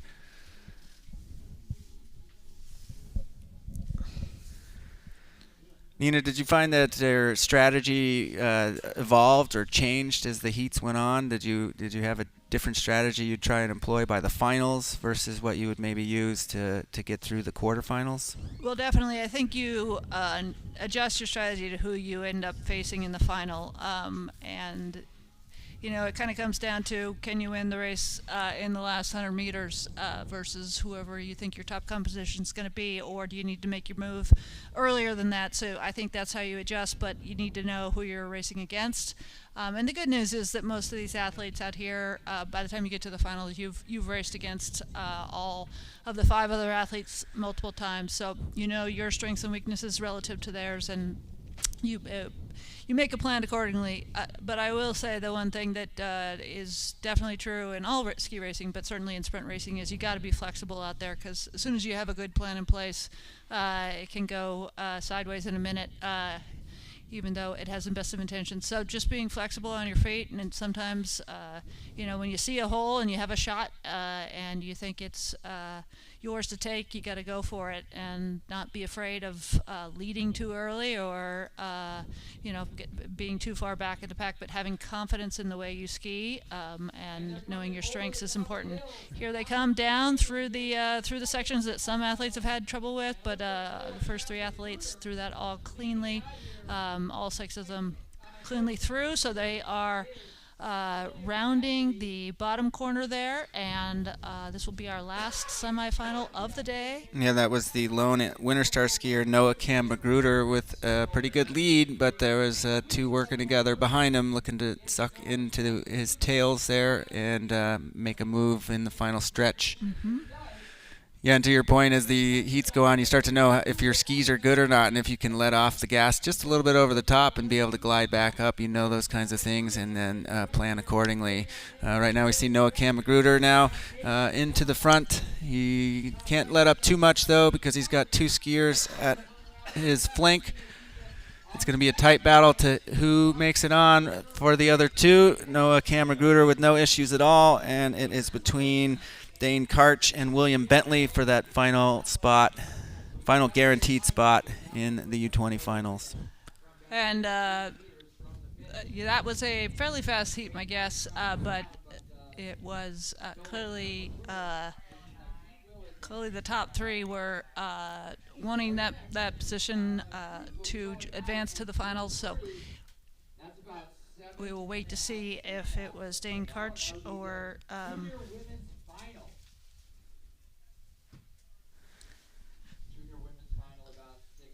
so we are about 6 minutes away from the U20 women's final. We will have our best 6 junior athletes competing for the championship today, and we'll bring that to you in about 6 minutes. That'll give these gentlemen about 15 minutes to rest before they have to, 3 of them at least, or 2 of them at least, back on the starting line for the men's finals. So those will be the last 2 races of the day. And we, again, thank you all for joining us for this live feed. And we thank 49th Media for the production of this and spending some time with us out here at Kincaid Park. It has been a beautiful last 6 days. And we are so appreciative of our sponsors who we've mentioned. And we also are appreciative of all the volunteers, the spectators, but a huge call out to the athletes who put in a lot of great performances this week, and it's certainly been entertaining and wonderful to watch.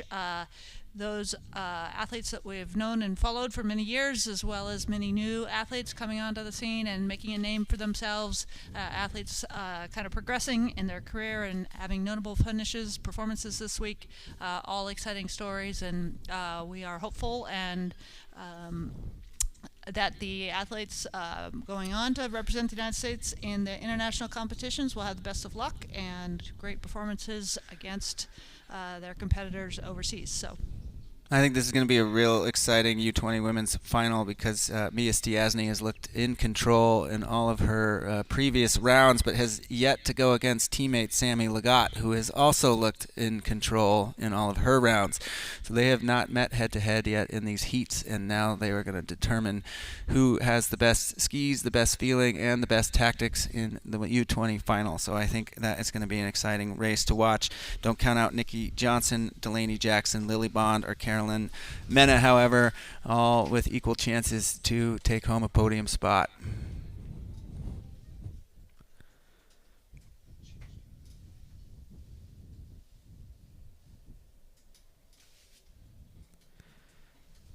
And that women's final is set to go in about 4 minutes. So, again, maximizing some recovery time for these ladies as they get ready for one more lap around the gong hill, up the gong hill, and down to the hairpin turn for the final pitch to the finish.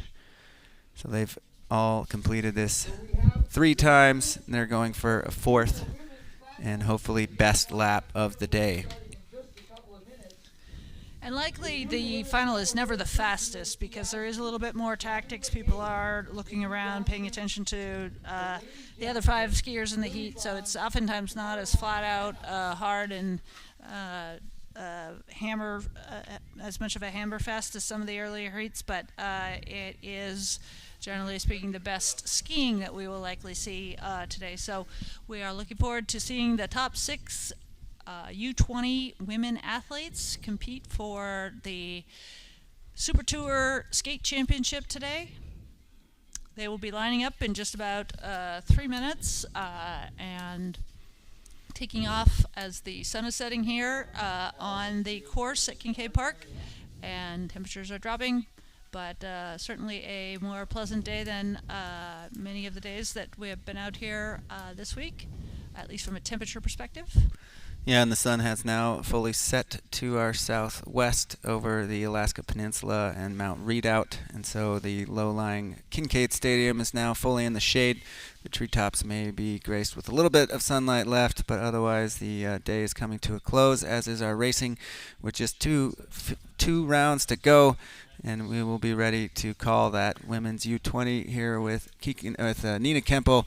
I'm Andrew Kastning. Glad to be on the live stream call with you, and thanks for joining us for some high-flying racing action. All right, the starter has the junior women's finalists lined up. Sounds like our U20 women's finals are in there, have chosen their lanes, and are getting final instructions from Lynn Henderman. Again, this is the second last race of the day of the entire United States Cross-Country Ski Championships here at Kincaid Park. And the 6 U20 athletes are at the line, ready for start. And they're off. Mia Stiasny, Sammy Legat, Nikki Johnson, And they are vying for that top position. They're 3 wide going into the hill, with 3 more following fairly quickly. Everyone really wanting to take that top spot, battling pretty hard for it. It looks like we do have one athlete that's going to kind of secure it, and 2 athletes going to still fight for it. Looks like one APU athlete, Mia Stassi, is in the front there. Yeah, and that was 210 Lily Bond, also out with a hot start. I think I really like the climbing skating V1 that I saw from Mia Stiasny in that shot there. She has been climbing these hills really well all day, and it looks like the form is still holding for this last lap. I think based on what we saw in the first 2 heats, the quarterfinals and semifinals, she's got to be one of the favorites. But as you said, Andrew, anything can happen in a skate sprint. So we will watch as these athletes round down the bottom of Gong Hill, come back up around Fog Pond and over the top before they descend down into the stadium. And the half moon is rising over Kincaid Park. As we said, as the sun sets, we will probably have the lights, lit trails come on, and we will conclude our day with the sun setting over the hills and the lights flickering on here at Kincaid Park.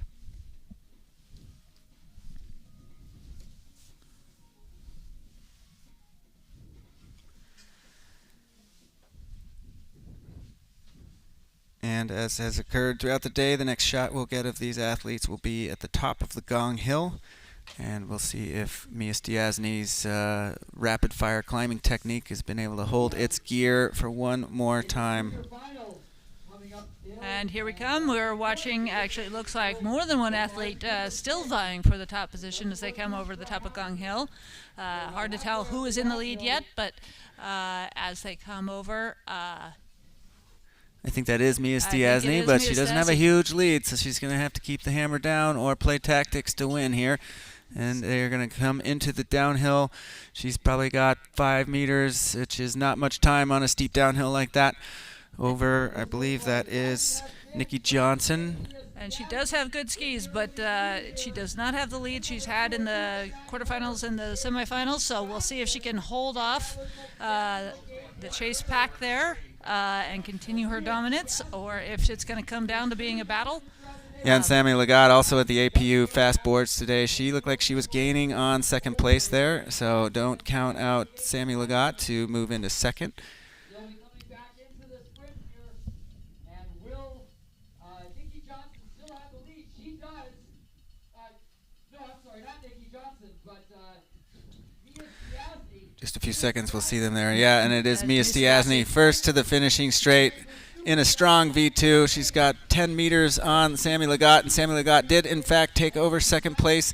APU with some ripping skis, and that pays dividends on the downhill. But Mia Stiasny on her way to a U20 title. Well done. Sammy commanding. Legat right behind her. And Mia really was in command the whole time, in the final as well as her other races. But that was a very impressive performance by her. Very strong skating, very intentional with every step and every pole plant. Really would like to see. I would like to see where she takes her skating, sprinting in the future. But that was an outstanding performance by her today. Absolutely. Shout out to third place finisher 202 Nikki Johnson. She had a great race. She had battled hard all day, made it to the finals, and will be on the podium joining Sammy Legat in second and Mia Stiasny with the win. And many of these athletes will see each other again at Junior World Nationals or Junior National Championships here in a couple months. But today the honor is Mia Stiasny's from Girdwood, Alaska, and we give her a big call out.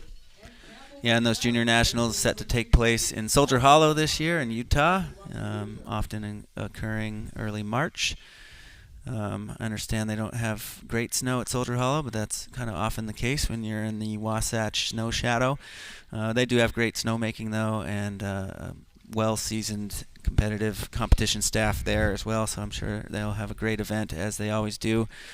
Next up for the senior athletes would be a super tour in Bozeman, Montana, and I believe at Crosscut Mountain Ski Resort. And you can see now on your screen the aerial view of the women's final, U20 final. those athletes climbing up the big climb of the course here. You can see that they are spreading out a little bit, but Mia Stassi really always had control of that lead position and took it from the beginning and never relinquished it. Really, the similar strategy she used in the quarterfinals and the semifinals, really putting her at the top today consistently, and the champion U20 skate sprint winner today. Yeah, she did a great job keeping the tempo high, managing the challenges that come with racing in some loose sugar snow, and she was able to push over the top strong and come away with the win. We're gonna get organized here at the finish. I think Keegan Randall's looking for Mia Stiasny. Get a few words from our winner today, but there you see it. She's skiing away. APU had some ripping boards that really showed up in that final there, with Sammy Legat overtaking Nikki Johnson to secure second place. And there you see the big U-turn there at the bottom. This is right where we lost a couple of our junior athlete earlier in the day, right there at the edge, but she clears that quite easily and rounds out the U-turn to head back up in the stadium. But really a strong lead, and really no sign of giving anybody else a hope that she was faltering in any of her heats here. So No, she pulled heartstrings at just the right time and dominated that race. So congratulations to her. We're going to go now to Keegan Randall, standing at the finish with our winner today, Mia Stiasny. Take it away, Keegan. All right, well, I'm here with Mia Stiasny. She did really well in that junior heat. So you got a chance to watch the senior women. Did you pick up any tactics from them? I think I didn't really watch them. I left, but I think this course you just have to go hard the whole time, because there's some rest at the beginning, and then I don't know. I feel like there's good rest after every hill, so I have to go pretty hard every hill. You raced three hard rounds to get to the final. Do you have more energy in the end there, or was it taking its toll throughout the day? I felt pretty good at the end, but I was definitely getting more tired each time I raced. In the qualifier, I was definitely a little tired, but the first heats I felt pretty good. Are you going to take any lessons from today's heats as you head into the rest of the season? I think the conditions were good practice for, it's usually not. We don't really get slushy snow here very often. That's like that, but a lot of times when we travel to the lower 48, it's like that. So I think it was good practice for those races. Well, what did it feel like competing here at home in Anchorage? It was nice because we know these trails really well and we practice the course a lot, and it's definitely, I'm pretty used to all the corners and little features in the course. Well, congratulations, and we'll send it back to the live team up at the top. Thanks, Keegan. That was your today's winner, the U20 Women's Sprinting Champion. That is Mia Stiasny, Girdwood local and South Anchorage High School skier. And she had a great race today, showing some dominant form on her home trails. So now we will shift our attention to the final race of the day, the U20 Men's A Final. And that will feature Dane Karch, William Bentley, Nate Veltman, Noah Cam Magruder. Excuse me, I'm looking at the men's semifinal too, so let me hit refresh on my. It's going to include Justin Lucas, Noah Cam Magruder, Quentin Koch, William Bentley, Dane Karch, and Campbell McLaren.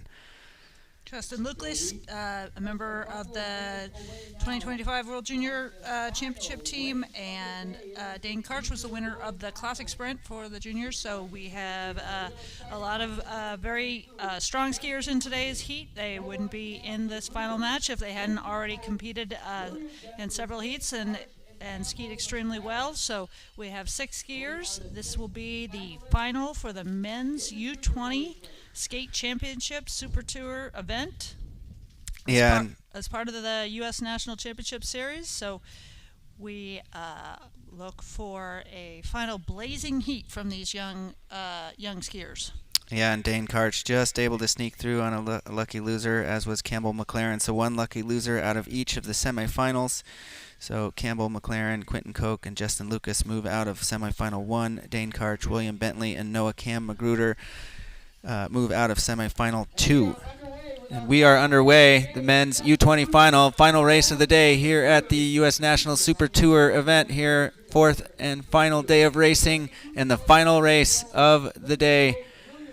And it looks like an APU skier is going to push the pace early and drive it train over the top of that first hill, just ahead of Noah Cam Magruder in the Winter Star suit. It was probably Justin Lucas. He was the winner of the semifinal 1. He has an extra 5 minutes of rest over Noah Cam Magruder, who is the winner of the second semifinal. And they all ski together on a regular basis. These Anchorage athletes race against each other in the high school and Besh Cup events, so they are familiar with each other's styles and strategies. They know where they're particularly strong, and so they will be using that knowledge to try to leverage the opportunities for them to make a move on this course. Otherwise, it will come down to a sprint. A lot of talented, just pure sprinters in this group too, so that will make it exciting. But there's some athletes out there that probably don't want it to come down to a sprint, so we will see what happens. The most athletes that have made significant moves have done so on this backside of Gong Hill. It's the longest climb that there is in this course, so we will watch them come over the top here on the next view that we have. But this, again, being the final for the men's U20 championship. So, yeah, and really this is where it starts to become an endurance fight as we see them approaching over Gong Hill, and I think that is Justin Lucas with a good lead over Noah Cam Magruder, Winter Star suit there in second.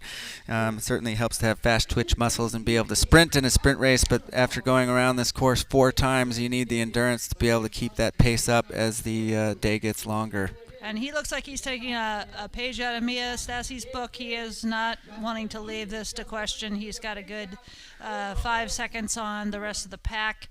And barring he doesn't make any stumbles or have any unforeseen challenges, he will probably likely come out in the lead here on the last stretch. But a really strong performance from him on the backside of the hill there. And yeah, he really opened it up wide over the top of that Gong Hill and had a sizable lead coming into the finish, leaving no question whatsoever. Here he comes now. That is Justin Lucas there. Looks over his shoulder. He can relax a little bit. It's going to be a fight for second and third, however, between Noah Cam Magruder and Quentin Koch of High Plains. And congratulations to the APU skier coming across. Tough to tell who edged out for second and third there, but close race between those two, and you round out the heat. So my unofficial eye, I'm going to give Quentin Koch second place over Noah Cam Magruder, but as you said, it was super tight, within a tenth of a second probably. And so we will wait and see what the timers say, what the finish cam says, and we will get that podium to you as it is announced. We also have the award ceremony and perhaps one more interview with gold medalist, Olympic gold medalist Keegan Randall. She's getting organized now with Justin Lucas. We can see them getting ready. A big shout out to him. He absolutely dominated that final. He looked very strong, plenty of energy left, and we are going to hear from him now. Take it away, Keegan. All right, I am here with the junior boys men's winner, Justin Lucas. How did the final play out? Was that part of your tactic to lead from the front? Definitely.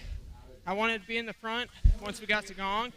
So once you get to Gong, it's going to get super slow, super tight. So, stay in front, push up over Gong, and just float into the finish from that point. Second sprint this week. Did you pick up some tactics from the classic sprint, or was it a different game here at Skate? Definitely different game. Decided, just go, see what the other opponents are doing, and, just play off them.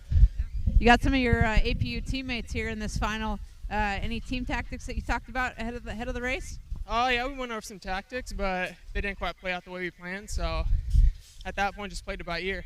Okay, all right. Well, thanks so much. Back up to you guys.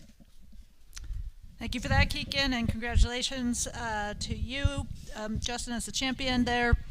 a very, very strong performance. You can see the men's final here with the aerial footage of the race in progress, them going down the hill, down the backside of Gong Hill, long glide. You'd think you could catch your breath during that, but actually on a day like this when it's so fast, you're still having to move your feet quite a bit, so you're not actually removing any lactic acid. It's just sitting there, and you're just trying to breathe and get oxygen to your lungs before you turn around and make the climb. But you can see off the front there, clearly in the lead, we have our winner today. He's already got significant distance on the rest of the pack, even before they start up that major climb. Yeah, really leaving no questions unanswered was Justin Lucas. He took control of that A final right from the get-go, led over the top of the first hill, and used some really fast skis to build his lead into this climb here, which is the base of the Gong Hill. Here's that left-hand turn. He's looks like he's sticking right to the middle line, and well in control of this field, well in control of his race at high tempo. You can see he never let off the gas pedal one bit as he made his way up the Gong Hill, and it was enough to take a commanding win here in the U20 men's final. Not only a high tempo, but he's using his high speed and high tempo to really glide on his skis, to actually use it as momentum to glide out onto the ski. So good technique, solid technique, high tempo, and a real hard push from the beginning to the end. He didn't let up.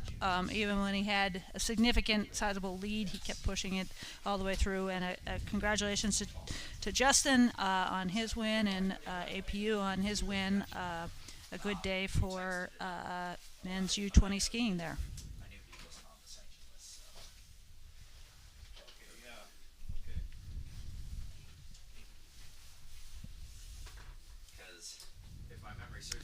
And we see Justin rounding out, coming up to the finish here on the aerial shot.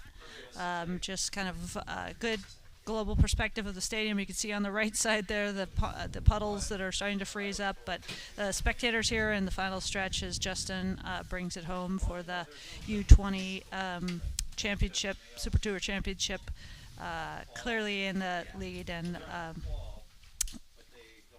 yeah, and a great look there, overhead look at our stadium and timing building. Really gives you a feel for what we're looking at and dealing with here at Kincaid Park.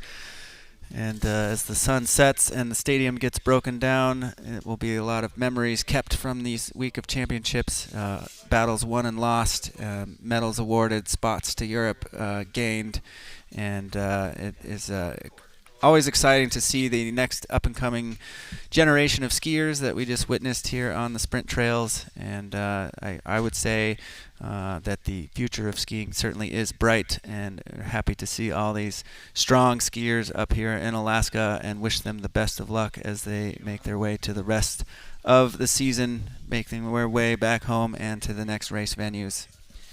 And it's been an honor and privilege, Andrew, spending time with you over the last 6 days, and wonderful to see the organizers, the North Ski Club of Anchorage and the Municipality of Anchorage, Parks and Rec, host such a wonderful event. So kudos to everybody who played a role in that, and wishing all the best to the athletes as they embark on their new endeavors. And we will be signing off from Kincaid Park. Thank you all for joining us in this live stream, and we will see you next year at the U.S. National Championships. Sounds good. Let's go skiing. Take care, everyone.